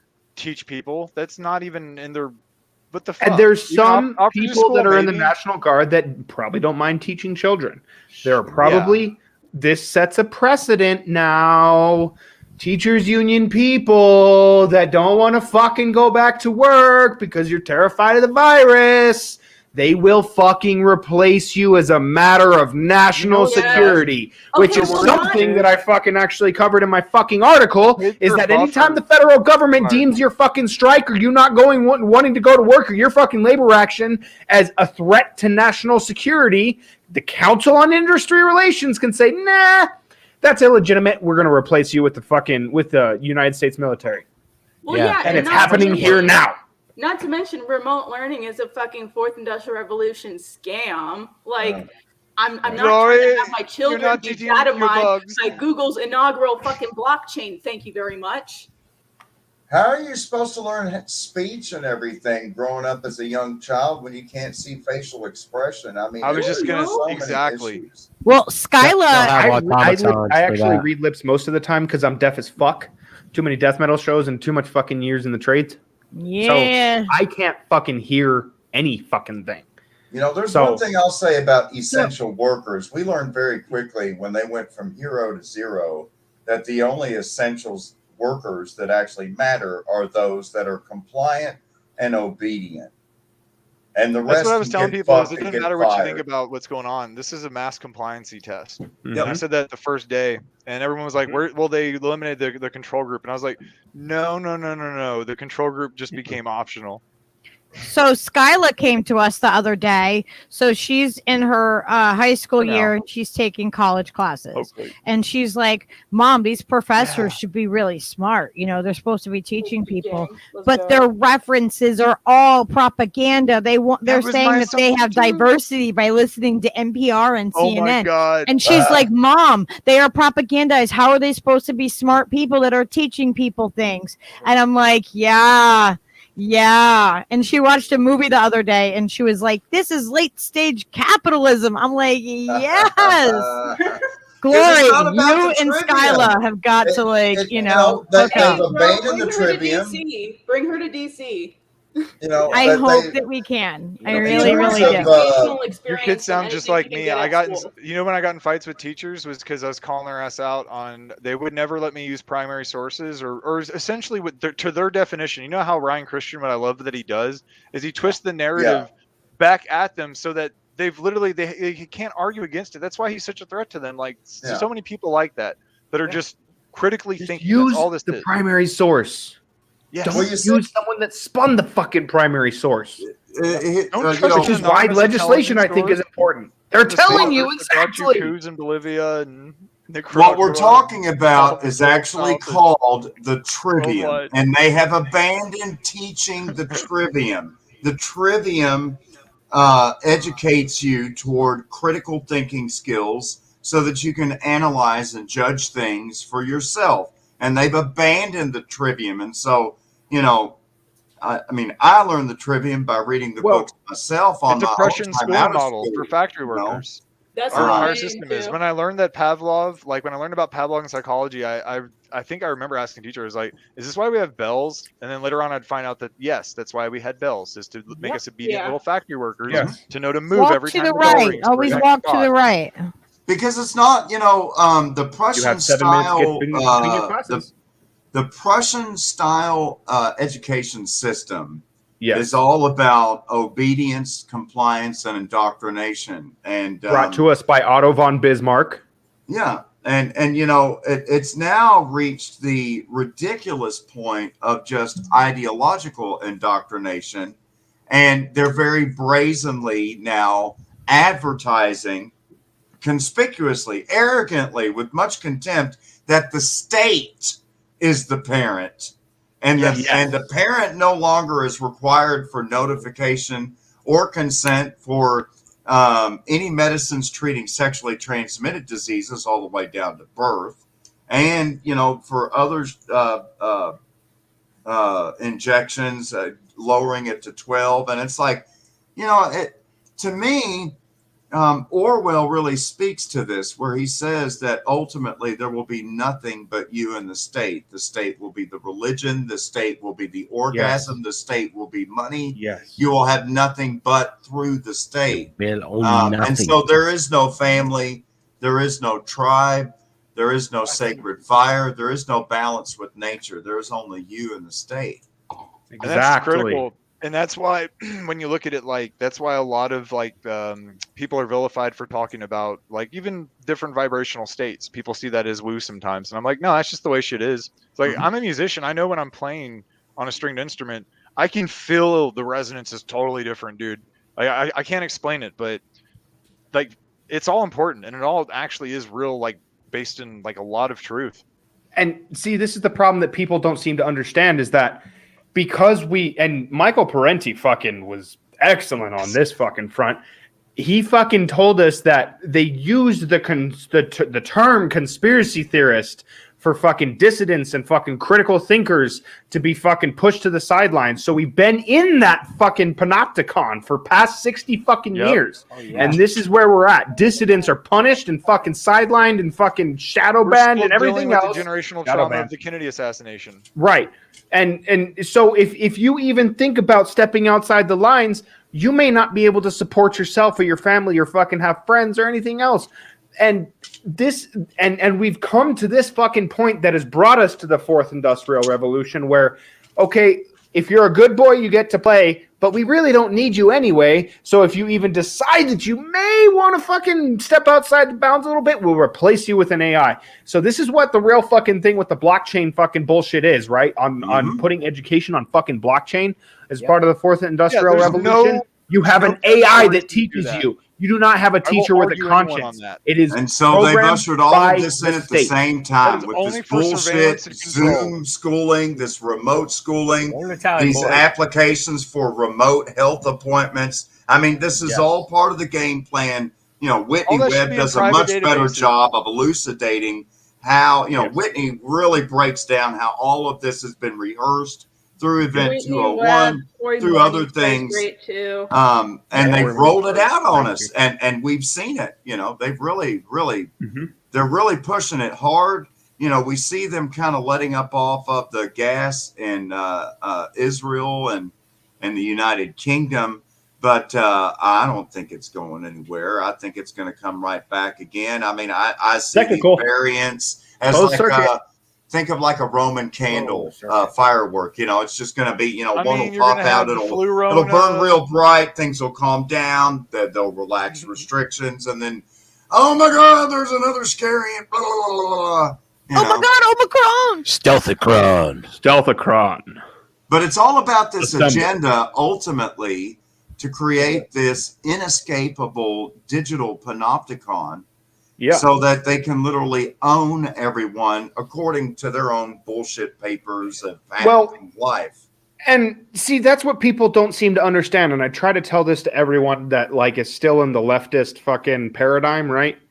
Is that the leftist perspective is that capitalism still runs the world, right?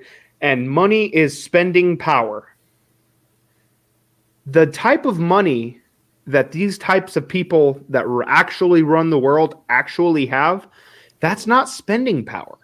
That's power over other human beings. Yeah. That is an intoxicant all its own. Megalomania. That's what you speak of.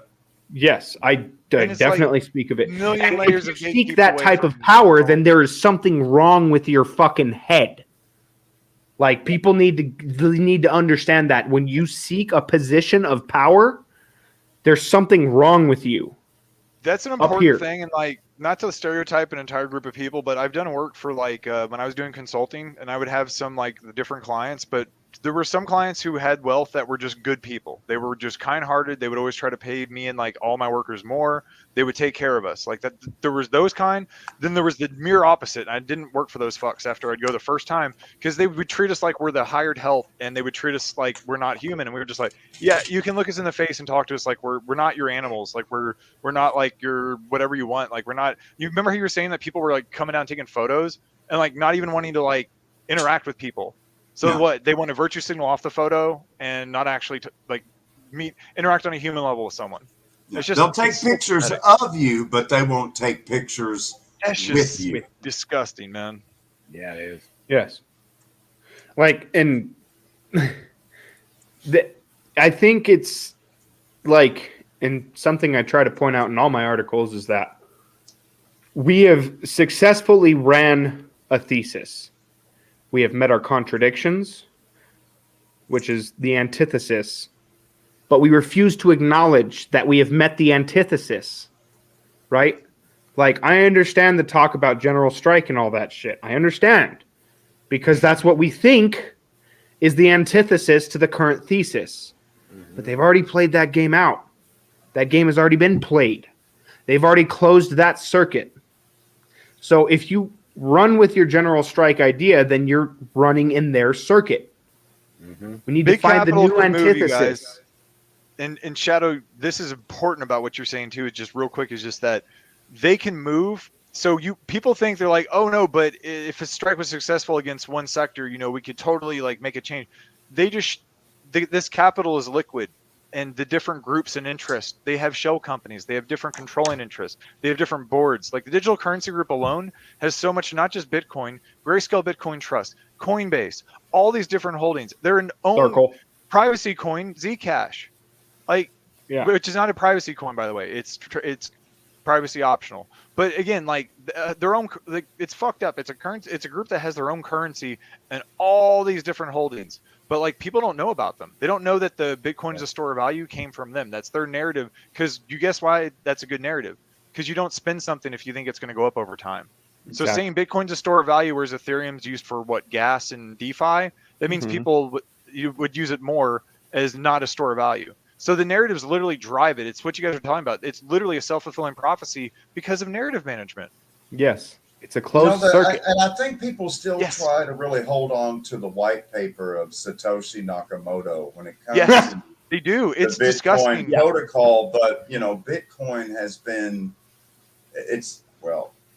that's a whole nother topic. But I think we have. Yeah, we'll have to do a thing on Bitcoin because it's been manipulated away from. Pretty fucking crazy. I've got slides. What Nakamoto envisioned for the blockchain protocol instead has been manipulated and weaponized. But anyways, exactly. No, you're right. See, the problem is that the narrative is partially true. It's like all good narratives is you want to believe it because the narrative was true originally when I was starting in the Bitcoin community. It was very revolutionary because the thought of it alone. But even then, like I didn't see it as big as it was because I got out of the community mainly because like it started becoming corporatized, and I was like, I saw people losing their homes because they were buying mining equipment to mine imaginary money, and I was like, guys, this is just a hobby for me. Like, what the fuck? This is addictive behaviors. They're like, you're crazy. You can't be addicted to mining. And I was like, you guys are losing your houses to do this. You can be addicted to anything. Yeah. I had to explain this to people. They didn't understand. I was like, you're buying Bitcoin miners with the Bitcoin that you mine to buy Bitcoin miners in the future to mine Bitcoin that you mine that you then use to buy Bitcoin miners. What Bitcoin are you saving? For those that say that miners can't be, for those that say that mining cannot be addictive, I would point to Sutter's Mill in California in the year 1849, and the people that showed up and tell me if they were addictive or not when it came to mining for gold in California in 1849. Killing each other. Oh my God, that is a microcosm of an amazing example. And so, as we said, the cycle continues. It's a closed circle. Because they've looped in everyone. People don't even know what proof of work or what an actual proof of work miner actually even does. So they don't know that used to be a person doing a thing that had to manage complex equipment. Now it's just people that rent out entire farms and they buy blades and they get a person like me to manage it and set all that fucking shit up. But I don't do that because I have a soul. Also, you know what those addictive miners ended up doing? They ended up forming the Southern Pacific Railroad, suing Santa Clara County, and starting the precedent within the Supreme Court decisions of corporate personhood. And, Southern Pacific Railroad would go on to build the Southern Pacific. And Bell, right? Let's see, Southern Pacific Relay of Intrastate Network of Telephony, or SPRINT, which Southern Pacific sold off as a telecom, or they're known as Sprint now. Yep. Yeah. So, and for people, I bring on all the smart ass motherfuckers. You nailed it. Well, I don't know many people that know that story. You gotta, people don't understand it's all the way related, that my friend. All of these historical things that have happened, you can trace back where corporate power came from. You can start. Yes. You can start with FCC. McCutcheon versus FCC and Citizens United versus FCC. But you might want to go all the way back to Marbury and Southern Pacific versus Santa Clara. Yes. Do you think there's like a collaboration that's going to happen? The Supreme Court ultimately just legitimates the further executive authorities exercised by the executive branch, and we see that most recently with the 6-3 and 5-4 decisions by SCOTUS on the mandate put forth through the Biden administration via the Occupational Safety and Health Administration, or OSHA mandate, which is nuts. That's supposed to be a worker safety board, by the way. I think it was 6-3 in favor of a mandate for healthcare workers, who I guess are still essential so long as they're obedient and compliant, take their jabs, and then 5-4 against the OSHA mandate for any businesses of 100 or more employees, because, OSHA, according to the court, OSHA probably has enough authority for healthcare workers, but maybe not for over 100, because that's the law. And then who just retired from SCOTUS? One of their votes, Stephen Breyer. Isn't that strange how that happens? Big fucking Supreme Court decision comes out and dude fucking retires right after. Bam. Isn't that fucking strange? No. And people need to fucking like understand that kind of shit. This shit doesn't happen in a void. Look at it in the fucking context of the rest. See, because that's something that me and Jack are actually doing when we're researching our legislation. We're looking at what it was in the historical context. You can see What the news false headlines were going flags on? in fucking action. Yep. You can see them setting up like Abso-fucking-lutely. infrastructure ahead of time in order to like they'll draft up legislation and then the event will either happen before or after. Something will lead up to it. But magically, if you just like Shadow's got we got an entire pages of just showing events that all like it looks like you see those stereotypical movies where all the events line up. You know, it's like, but they just do. It's like right to shit. But super PACs, guys, super PACs are the way to go. Lucky, you can be. You know, you're right. I'm going to do another super PAC right now. Just only for a day. Hand back the powers at midnight, or you'll turn into a pumpkin. Yeah, I'm putting in some of this California bud that I got from Los Angeles. Shout out LA County. And like fuck censorship. Can I get a fuck censorship? Mussolini did not invent fascism. The United States invented fascism with the railroads. Fucking Oh, bro, the United States literally started as a corporate project. Like the original colonies were literally founded on business charters from the king. It's like those weren't fucking states; those were fucking business colonies for tobacco. Like yes, exactly. Well, tobacco in particular, like I get people who say that like this is an aspirational republic based off stuff like the the Constitutional Convention and the founding fathers and all that, and I can see it's their not. point. But yeah, I can see their point in that regard. But also, you go even further than that. The colonies were a fucking business project. It's the United States of fucking corporation, United States of corporate America. Like from its inception, the colonies were business projects. So like, in fact, and what does America mean? The Yona. What does America Powhatan mean? and Pocahontas and the Jamestown colony, and how Dr. John Potts, the first Oxford-trained doctor on the ground in the United States. Interestingly enough, the Jamestown colony was known as the Virginia Company. It was owned by London investors, and so it was literally a corporate colony that the Crown of England managed.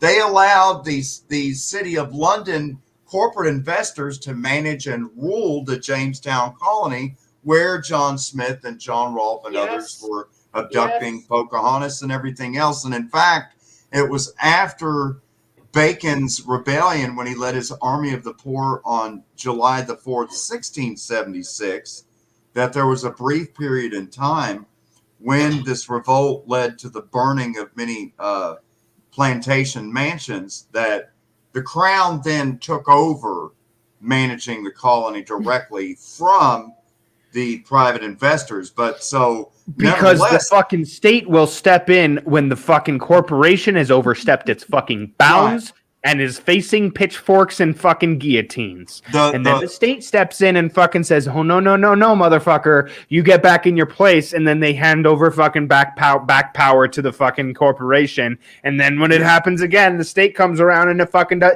And just in the fucking cycle over and over and over and over. So this is why people fucking need to understand that the state does not work for you. It was not built for you. It cannot work for you. Can't we vote ourselves out, Shadowbanned? The cycle you're talking about, Shadowbanned, is the same cycle that we have in West Virginia at the Battle of Blair Mountain. So, as Glory accurately points out, for the first 70 years in the Virginia colony, it's a corporate-owned and controlled and ruled colony.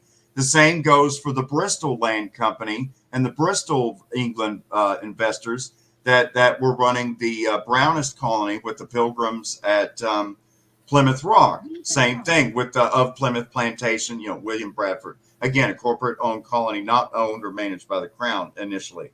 Well, you see the same thing with coal companies going into West Virginia, where Lincoln basically gifted half of Virginia during the Civil War to the B&O Railroad Company, Baltimore and Ohio Railroad, which then built railroad spurs into every holler and constructed company towns where miners would be paid with wooden coin that was called scrip, and everything that you had to buy for the life essentials was Cold at the script. company That's stores. what CBDCs are.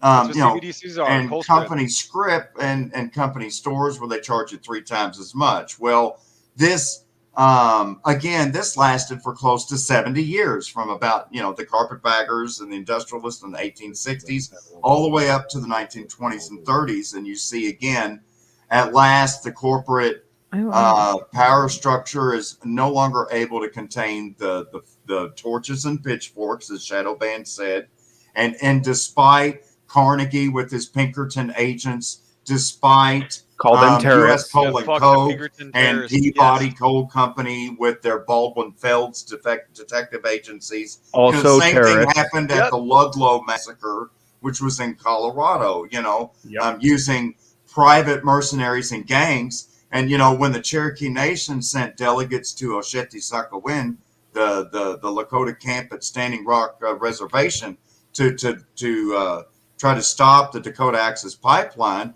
again, you saw a corporate privatized military response attacking our water protectors. So I'm totally agreeing with you, Shadow. I'm just giving, the specific instances of where it's repeating over and over again of like these 60, 70-year cycles, that's all I wanted to add to that.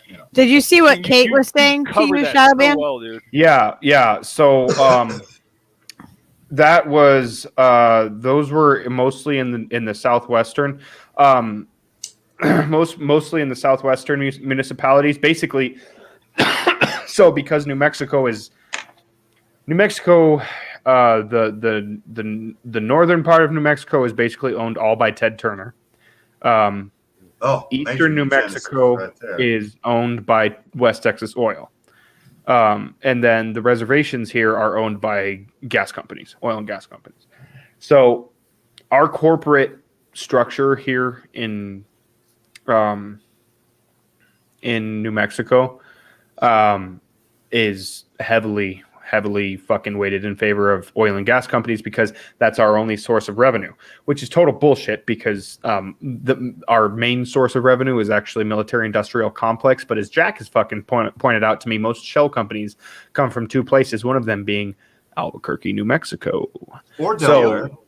Or Delaware. That was the other one. Right. Nailed it. That's what But Shadowbanned, you gotta look at the bright side. Look at the other side of the coin. I think New Mexico has gone from a land of enchantment to corporate enhancement. From enchantment to corporate enhancement. Nice. Now with Earthships. And there's actually something We need to make that a t-shirt. In the Build Back Better Act, Chaco Canyon is one of the most sacredest sites in North America. Is the site of the Anasazi, right? So in the Build Back Better Act, which I never really went fully through, one of our former teammates looked through that.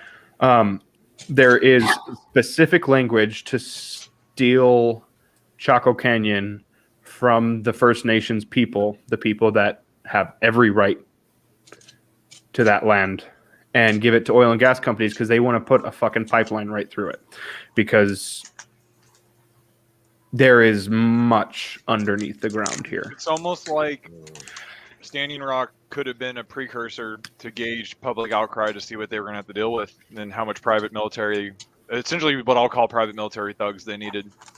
Well, and also in the infrastructure bill, there's plenty of fucking private citizens. There's a whole section in the infrastructure bill as it pertains to Indian tribal lands and federal. Because they're doing it under the name of equity, remember?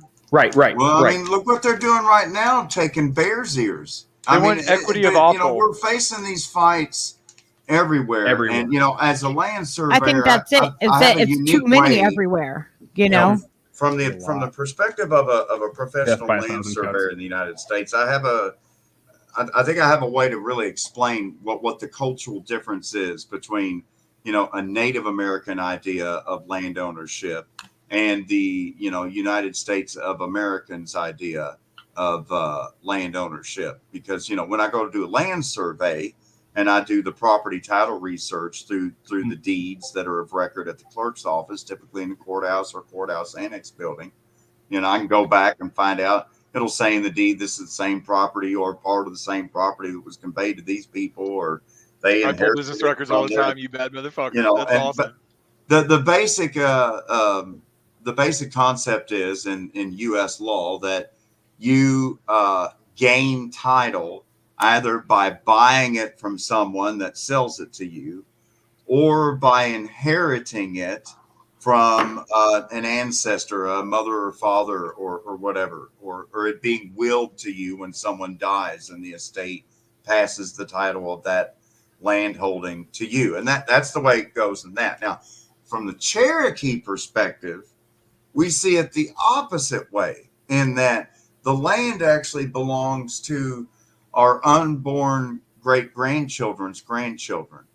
And so we're only occupying the land on their behalf as caretakers and stewards for what is rightfully theirs. So it's not our cornfield to destroy and put a refinery on, for example. It's not our mountain to remove the top from and openly strip mine, bauxite and anthracite coal.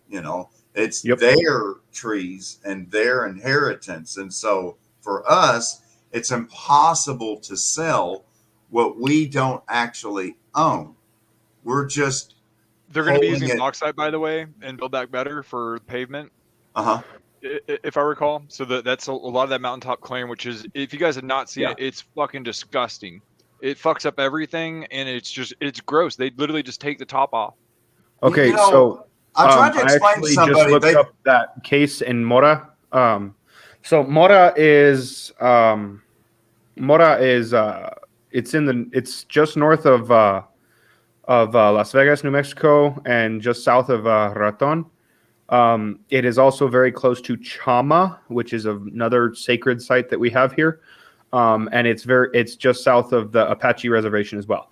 So what you're referring to is in Mora County.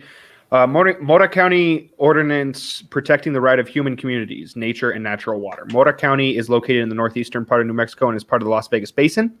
In April 2013, Mora County passed an ordinance making it unlawful for any corporation to engage in the extraction of oil, natural gas, or other hydrocarbons within Mora County. Most of the reason why, because Murphy Lake is very, very fucking important. It supplies most of the water for this entire state of New Mexico. It is within our water channel. Additionally, the ordinance made the extraction of water for hydrocarbon extraction, storage of produced water, which I went over on some streams with Franco and Pasta, and the construction of or maintenance of hydrocarbon-related infrastructure illegal. The Mora County Ordinance was overturned by the U.S. District Judge James O. Browning on January 19, 2015, right around the time of Standing Rock. The court that the ordinance violated the supremacy clause by conflicting with federal law, the First Amendment by chilling protected First Amendment activities, and New Mexico state law. Additionally, the court found that Mora County lacked the authority to enforce zoning laws on New Mexico state lands. As such, the court invalidated the ordinance. Litigation is ongoing concerning the Mora County Ordinance. Now, it's very important to look at the geography of that particular area, because that is an area between. So if I'm on the stream here, this up here in the northwestern part of New Mexico, the Four Corners, where the Navajo Res is, where the Ute Res is, and all those places is up here. There is a big coal field and there is a big oil and gas field. It's called the San Juan Basin, right? Mm-hmm. Now, on the northwestern side, there's another coal and CO2 production field, right? So they need to connect those two, right?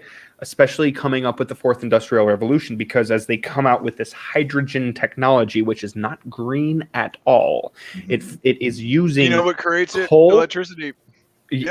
Well, it uses coal and natural gas liquids, super compresses it, and then the steam that comes off of it is hydrogen, right? And they need to use CO2 to cool it after they're done.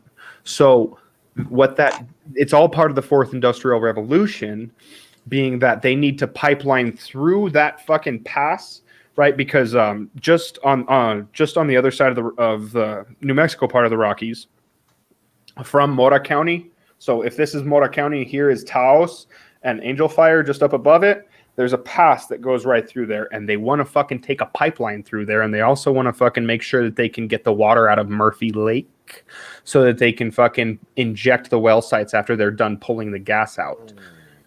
To fill them. Yes. Yes. Fucking disgusting, because that'll go into the water tables and then leach off. And the water tables are fucking Murphy Lake, which supplies fucking a lot of fucking water in the state of New Mexico. It also is very close to what bleeds off into the Rio Grande. So I noticed you keep mentioning Mora. Do they have blackberries there? Well, were there ever blackberries there? I mean, Mora means blackberry in Spanish. Like the fruit that you eat, it grows on a briar bush, blackberries. I don't blackberry know. Pie with. I don't know. But First time Shadowbanned is stumped. Also, this area you're talking about, you also had Chiricahua Apache like Cochise and Mangas Coloradas, who absolutely kicked ass. I think they were undefeated in battle. They Mangas Coloradas and Cochise were not to be fucked with, my friends. No, the Apaches were fucking brutal. As a matter of fact, right on the other side of the mountain pass from Mora County, or from Mora, is Pecos, and Pecos is the name of Chief Pecos, who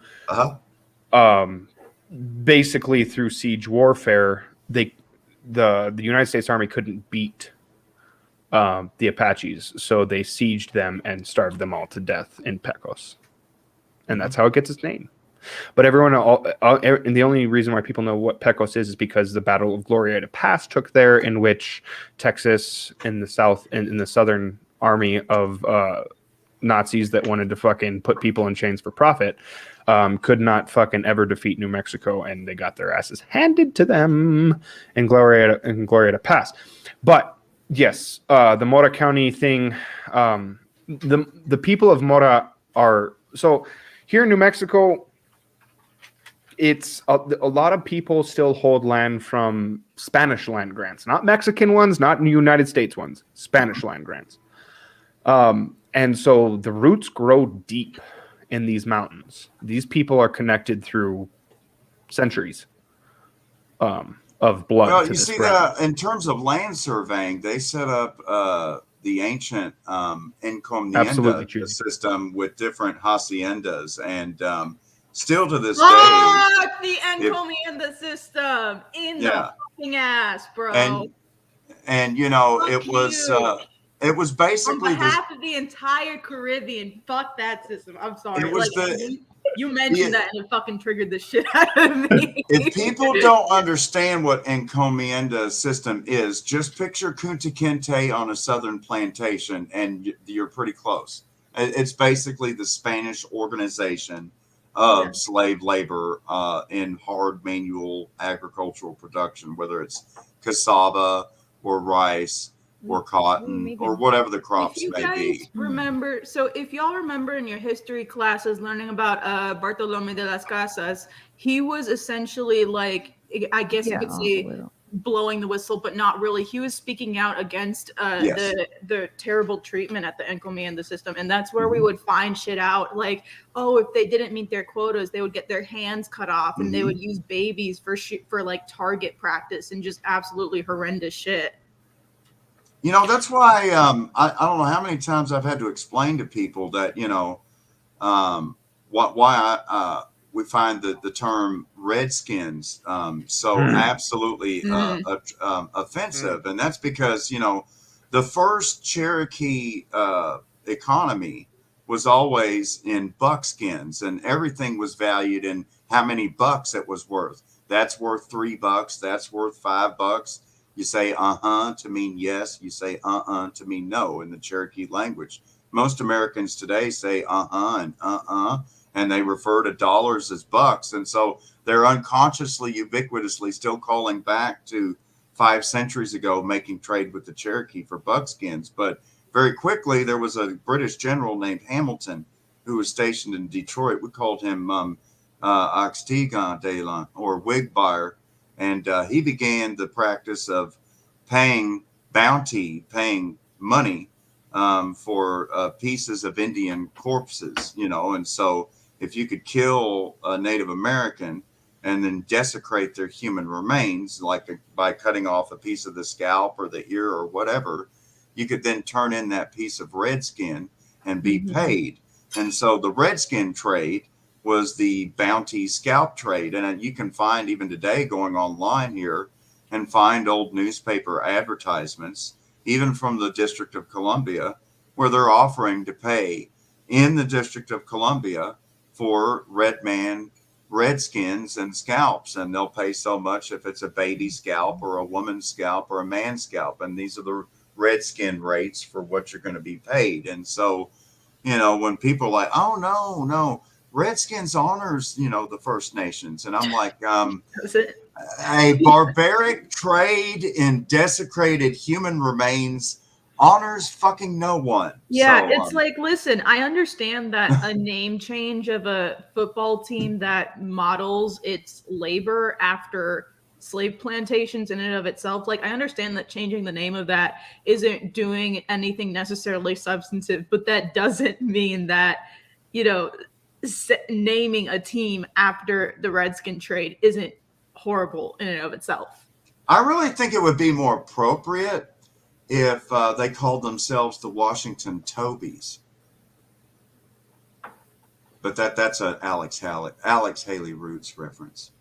The Washington Tobies. You're not Kunta Kinte anymore. You're Toby because we say so. Oh, yeah. Yep. Yeah. Roots. But don't tell that to Kunta, because Kunta's just going to keep saying he's Kunta. I don't care how many times you try to beat it into him. Kunta is keeping it motherfucking Kunta. Call me what you want. I'm still Kunta. There you go. Because he was fearlessly authentic, bitches. Word. Oh, snap.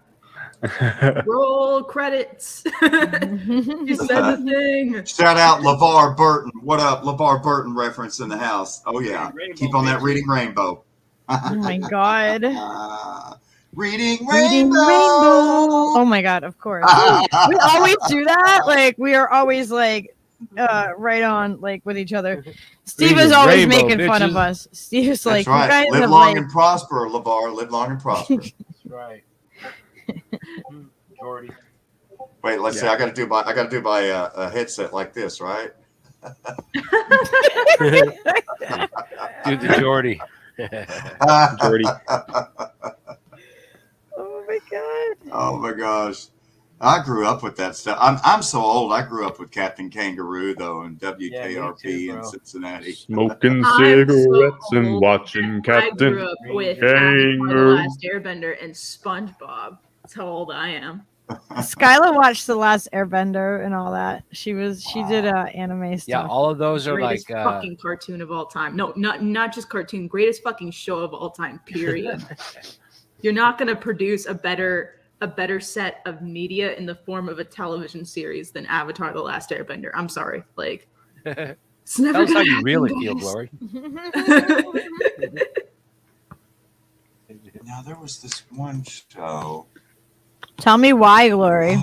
Tell me why. What are some of the I don't think you want the full dissertation on that, but just tell me the masterful incorporation of the themes of war and imperialism simultaneously alongside Eastern religions such as Buddhism, Taoism, Hinduism, even Japanese Shinto. There are references to Shinto in Avatar: The Last Airbender via the spirit world. And it's seen all throughout the themes, all throughout the instances, like the theme of the Avatar itself being modeled after the reincarnation of Vishnu, I think it is.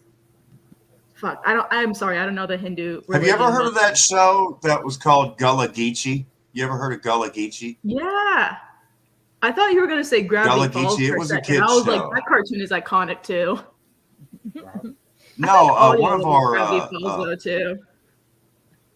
One of our sister tribes in North Carolina is the Gullah Geechee, the Lumbee tribe. They're a coastal tribe, and Yeah. they're the Gullah Geechee are kind of like a combination Native American Maroon community, and that speak their own language that's in many ways related to like the creolized patois that you would hear in other Maroon communities throughout the Caribbean. And anyways, they produced a kids show that was on the air in the United States for a number of years called Gullah Geechee. That was back in that time period, late 80s, early 90s. Yeah, it's old, so I don't recall it that much, but I remember hearing about it. I need to watch it again sometimes because Yeah, it's good stuff. It's really good stuff. It is, It gets especially into because they're the not going to teach culture you of the about the Taino Maroons at tribe. school. Oh yeah.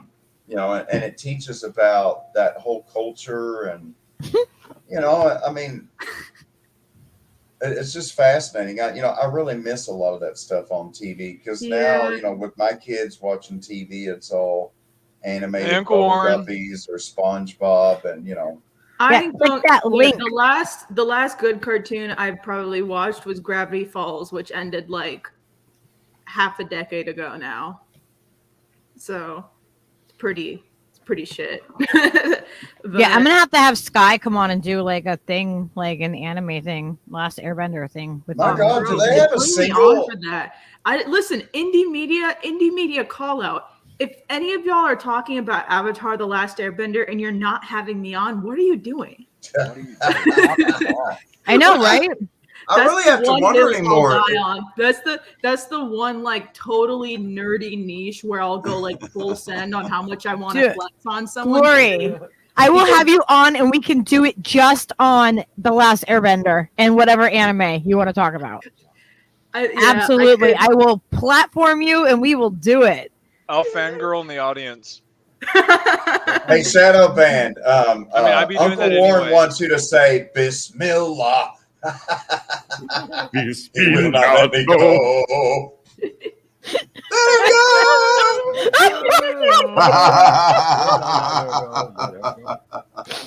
Yeah, Weeb Gang in the house. I see. Yeah. What's up? Oh God. I don't know. I'm trying to think of like any other TV series that y'all might have watched.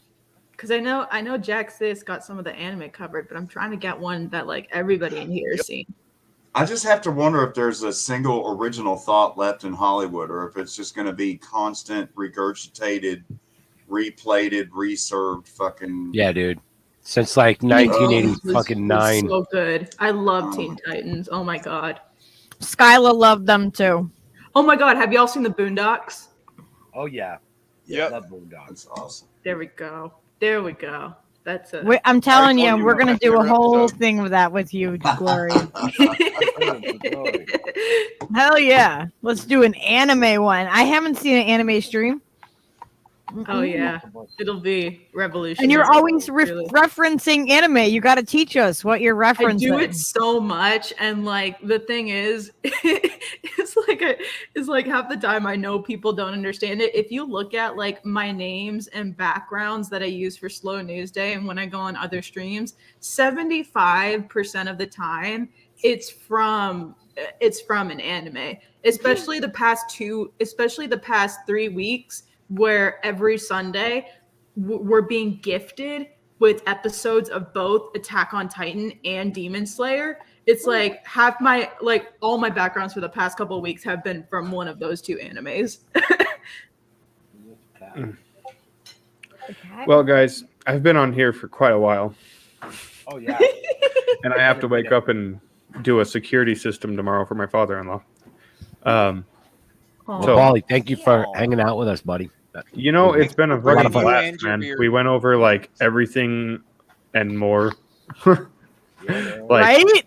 Yeah, way like, more. and you're welcome to come on anytime. Like we literally will open up the stream and just say, come come and pop on. That's how we had Mr. Wilson and Oz on at the same time. Like, it's so cool. Like, two different people on either I'm side of stoked the that world. I figured out that Oz whistles is because Oz makes whistles, and I just realized Yeah. like an idiot that he's told me before, and I didn't I thought he was like saying that he whistled. Yeah, My like, dumbass you was, know, like, how cool is misunderstanding. that? He's a I have fucking no master idea. whistle maker. Like, Yeah, it's he great. made a Zero idea. masterpiece, is what it's like, and like just hearing that guy play that thing, like I'm not even a flutist, and I was like, Jesus, that is clear. Yeah. Yeah. I mean, I've had been to mic fucking those blast, things, guys. and they're tricky as hell because they'll either be too much like trebled, they'll be too high, they'll be too ugh. That's what I love about this is that we get to see like the other side of people that we don't see. You know, we get to like see the personalities that are behind like the chats and things like that. And it's really awesome to see what everyone's like interested in and what they do. I mean, like, side, or am I just always extra? what? Huh? Like, do I have a hidden side that people get to see, or am I always just extra? I think you show it, but it's like Do you it's have your seeing the shadow? person's face. You know, it's like you don't want to see people with masks on all the time. You actually get to see the inflection in their face, and you know, you get to kind of see like what they're really like when they're saying it, how it's coming across. So You know, I think you should just like actually typing in capital letters. yeah. Then you know for sure.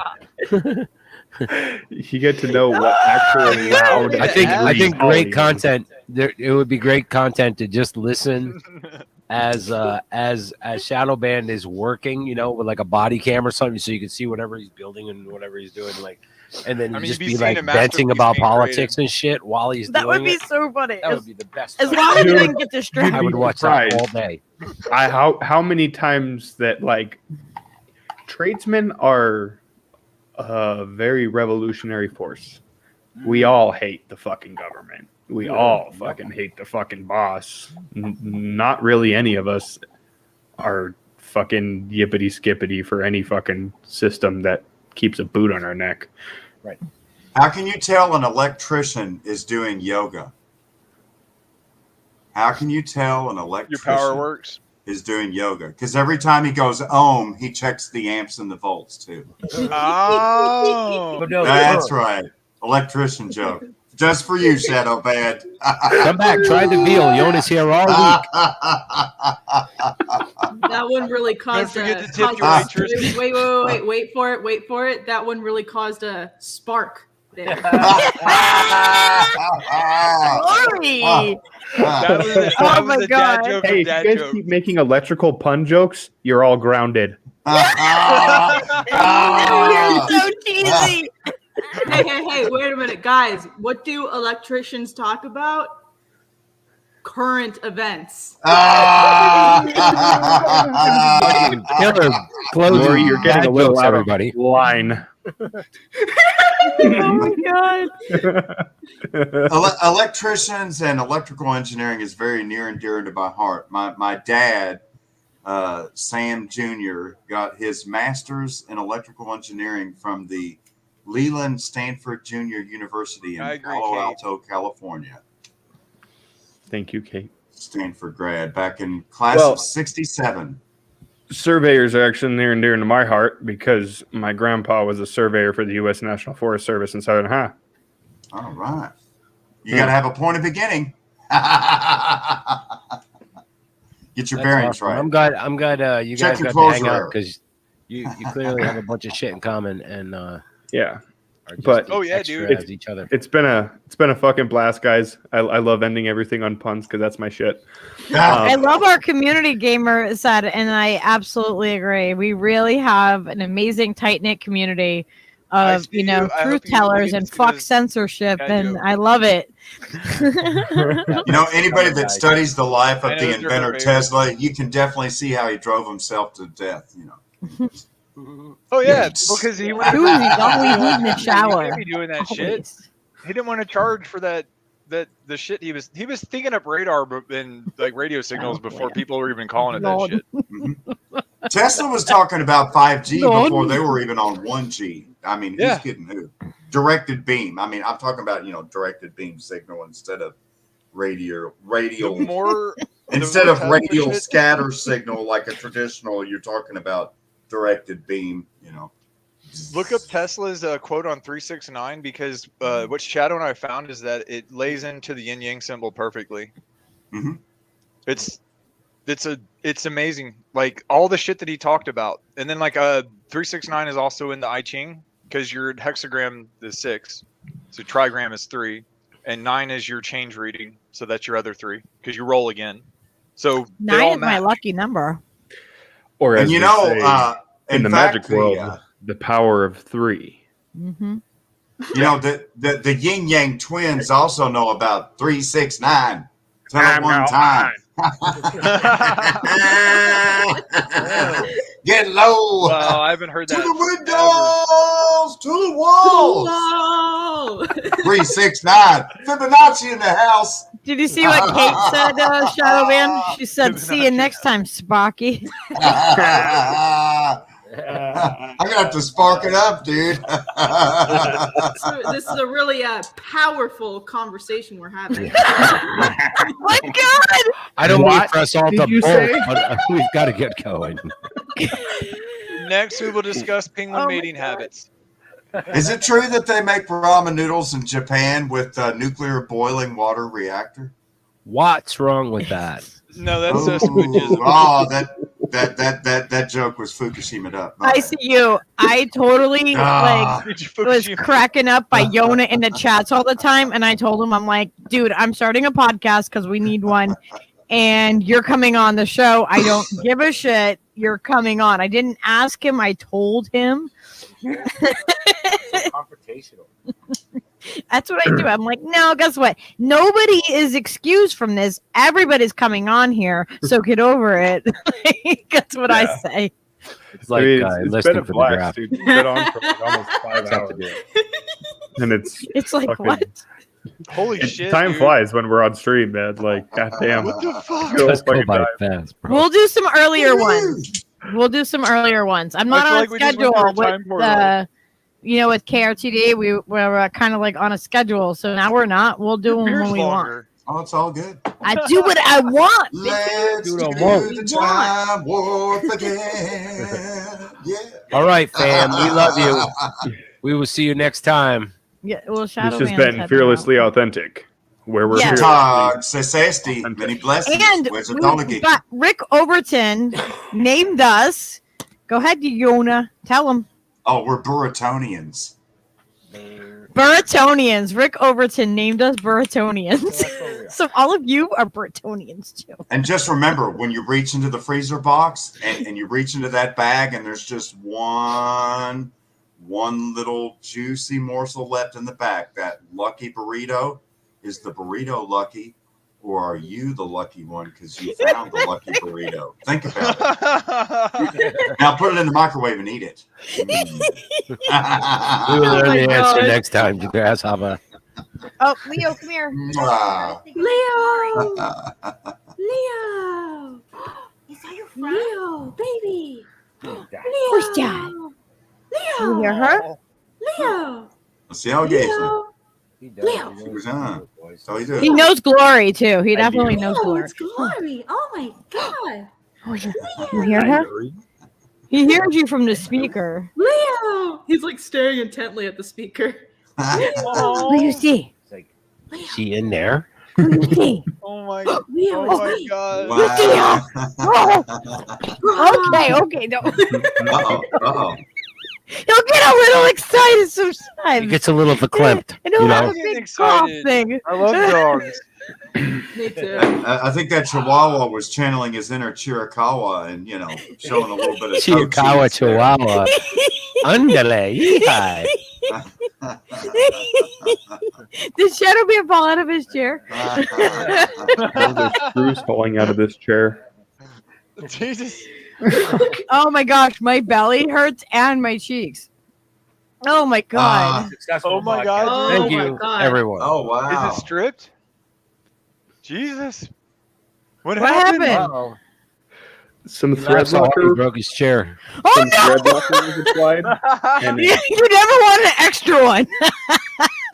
It's like you put something together and you're like, Did it oh actually shit, I have snap? a Wow. bunch of extra That's screws. a good one, Bro. That's ICU. called the That's a good IKEA one. Respect. smile. It's when you get random Amazing. screws that drop out of your shit randomly.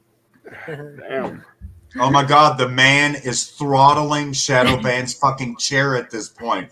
Screws are falling out. Clearly, Spooks have been in your office, bro. My God, the banning isn't enough. The demonetizing isn't enough. Now you're going after the screws of a fucking chair? Jesus. We did mention Sky Daddy on this podcast at least once. Yeah, we did. Yeah, that's what did it. And Mr. Wilson, and we free talked Mr. about Wilson, all God the damn damn it. things.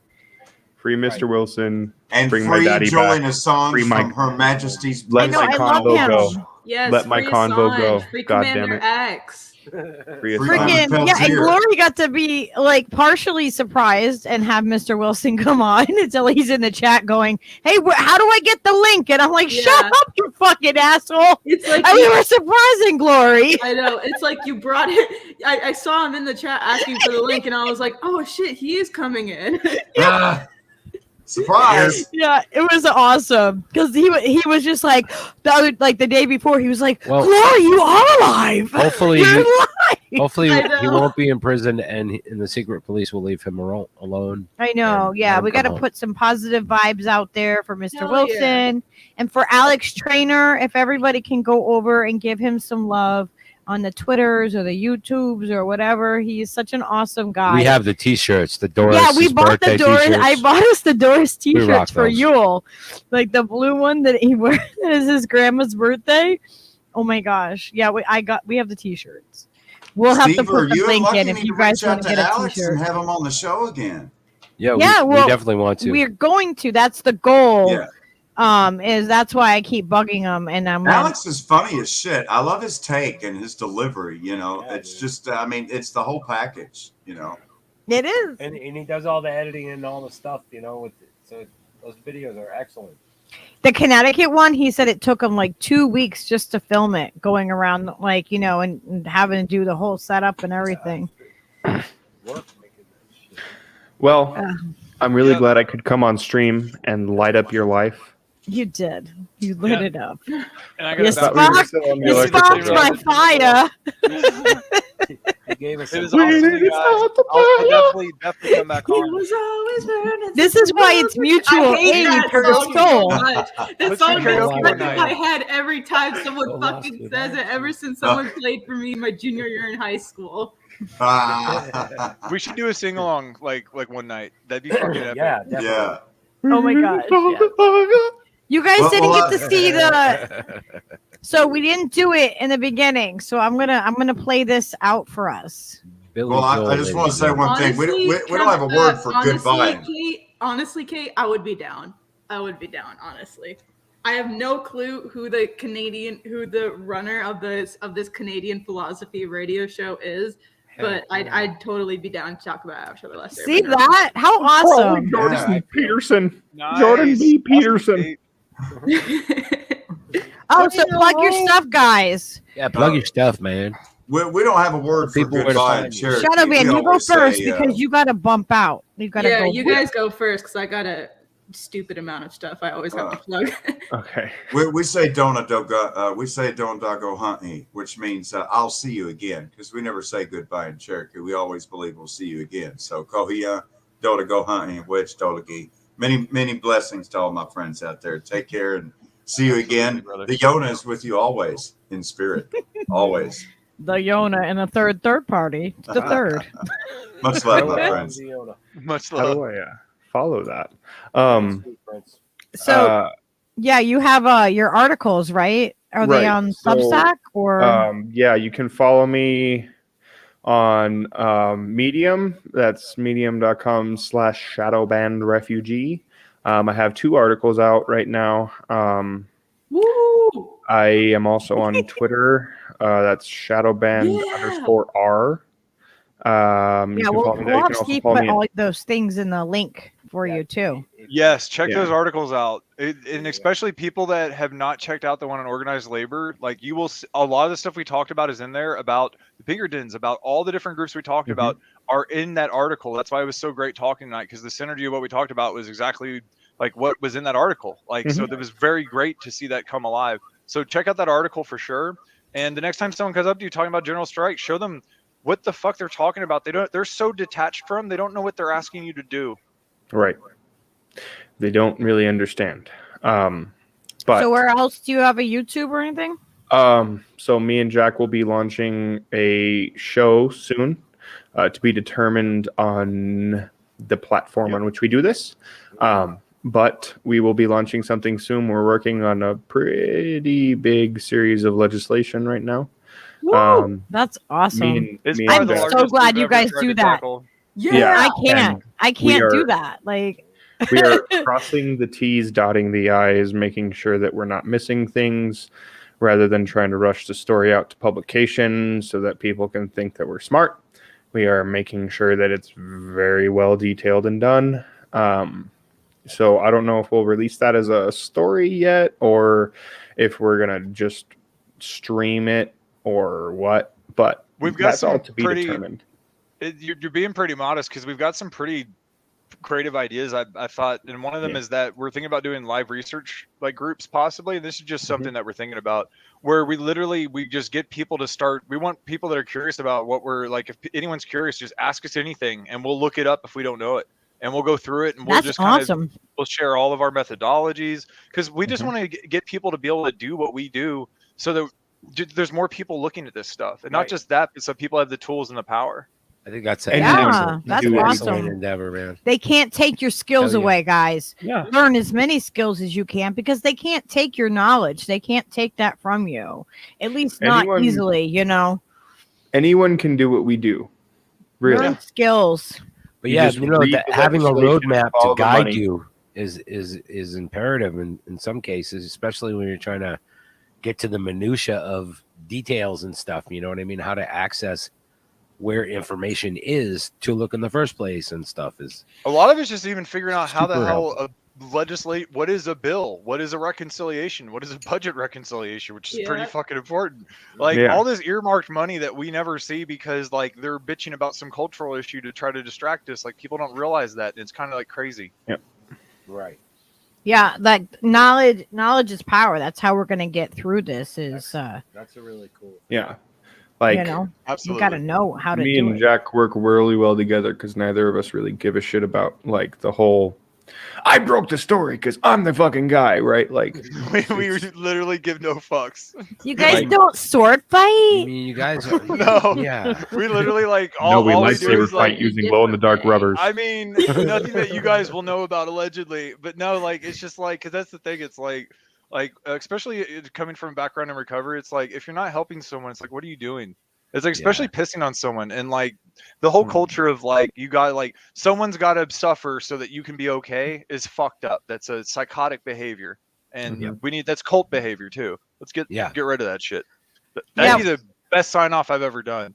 When Shadowbanned, I asked Shadowbanned to come on the show. He's like, "Can Jack come? We're like a team." I'm like, "Of course!" Like, what are you doing? Of course, you gotta come. I was like, "Hell yeah, I'm coming on!" Like, Jack is my other half, man. Like, yeah, hell yeah. You guys really help inspire this. You know, if I didn't have Jack right there next to me. And like that's looking right on, and really excited to see what you guys do, because and dude, this thing is we're going through some dark shit. When you see the scope of like, you realize why Whitney Webb will like, why you shouldn't have to like be up her ass about every damn thing when you realize the scope of what she's researched is fucking insane. Yes. Oh yeah. We've only gotten a fraction of it, man. Whoa. Yeah. In like fact, the most her information work into anthrax is what inspired me to look further, and then kind of inspired a lot of the stuff. And like these people that we're finding have ties to people that she's either covered in a quick profile. That's why it's so critical to read her articles through, because those names you'll remember them. Yeah, right. Because I mean, recurring characters. Nobody's a fucking god, dude. Like, exactly. And if she touches just briefly on someone, and I see that come up in something else that we're researching, I'm like, all right, this motherfucker's a target.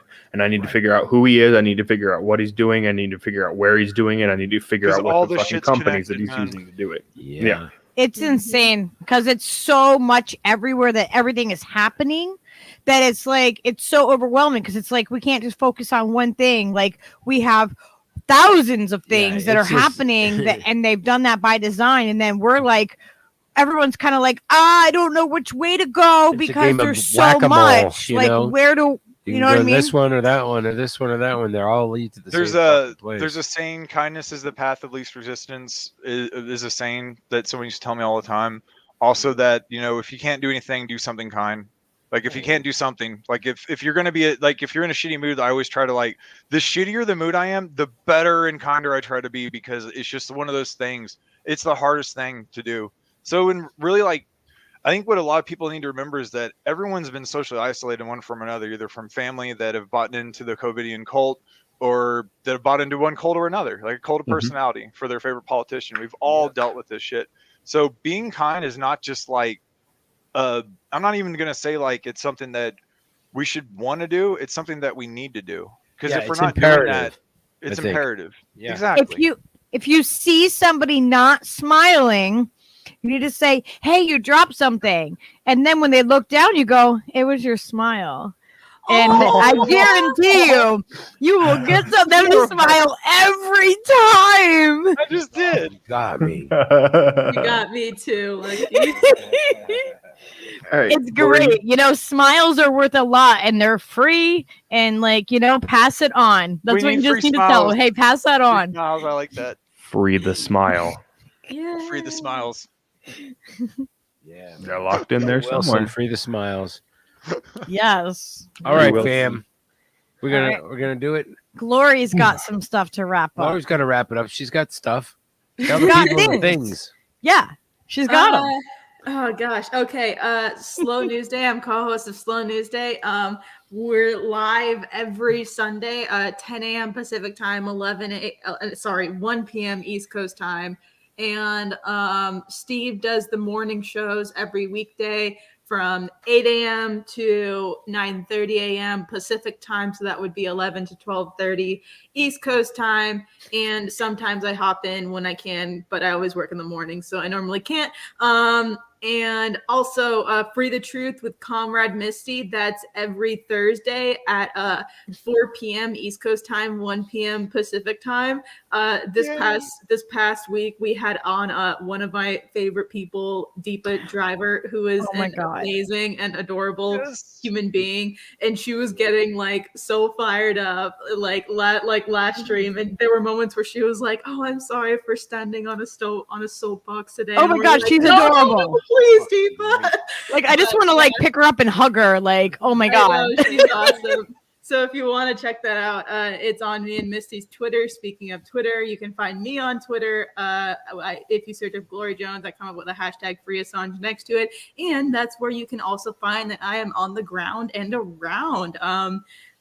Anytime I'm at it, well, not every time, because sometimes I'm protesting, but almost every time I'm at a protest, I'm doing threads on it and reporting on it and talking to people there. So there's that. And I also have a Hive blog. It's @ZeroClips with 2 E's at the end.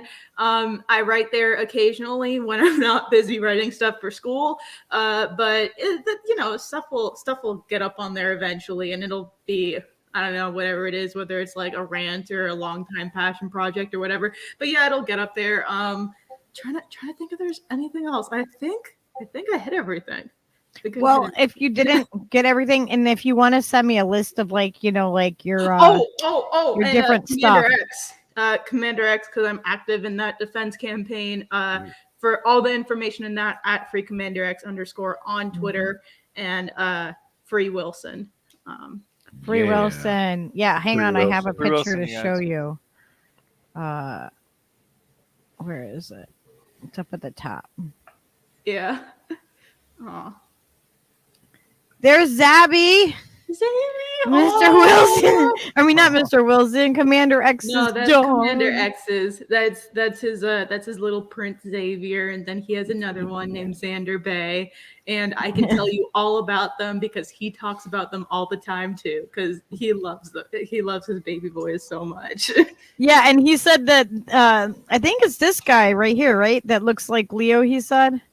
And he wants to meet up with us because he's like, they look alike, it's so cute. Oh, and I'm gonna play this out for us because we didn't get to play it on the way in because I forgot. All right, we love you all. We love you. I'm gonna just We're gonna.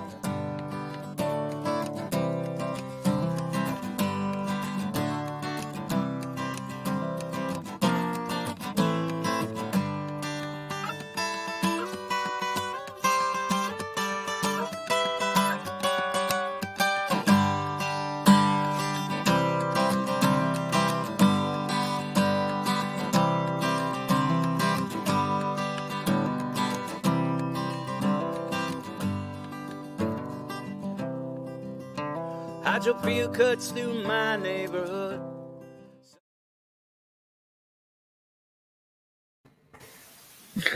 Good night, everybody. Good night, guys. We love you. Thanks for having us on. Yeah, you guys are welcome anytime. I'm serious.